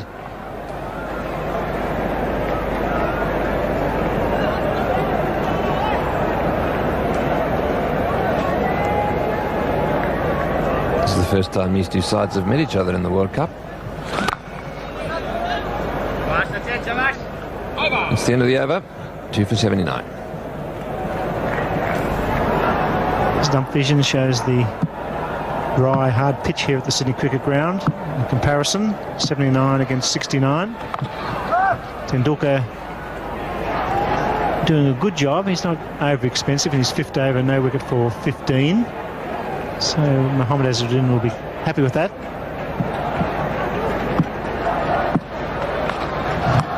Grants is a knockdown by Kuranmora on a half volley. They may go for two here. Just the single. Yes, notice how the keeper went back for Sohail, the left-hander. And he probably is going to stay back now. Is he going to go up for Miandad, which is where he was last over? Well, he managed to get a glove to that one, but just after it bounced, which made it a little difficult for him to latch onto it. And there he is, back over the stumps, keeping Miandad in his crease. We saw Sohail standing outside his crease, trying to make half volleys of some of Tendulkar's deliveries.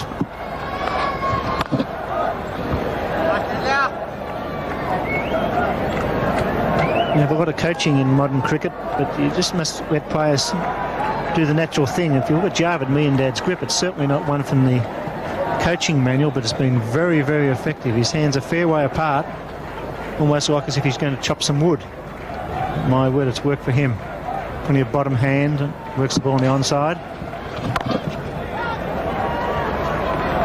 Yes, that's certainly true. The contrast to Javed would be someone like Clive Lloyd, who tended to hold the bat right at the top of the handle. But remember, Asif Iqbal was probably a little more like this. Slow delivery, no run.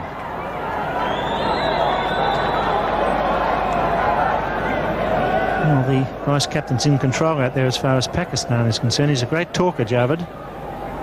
He's not doing much as far as run scoring is concerned at the moment. Two off the over. It's 2 for 81. An important and very good match here at the Sydney Cricket Ground after 23 overs. It's 2 for 81 as Richie Benaud and Ian Chappell take up the commentary. Thanks, Bill. Yes, and it's living up to its billing, this match. Very tight situation, as you see. After 23 overs. Perhaps some unorthodox shots being played by this pair, but not that easy to bowl to, Rich.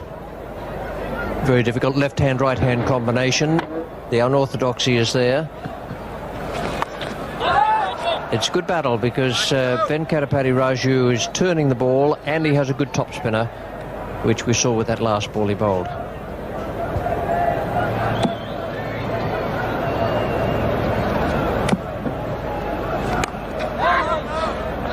He's got a bit to recommend him, Sohail. He bowls a little bit of left-arm orthodox himself. He's good in the field.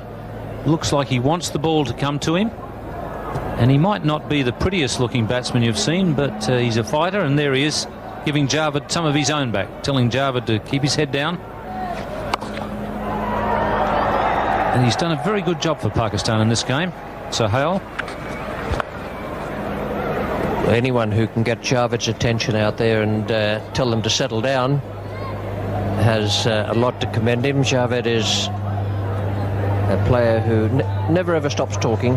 He's always chivying the opposition and his own players, but he is a wonderful player. I love watching him. He's always very much on the ball.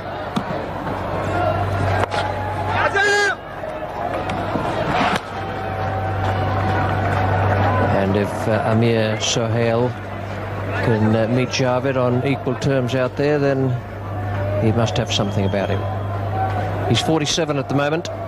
Javed is 19, and Sohail hasn't had all that much of the strike. His strike rate is very good in this innings.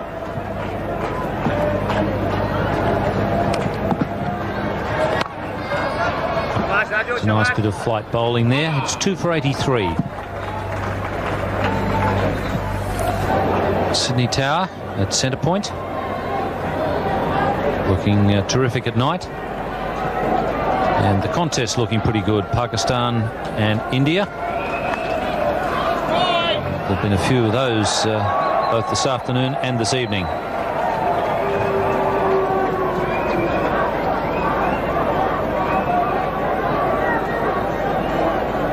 You wouldn't think anyone of this pace would be able to bowl anything as wide as that. It would all land exactly on the spot.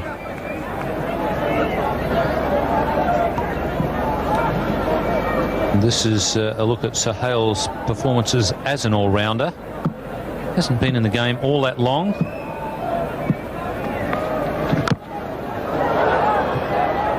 But already he's built up quite a good record.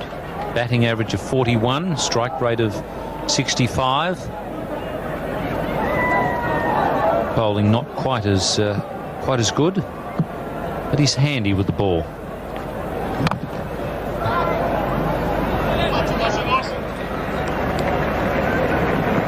Now it'll be Javed's turn to tell Sohail to settle down. It's just a little bit of frustration creeping in out there with the batsman.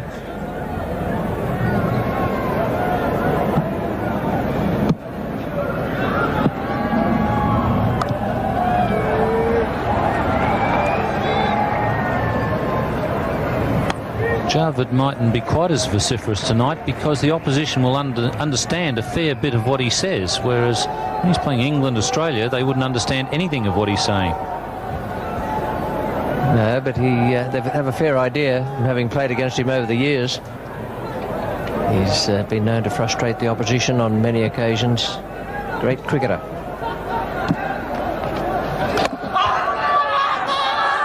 The shouts there, but the bowler followed on.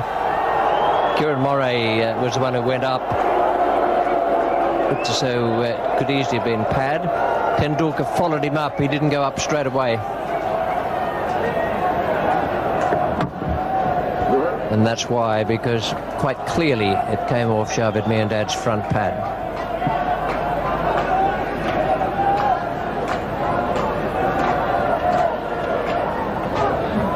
And Javed will just make his point now and say, hang on a moment, son, and excuse me, Mr. Moray, would you mind not talking while I'm facing up? Chatter, chatter, chatter, who, me? And perhaps it is just as well that no one can understand precisely what they're saying.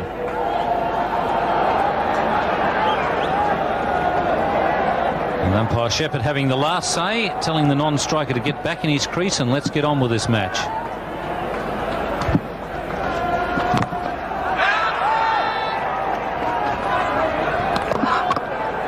And not out is the final decision. Yes, he's never stuck. Javed, it's 2 for 85. Well, a little bit of a conversation going on here. I think Azharuddin is trying to work out what the situation is. Javed's going to put his tuppence worth in. There was never any doubt about that. But I think Azhar is perhaps suggesting that that the batsman rather than the wicketkeeper may have provoked the whole thing by dobbing in Moray. He certainly livened up proceedings and got people jumping around the place. Not least himself.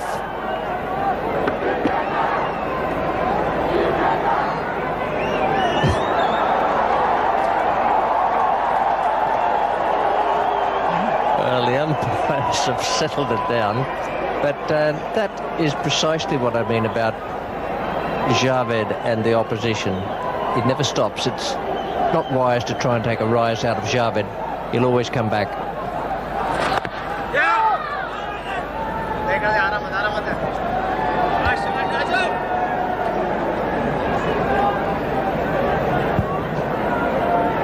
In the World Cup, there have been 7 Pakistan centuries.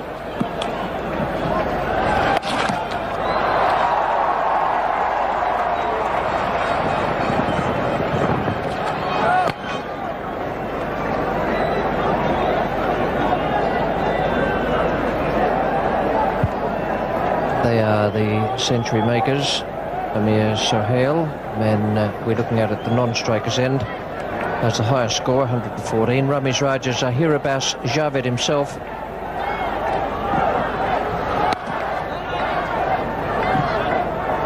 Then Imran Khan is on that list. He's skippering Pakistan in this match here. He's come back with the shoulder injury, said he had to play. Ramiz Raja, a second time, and Salim Malik.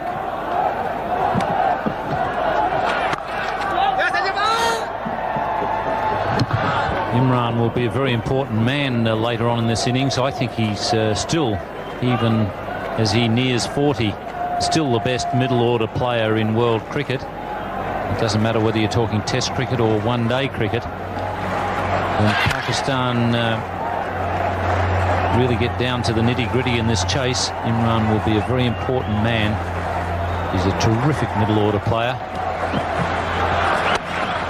And if it's a short run sprint or the longer version where you've got to keep up a good rate for quite a while, doesn't matter what the situation, Imran is the man that I would want to have out there in that sort of situation. That's it! 50 for Sohail, and he's been a good contributor for Pakistan. It's 2 for 88.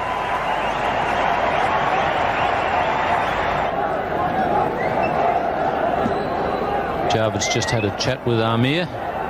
Probably said to him, well, now I've got the opposition murmuring and chattering to me. You just concentrate on your batting and get a few runs and we'll win this match.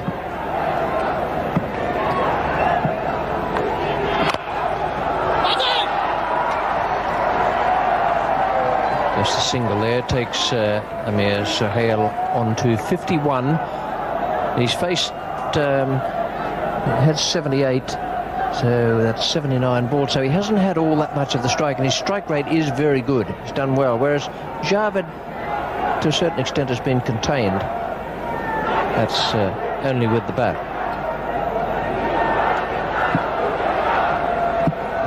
20 from 67 balls for Javad. No ball called there by umpire Shepherd.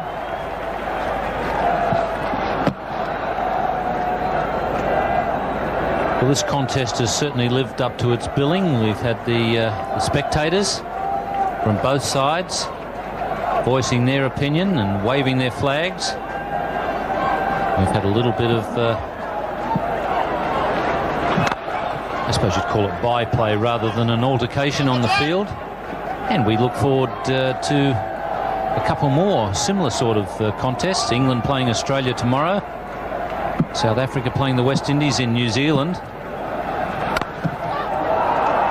Could be a couple of lively contests with not a lot of love lost. Although I think out on the field there's probably less aggravation than there is in the stands in all of those three situations. Game tomorrow afternoon here at the Sydney Cricket Ground between Australia and England is of great importance to both sides, possibly more so to Australia. Have only 2 points so far in the competition.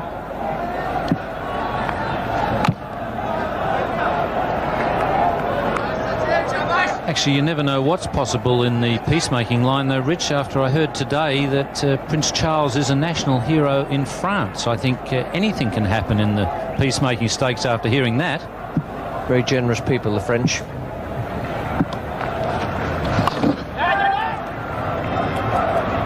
And that with Prince Charles is to do with the statement on French cheeses. That's the points table. New Zealand, England, Sri Lanka and West Indies on top. They're the top four at the moment. Pakistan, Australia, South Africa, India and Zimbabwe in that order.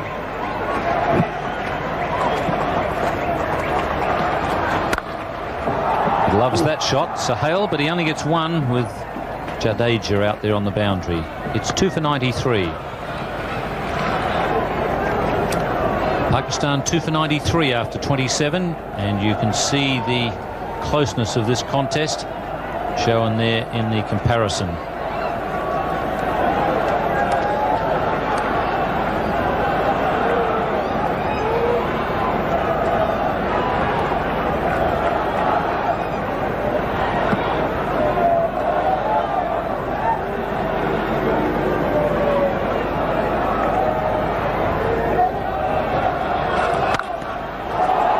Gives that a bit of a thump. And just enough to get it to the boundary. He really clubbed that one. As I said, he might not play shots out of the textbook, Sohail, but he's producing a good innings here for Pakistan. That was beautifully placed. Yes, he's not what you'd call a pretty player, but he's very, very effective.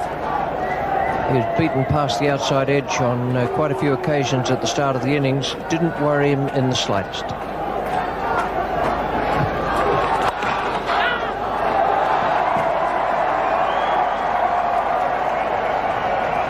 And as I'm sure you'd attest, Rich, sometimes the unorthodox type of player is very difficult to bowl to.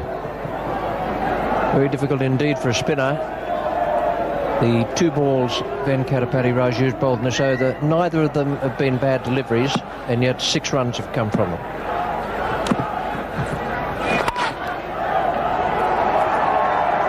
So he's got the first one in this over right off the meat of the bat. Then one's run off the outside edge. That one skewed away into the covers. 7 runs off the over. And Venkatapati Raju will be walking back thinking, what's gone wrong? I'm not bowling too badly. And suddenly it's all disintegrating. It's the 100 up for Pakistan in the 28th over. Remember, this is a 49 over game. 170 balls for that 100.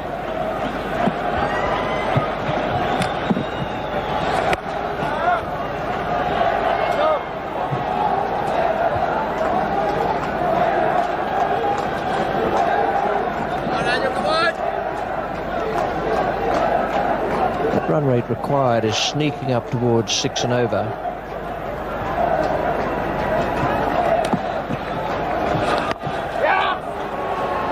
That's clever cricket from Javed. It's a good over for Pakistan.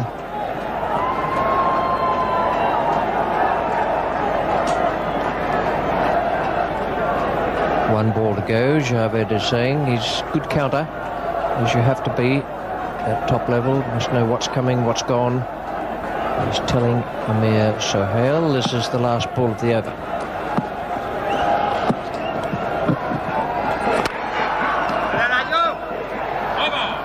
It's 2 for 101 after 28. And Pakistan just keeping India in their sights as far as the comparison is concerned, and that's important because they have 2 very good players to come in Salim Malik and Imran Khan, and a good hitter in Wasim Akram, and then the keeper Moin Khan is no slouch with the bat. So as long as they don't, these players don't let that run rate, the required run rate, get out of hand, then they're doing a good job and keeping Pakistan right in the contest. And the thing is, the way they're batting at the moment, they're not taking any great risks, and that's important. It means they'll have a few wickets up their sleeve when they do need to just pick the run rate up a little.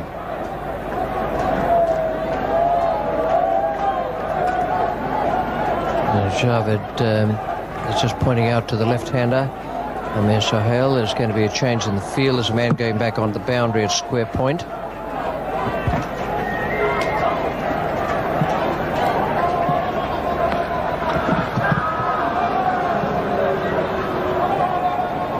There's still 3 men on the offside, saving the single. That's inside the circle.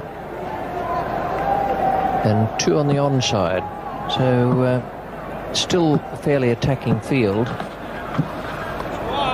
And a wide call.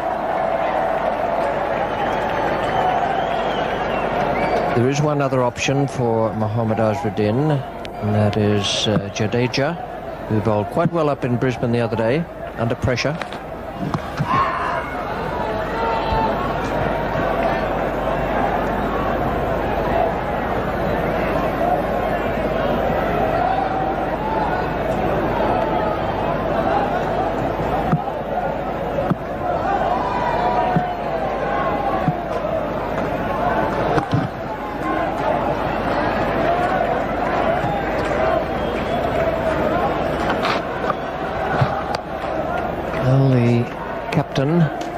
All the responsibility out there, takes all the credit and all the blame as well. Mohammad Azharuddin is back in form with the bat, but he has plenty of worries out there at the moment.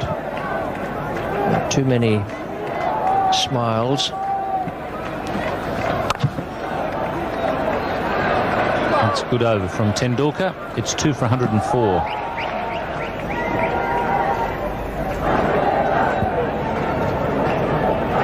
2 for 104 Pakistan. That's against the 3 for 103. This is a 49 over a side match, not because of rain, but because Pakistan bowled their over so slowly.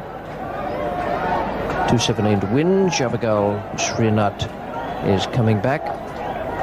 And Venkatapati Raju, having bowled 5 overs for 18, had 8 taken off that last one. He's been removed from the attack. Here's Srinath.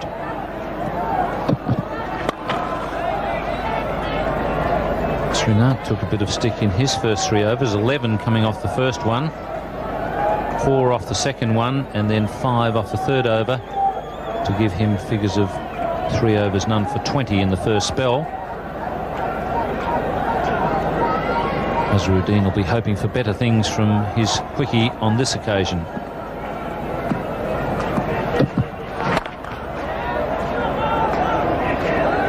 Something of an illusion, the bowling figures up against Srinath's name at the moment, because he bowled pretty well. And passed the outside edge a few times, found the outside edge of Sohail's bat. Just couldn't get the break through, but it was a good little spell, not reflected in the bowling figures.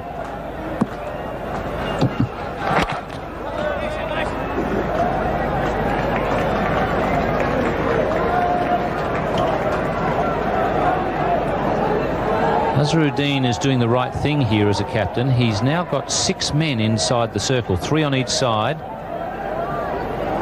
And that's the right thing, because he's got to make singles difficult for the Pakistan batsmen. And what he's trying to do is make the batsmen take some risks to keep up a run rate of around about 4 per over. And he's doing that by keeping 6 inside the circle. If he were to have only 4, there would be some easy singles around, and you'd be able to keep up a run rate of 4 pretty simply.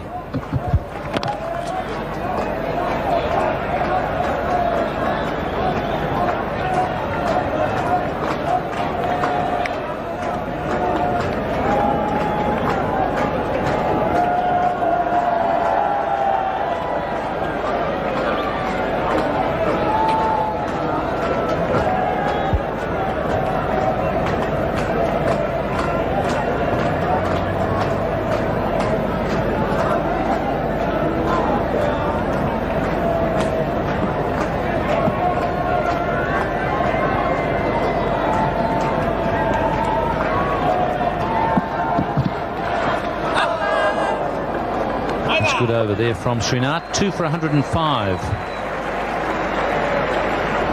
Well, these two teams very evenly matched after 30 overs, as they have been all the way through. And well taken. That's a good catch. Chris Srikanth there, coming forward and taking a good catch at mid-wicket, just a few centimetres above the turf. That's good cricket.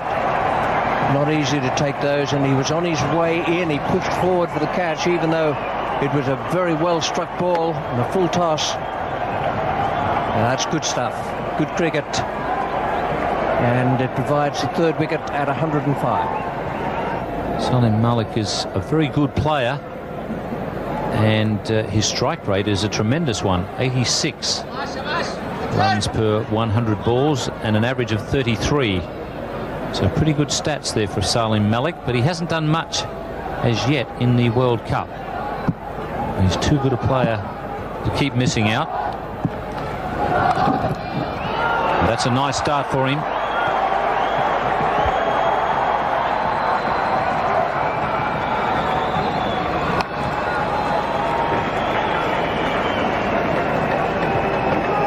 Amir Sohail did a good job for Pakistan at the top of the order. And it took a very good catch from Chris Srikanth to get rid of him.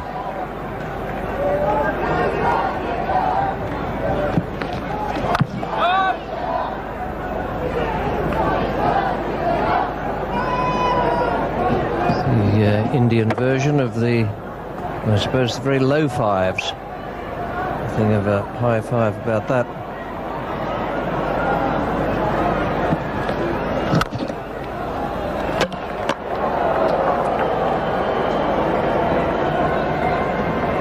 Never run Javed out that way. Not.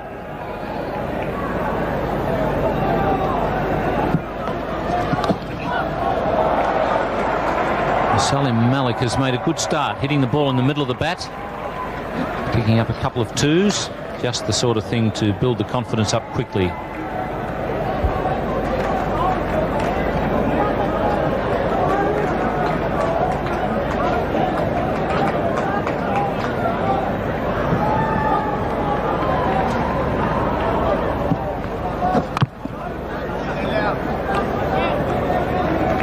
It's 3 for 109 after 31. Well, it's all tied up after 31 overs. It is a 49 over game. Someone hopefully will be in front by then. Srinath continues in the commentary box. David Gower and Greg Chappell. Thank you, Ian. And there's runs there for Javed Miandad. It's the perfect limited over shot, no slips in position. More frustration for Srinath. Not a great ball though, wide of the off stump, giving Javed room to have a full go at it, and of course the harder you go at it, the quicker the ball flies off the edge, and 4 runs. An indication of how hard Javed has worked for his runs tonight. That's only his second boundary.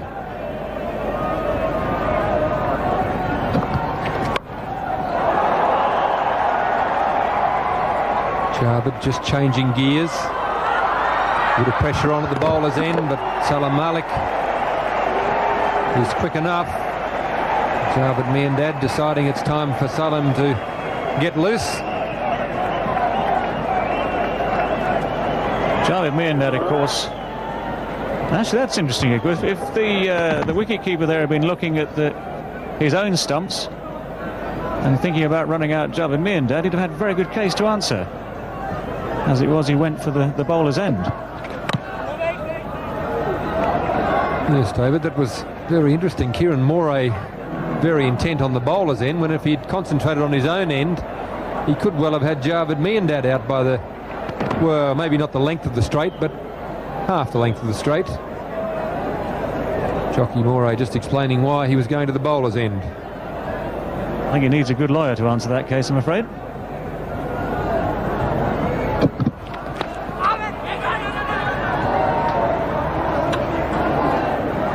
Javed Miandad just picking up the tempo. The yellow line there shows the progress India made during their innings and how Pakistan have been level, in front and back to pretty well even. It was the middle overs of the Indian innings where they picked up their run rate.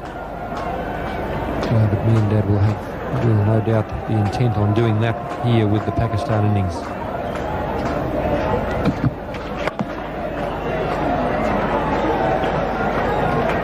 Javed Miandad actually very skilled at doing exactly that, bringing the run rate up.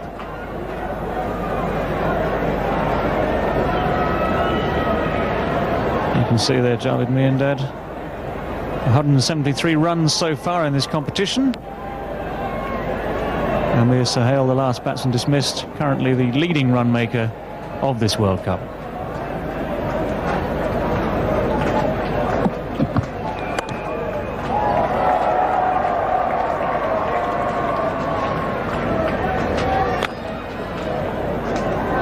Three for 116, Pakistan.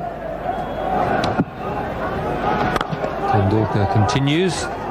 Javed Miandad is the batsman on strike. We've all commented what a fine player he is in this situation. Tendulkar starting his 10th over. He has 1 for 31 to this stage. He's done a fair job.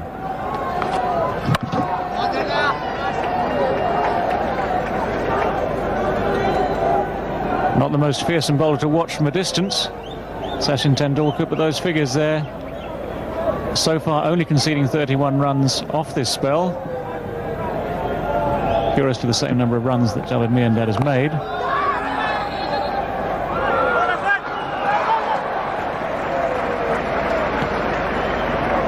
Salim Malik hurt himself there when he slipped and fell.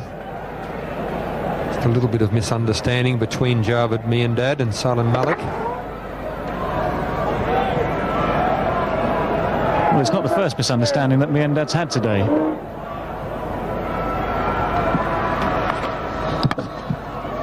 And And that is a wide, and a very wide, according to David Shepherd.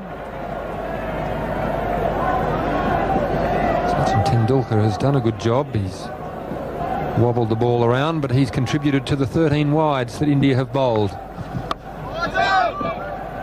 The fielding's been quite good in support of the Indian bowlers. They probably felt they didn't quite have enough runs. They've done their best to back up the bowlers and their captain.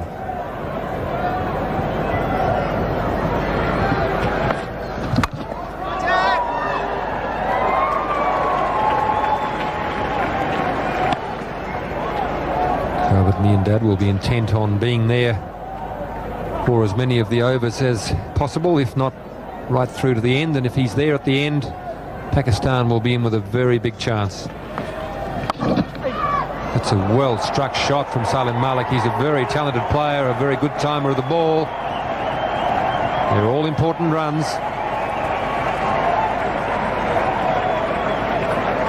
3 for 122. Prabhakar makes a return to the bowling crease. He bowled 5 overs in his first spell. He took 1 for 7.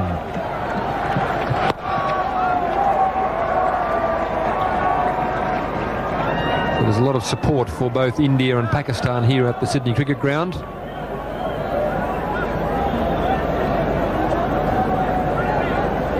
Very Indian names there, Tom, Bob and Sandra.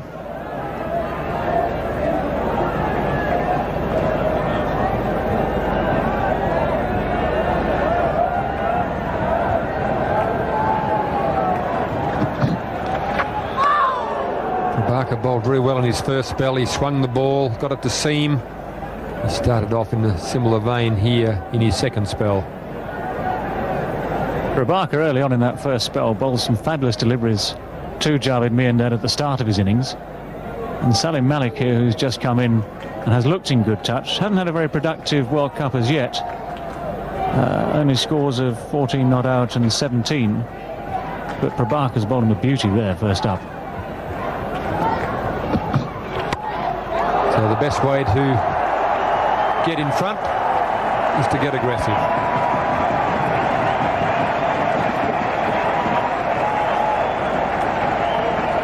This is probably Malik's best option, of course.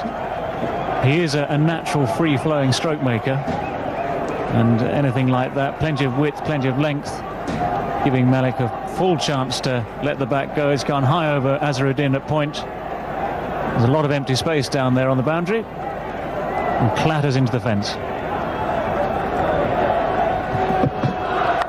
That's out. He's taken by Kieran Moray. A little bit of width there as well. Prabhakar all steamed up about it. He's delighted. Mohammad Azharuddin in the background will be very happy. Indians recognise that that was an important wicket. Their supporters in the crowd are delighted. Well, as ever, one free-flowing shot that goes to the boundary, one free-flowing shot that is nicked to the keeper, and of course the title of careless will spring straight to mind there and many scribes watching this game. Salim Malik, not a very good shot there. And now Pakistan 4 for 127. Imran Khan in his 169th limited over match comes to the wicket to replace Salim Malik. And another view of Salim Malik's dismissal. Kieran Morrow was actually quite happy to see the back of Malik there, and so was Manoj Prabhakar, who I think let Malik know exactly what he felt as he went back to the pavilion again. So Imran Khan walks in there, faces a couple of balls. Pakistan on 4 for 127. Now starting to struggle for wickets in hand. Their two most experienced players are at the wicket. Having lost 4 wickets, Amir Sohail, opening batsman, doing a very good job there with 62. Inzamam Al-Haq didn't have a lot of luck. Zahid Fazal also struggled. And Salim Malik, who looked in reasonable form, 2 boundaries in his 12, struck the ball quite well. Unfortunately for him, got the thick outside edge to Morey. Prabhakar having picked up 2 wickets. Raju now coming into the attack. It was Mtach Ahmed who took a couple of wickets in the 1 over for India in the middle of the innings, which slowed down India's progress in the middle overs.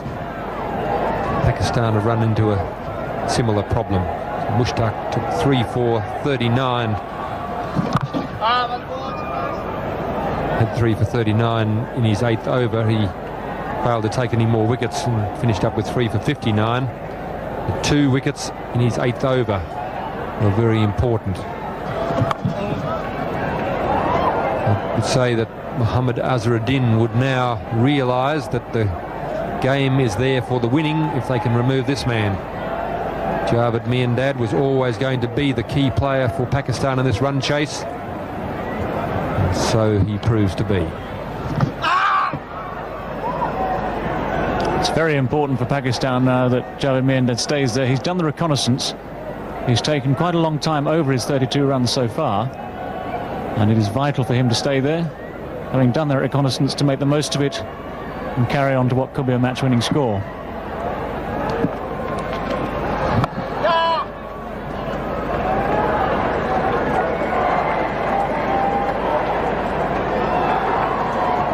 It's the 2 boundaries in the 92 balls for Javed Miandad. As David said, he's had a good look, a good long look.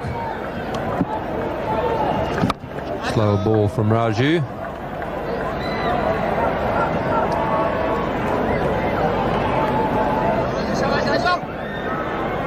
Imran Khan now comes a strike to Raju. He's had very little batting in recent weeks. It's the first game he's actually participated in this World Cup. Had some shoulder problems. It's the end of Raju's over. Pakistan are 4 for 128.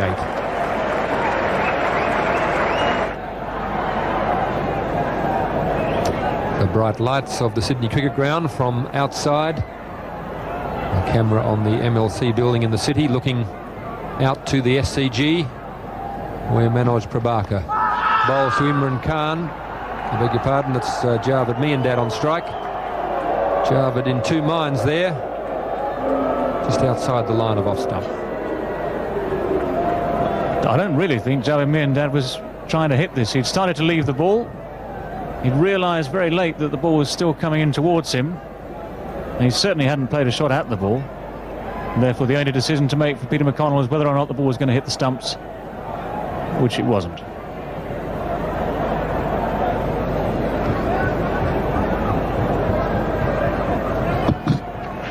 Well, that is a very good delivery. Even Javed Miandad would agree with that.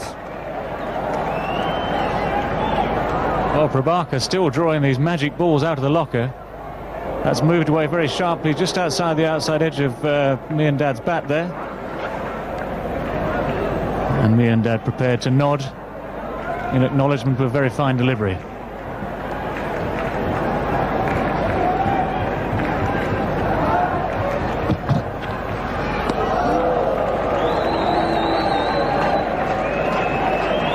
Nine runs required, 81 balls left. So Pakistan are well in the game, 6 wickets in hand. They're running out of talent.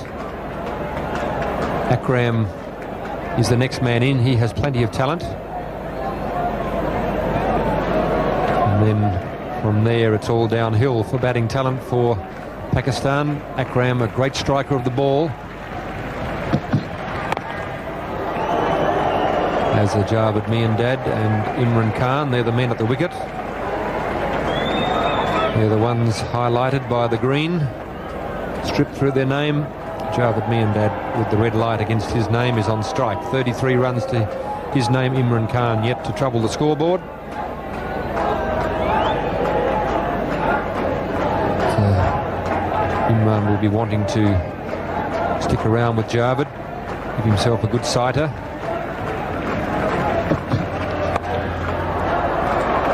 Miandad doesn't always look the prettiest player, but he's very effective. He gets bat on ball regularly, manages to find the gaps. He's prepared to work very hard for his runs. He's a great competitor. Just see Mihindad dabbing the ball, rolling the wrists over the top of the ball to keep it down, guiding it to third man for a comfortable single. The thing with Javed is that he's always well balanced. He doesn't try and hit the ball too hard. He makes sure that he gets the bat on the ball and guides it through the gaps. Imran Khan now finding out that Prabhakar still swings the ball. Frustration for the bowler. Pakistan 4 for 129.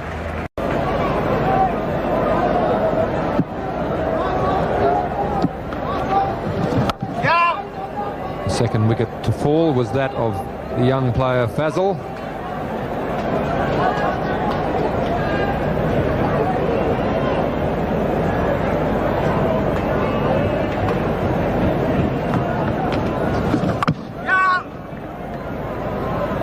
Fazal was out, caught behind by Moray from the bowling of Prabhakar in a very fine spell of bowling.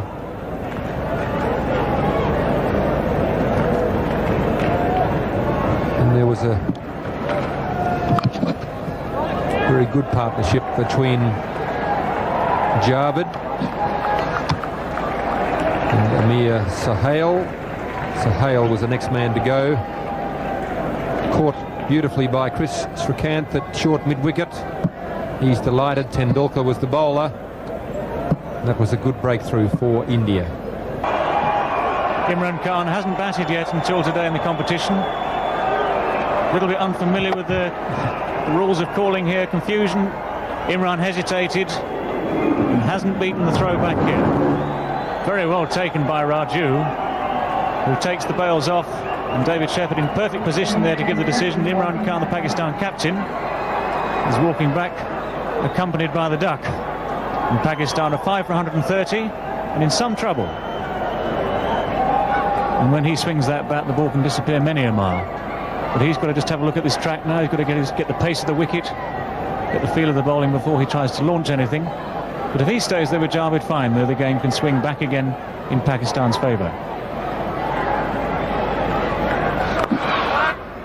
Nazim Akram, another of the long line of good strikers.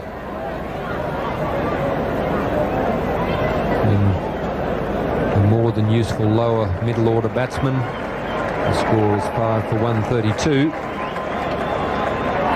So Pakistan starting to struggle. Imran Khan was the last man to go. He wanted to run, then he wasn't sure. Javed came rushing through. Kieran Moray did a magnificent job. It's a good throw, well taken by Raju. Umpire David Shepherd in perfect position. This is just some of the indecision at the start. Kieran Moray did very well here. Although he just about lost his footing when he was throwing the ball, he managed to keep enough balance to throw the ball straight. Venkatapathi Raju did the rest, took the bails off as Imran Khan came through. Had Imran gone first up, there's no doubt he would have made it. He got very close as it was. But some good cricket there by Kieran Moray.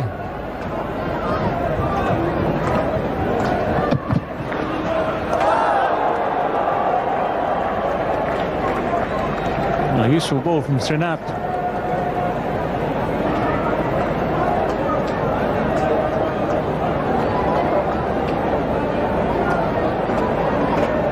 Akram is an experienced player. He knows not to panic. 85 runs required off 71 balls. The run rate required is almost irrelevant.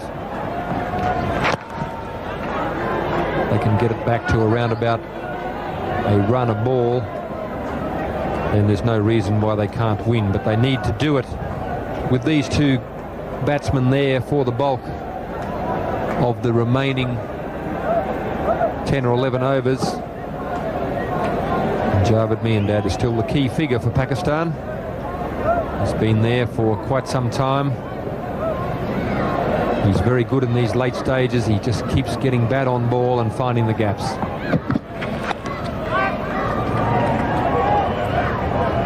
Really, when you've only got to get one run a ball or thereabouts, you don't have to hit too many boundaries. The boundaries will come because the frustration builds for the bowlers. They run in, they've got the field in trying to cut off singles. If the batsman can keep working the ball into the gaps and getting easy singles, the frustration comes for the bowlers. They try to stretch it, bowl a bit faster. That's when the loose balls come, and that's when the boundaries come.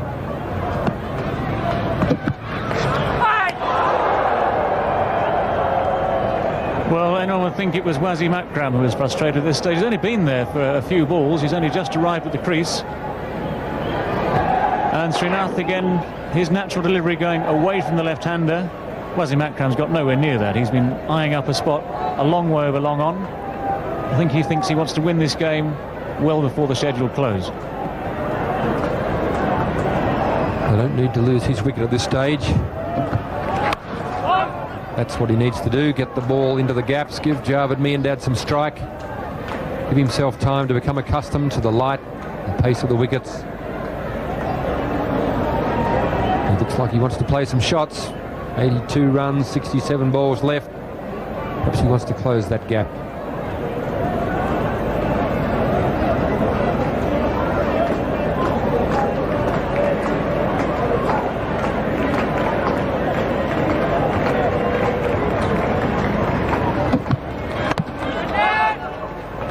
But doesn't need any more run-outs. That's the end of the over. 5 for 135.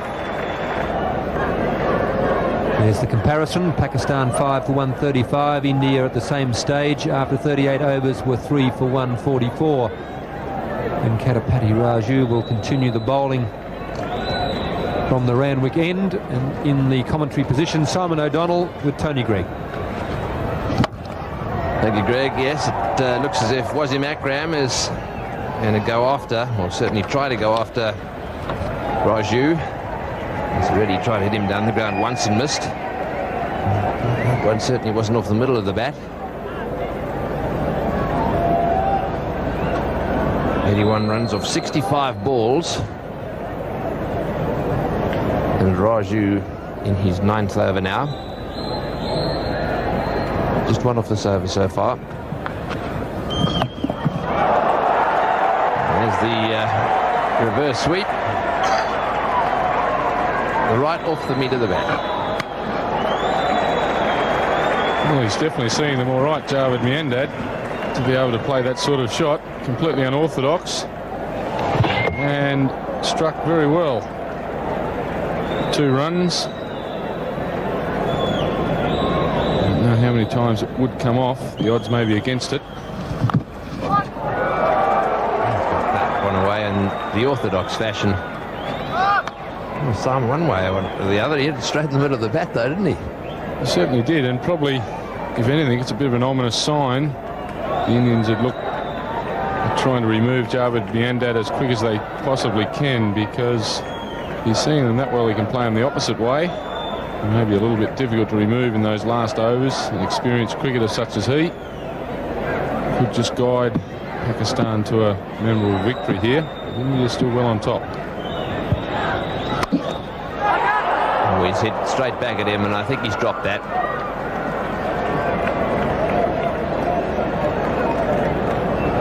He hits the ball very hard, Akram. Have another look at this.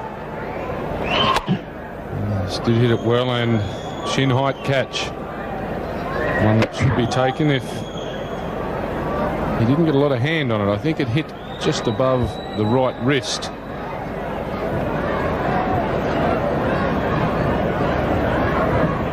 Might be a bit expensive for the Indians. That's well run. That was a beautiful shot from stump vision. Have a look at the white ball fly here. And it went flying straight through the hands of Raju.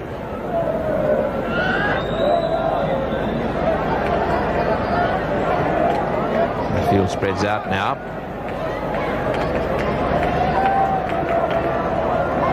5 fieldsmen on the fence. Oh, and he's got him. Yes, out stumped. Raju has struck. Boy, didn't he enjoy that, having dropped him. Gave it a little bit of extra tweak. Off went the bails. And Wasim Akram is out stumped. Yes, a good piece of bowling. It's the arm ball. No turn there. Wasim Akram playing for it. And Kieran Moray having very little trouble taking the bails off. Well out of his ground.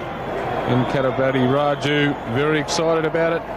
Wasam Akram upset. And Pakistan now reeling at 6 for 141 in the 39th. He's down at the non-strikers end at the moment. Javed still out there non-strike. A lovely piece of bowling that. And Katabati Raju seeing Wasam Akram coming, slipping in the arm ball. And he's well out of his ground. Indians very excited about that. He was a real danger man, Wasam Akram. He wasn't too happy. Yes, he certainly saw that little bit of movement there and decided to zip it in straight and quickly. And his wicketkeeper Kiran Moray did the rest. So just looking at the batsman's feet again, started to move down the wicket, missed it, and that was the end of that.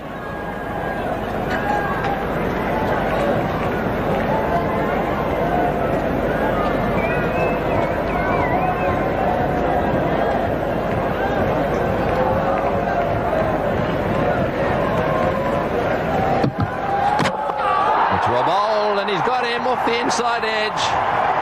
Well, that's it for Pakistan. Their star player now on his way back. It looked as if he was trying to steer that one away on the offside. Got a little inside edge onto the stumps. So Javed Miandad out. Yes, a little in-swinging Yorker from Srinath. He's very happy about it, and so he should be. That was the last nail in the coffin for Pakistan. He was the man they needed out, Javed Miandad, for 40 of 110 balls. Pakistan now 7 for 141. Welcome back. Well, the new batsman is Moin Khan. He's on strike at the moment, just 20 years of age. And Javagal Srinath tries another one. Try to get it right up there in the block hole, and plenty of backing up, but the ball's going in all directions. So they managed to get 3. So that's the one Srinath had Javed Miandad in trouble with. Just giving himself a little bit of room. Inside edge of the bat, perfectly pitched. And he got rid of the danger man. Not sure what type of dance you do call that. It's a very happy one, all because of that little incident there. White called there. I think it really probably was just a simple dance of happiness. Javed's been chirping away out there a little bit. I think the Indians perfectly happy to see him on his way.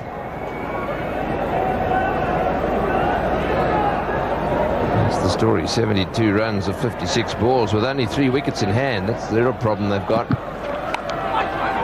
Once again, the ball off the inside edge and close to the stumps. Srinath bowling a very good spell here, and 2 Pakistan batsmen, a monumental task in front of them, try and overhaul this total now. Their backbone's really been broken, and also Haider had what looked like a very serious injury earlier. Seems to be getting up and down the wicket quite well at the moment. Interesting just to see whether he can withstand that on his leg. Big appeal there for LBW, and he's gone down, Javagal Srinath. That's the end of the over, 7 for 146.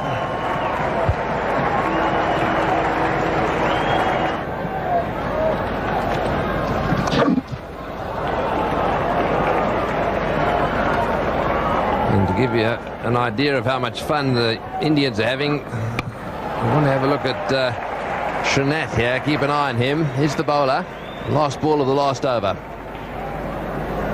I think the skipper would be very happy to see this. It's really a man throwing himself into his work, and you still can't stop him from having a bit of a go, thinking there's an LBW on.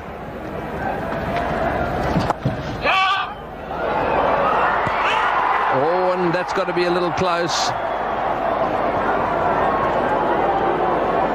perhaps just a bit too close for umpire Peter McConnell to give.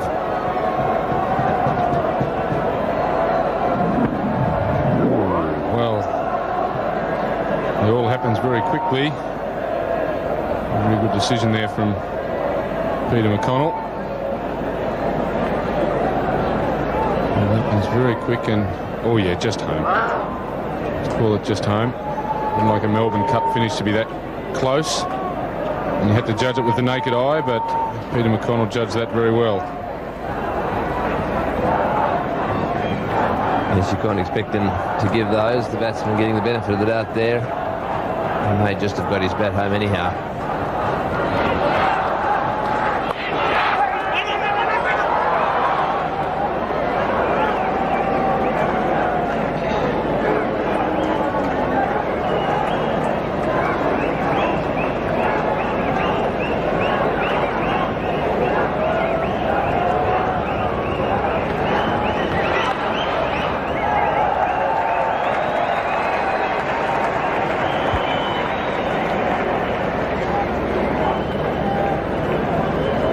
Placement of the field very important here by Raju, and Azharuddin seems to be working at the moment.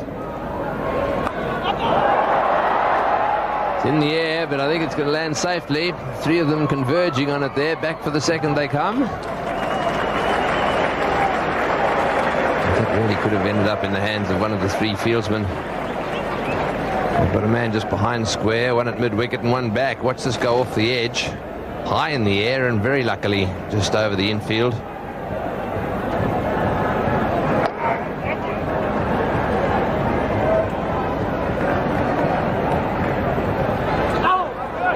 Well bowled. Good spell too from Raju. That's the end of the 41st, 7 for 151. So that's the comparison after 41. India were 5 down for 153, which allowed them to kick on 216. And Pakistan have problems now because they've lost 7 wickets. From India's point of view, they'd be very happy because they've already played 3 Benson and Hedges World Cup matches, and they haven't won one. No result in one.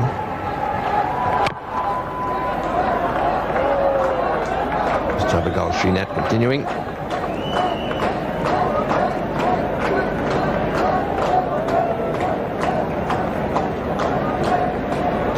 As England beat India by 9 runs.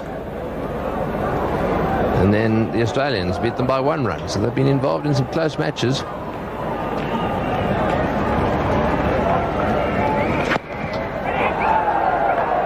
They've definitely been involved in some close matches. And when you think of one-day cricket, 50 overs, you're defeated by 9 runs and 1 run. 2 very important matches. Their form reads pretty good on paper. And I think they'll be deserving of a good victory here tonight, although anything can happen. As long as Wasem Haider's leg holds up, there must still be a chance. You can run those quick singles. Obviously had some sort of magic ointment in the last hour or so to get that leg up to standard. Oh, nearly another mix-up. A bit of kamikaze type running going on out there at the moment. That's the Indian chart, followed by the Pakistani one. Look at all those little red dots there. They represent the wickets that have fallen in quick succession. And when that happens, of course, the run rate tends to dip a bit, which is done then. And now they're behind the 8 ball.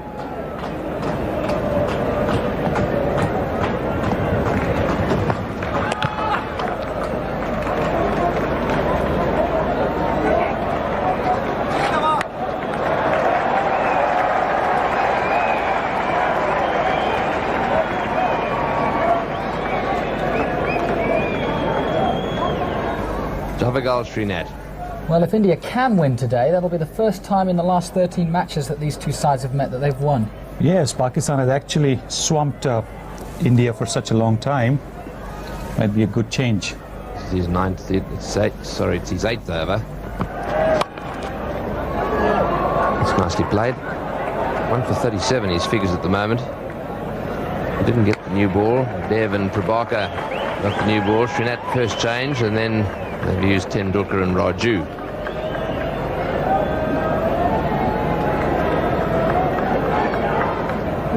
It's a good effort so far here by the two new Pakistan batsmen, keeping the run rate ticking over, trying to limit the risks they're taking. Only 3 wickets in hand. They must be very careful. If they keep the run rate ticking over, there's still a chance. That's the over, 7 for 150. So the old and the new there. The pavilion, the ladies' stand, just the edge there of the Brawangal stand.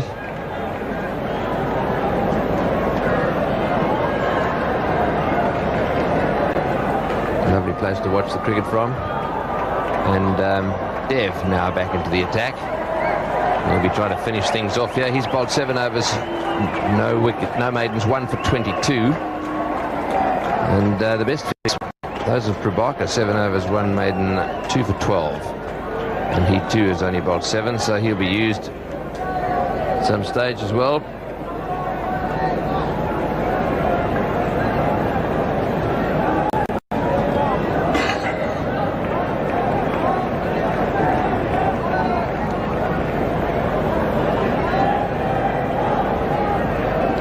The Indian captain there, getting all G'd up on the one hand and then trying to calm him down on the other.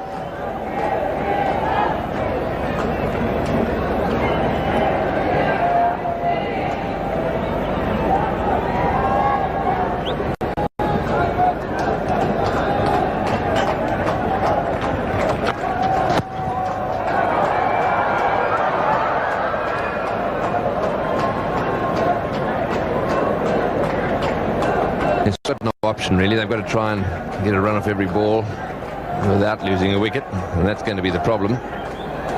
Taking a few risks running between the wickets here. There doesn't seem to be a great understanding between these two.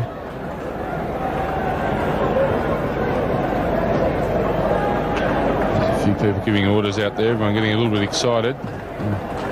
Smell the scent of victory, the Indians.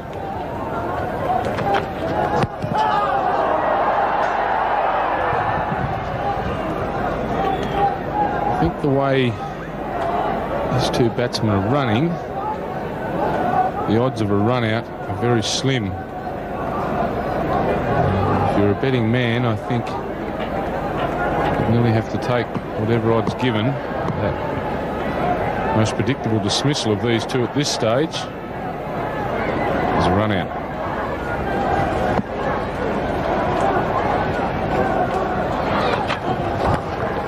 He's got that one away beautifully. Right off the meat of the bat.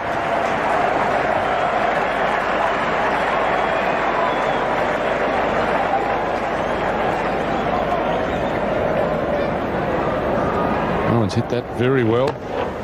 On the line of off stump, just look at the wrist, bit of a follow through and down to the fence for 4. A couple more of those brings Pakistan right back into the game. Kapil Dev will have to be very careful here.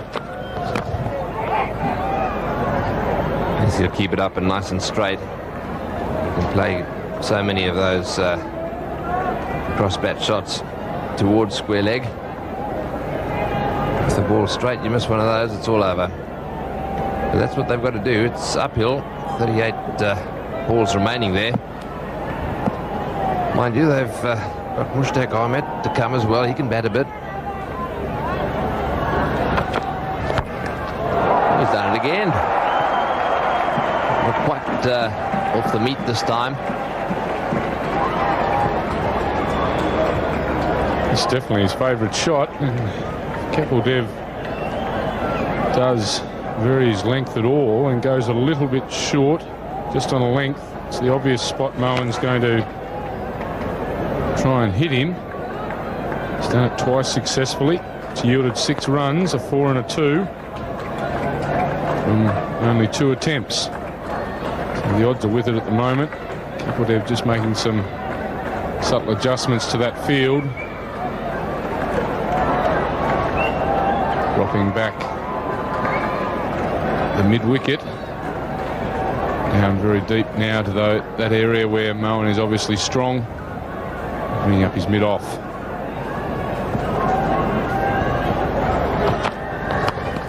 Oh, he's given that one heaps, but he's going to be caught. What a good shot to get out to. He's hit it right off the meat of the bat. It's gone flying away down towards the boundary at point. And Mandraker has taken the catch. So Dev, having been smashed away twice on the onside, he's strengthened his field over on that side. And what did he do? He bowled a short one, got cut away, but got a wicket. Yes, a very well struck stroke. Mandraker having no problems with the catch. Moen Khan gone for 12 off 12 deliveries. And Pakistan are 8 for 161.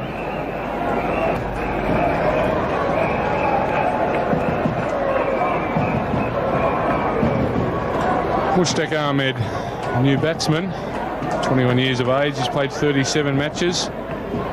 Highest score of 17 not out. Career average of just over 9. 75.8 runs per 100 balls. Capable type hitter. Very difficult situation to come to the crease.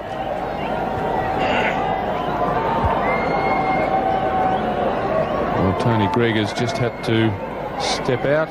Bill Laurie is a fine replacement. The chips out in the air, and it's all happening at the Sydney Cricket Ground, and really India have done a great job here tonight. And Kapil Dev showing his experience because he was charged with that last delivery. Moen Khan was forced to hit it square. He hit it like a rocket straight to Sanjay Mandraker, who took a straightforward but well-judged catch, a very important one. It was hit with a lot of power. The timing there was there, but the placement was not. But the Indians have lifted their fielding 200% since the Brisbane Test match. They fumbled the ball and misfielded. They've been keen in the field. They've fielded well. They've brought off run-outs. They've caught well. And they're with a big chance here to pick up 2 vital points. They've been a little bit unlucky in this World Cup so far. And this man, Prabhakar, has bowled beautifully from the first over. Beautiful bowler, got control and variation. He'll bowl the odd slower ball now, the low-order batsman at the crease. He's a real competitor and gives 200%. So far, a very good performance by the Indians.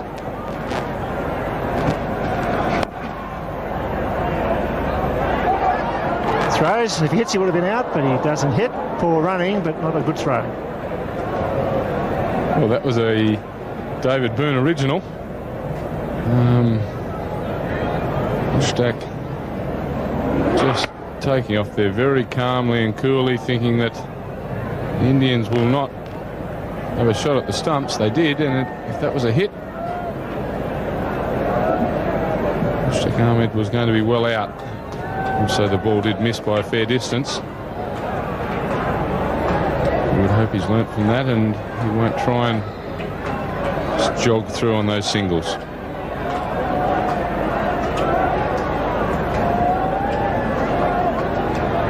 Prabhakar. It's turned away down to fine leg. Well, while there's life, there's hope for Pakistan. It's a 49-over match. The problem for them is the 2 wickets in hand. They need 52 runs with 32 balls remaining. Just over 10,000 people here at the Sydney Cricket Ground. I would have felt the 216 was within reach for Pakistan at the start of this innings. It's a nice deflection. Nice look for 2. Happy with the single. Noisy crowd. Seen some excellent bowling by the Indians. Some very strong support for both sides. Unfortunately, only one party can go home completely happy. At the moment, it looks very much like it'll be the happy Indians.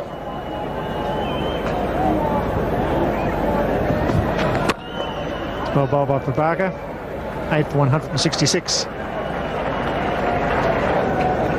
8 for 166.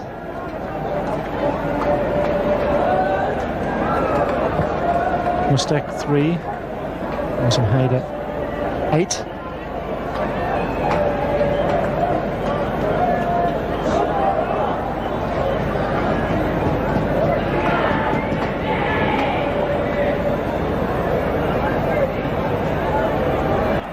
on top here. A very good fielding and bowling display by the Indians tonight.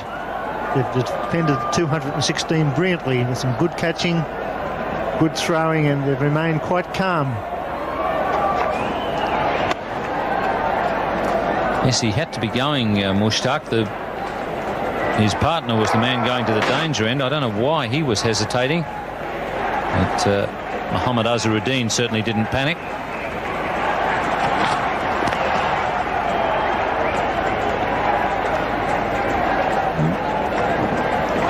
Wasim Haider was the man coming from the non-strikers end. Now, it was his call.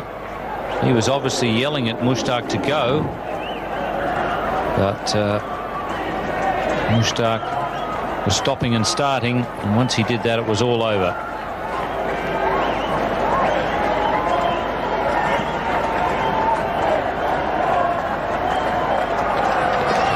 Swing and a miss, looking for the big square cut. Kapil Dev once again involved in some good fielding. He's very calm, good pair of hands, a magnificent all-round cricketer. Those run-out figures that we just saw, they were run-outs affected when those teams were in the field. So New Zealand claiming 7 run-outs. It's not when they've been batting that they've been run out 7 times.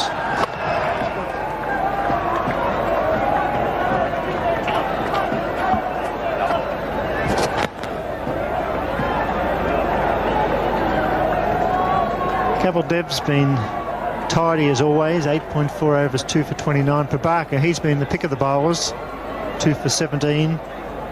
Good support from Samath, Tendulkar and Raju, all picking up a wicket and only conceding 41 runs is the highest total so far. That's after 10's a very good effort by the spinner Raju.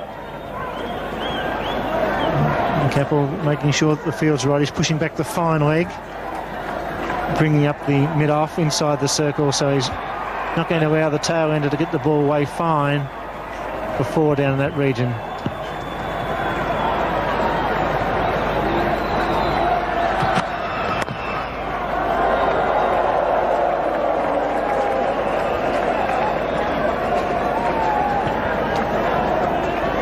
We'll have to go. They need to score with every ball at least 2 runs. With only 1 wicket in hand, so you think that India would win this match quite comfortably. Having said that, one never knows.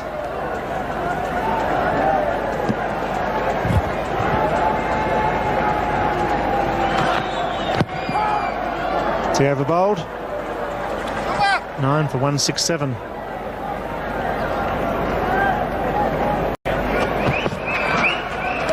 That's well bowled. Manoj Prabhakar has bowled a beautiful line.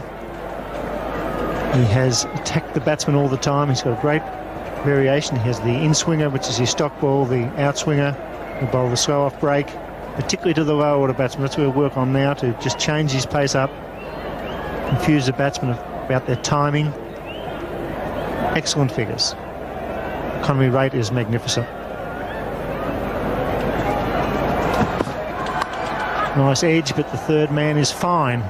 Mohammad Azharuddin really on the job here tonight, not allowing the tail ender to get the fine nick, as you often see. The man at third man, very, very fine. Not for the square cut. He's there for the nick to protect that area. Just the single there from that outside edge.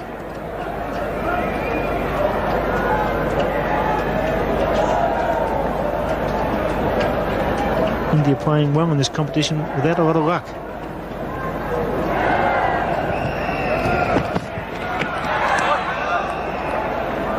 Yes, they had the washout against Sri Lanka in Mackay, which, well, you would think would have cost them 2 points. You would expect that India would beat Sri Lanka.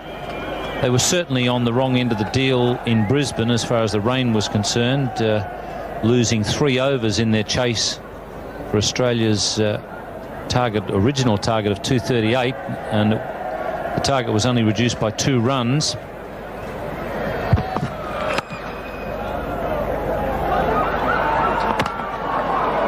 Single there takes Pakistan along to 169. Yes, and they played pretty well against Australia. They certainly, in fact, I think probably the best result, or the result that would have been fairest to both sides, probably would have been a tie. I think they perhaps deserved a point each, but it doesn't always work out to be fair. So they are playing well, but as Bill mentioned, without a lot of luck. It's well struck. Beats the captain. Did a hard fall there at point. Hazard, a very good fieldsman. He's held his bowls beautifully today. When he brought back, see that ball just getting through in that point, when he brought back Prabhakar to get that wicket that was needed. Took him off again. Now he's available to bowl the final overs from the members' end. Hazard in good form with the bat and in the field as captain. Well bowled. 9 for 170. Beautiful evening, around about 20 degrees now. Quite still, not a windy night by any means. Ideal for cricket and the crowd, 10,330. Tomorrow it's England versus Australia, a day-nighter at the Sydney Cricket Ground.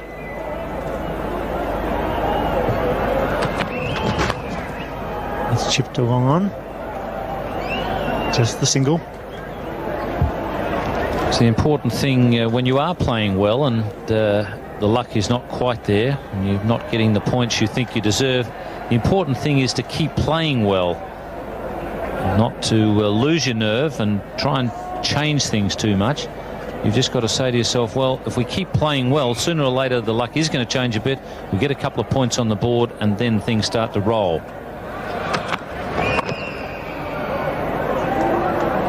It's like when you're batting well and the runs aren't coming and you keep getting caught by blinding catches. You've got to somehow or other convince yourself that if you keep on hitting the ball well, that the runs will come.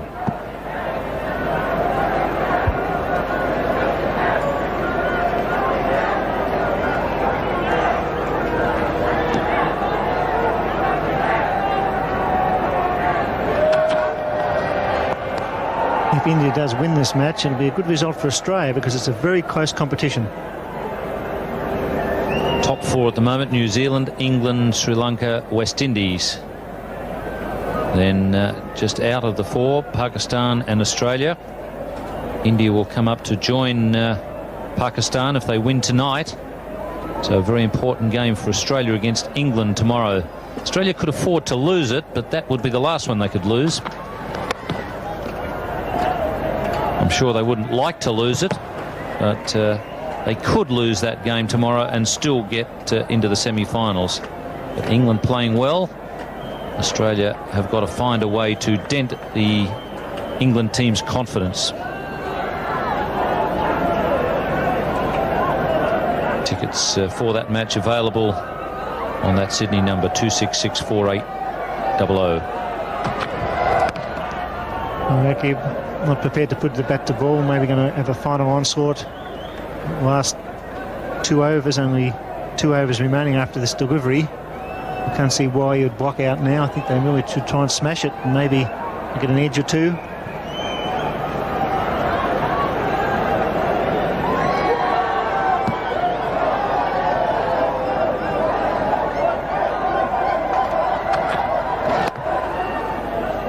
It's the over bowled. 9 for 171.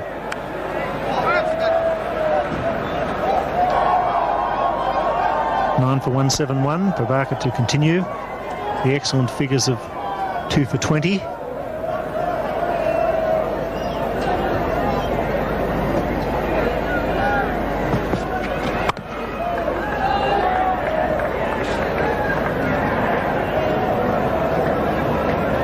Prabhakar changing his pace as he has done right throughout the summer, both in test matches and one-day games.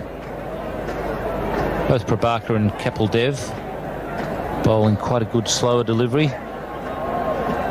India are one of the few teams apart from Australia that do bowl a lot of slower balls, particularly in the late overs.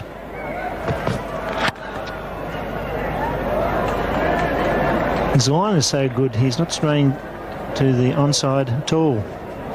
Once or twice with the new ball when it was really swinging, he lost his way, but really his line is off stump or thereabouts. He bowls the in-swinger, the out-swinger, slow off break, the leg cutter, and he's sharp enough to trouble all the batsmen. There's no change of stroke allowed. He's a very competitive cricketer. He's wanting the field change now. He's concentrating right to the end.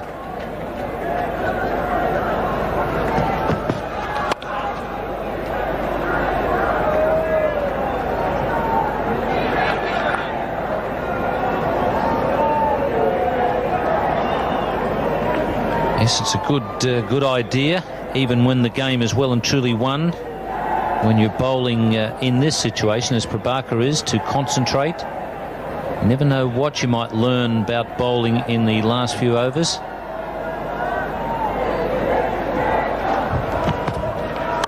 There's the charge. Doesn't quite get it. And Drake of the fieldsman, so Akib Javed on strike will give Prabhakar a real chance to knock him over. He's good enough to knock him over. Maybe with a slower ball, return catch, he'll try something. He's very much in form. Yes, India, as Bill mentioned, playing well. The one man they really need to get into form is Srikanth. If they can get him into form, then things would be clicking nicely for India.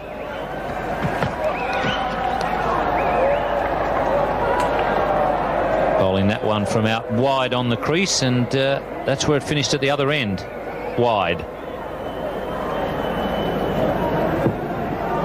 I think that was a case of trying to get the final wicket.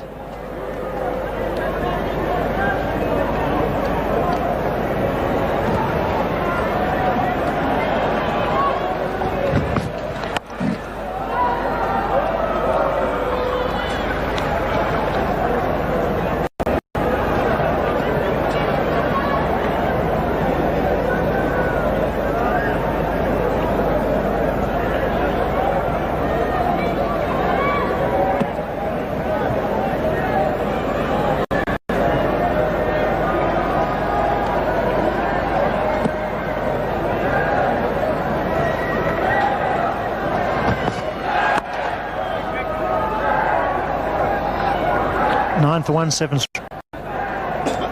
Gavagasranath to bowl the final over. And he's got him, so that's it. Clean bowl off the first ball. A great win for India at the Sydney Cricket Ground. That gives them the 2 points they badly needed. Yes, they played well, India, and they were certainly due to have a little bit of luck. Srinath finishing off the things in fine style. Clean bowling, the last man, Akib Javed. Tendulkar was man of the match for his brilliant innings and some steady bowling, so a good victory to India.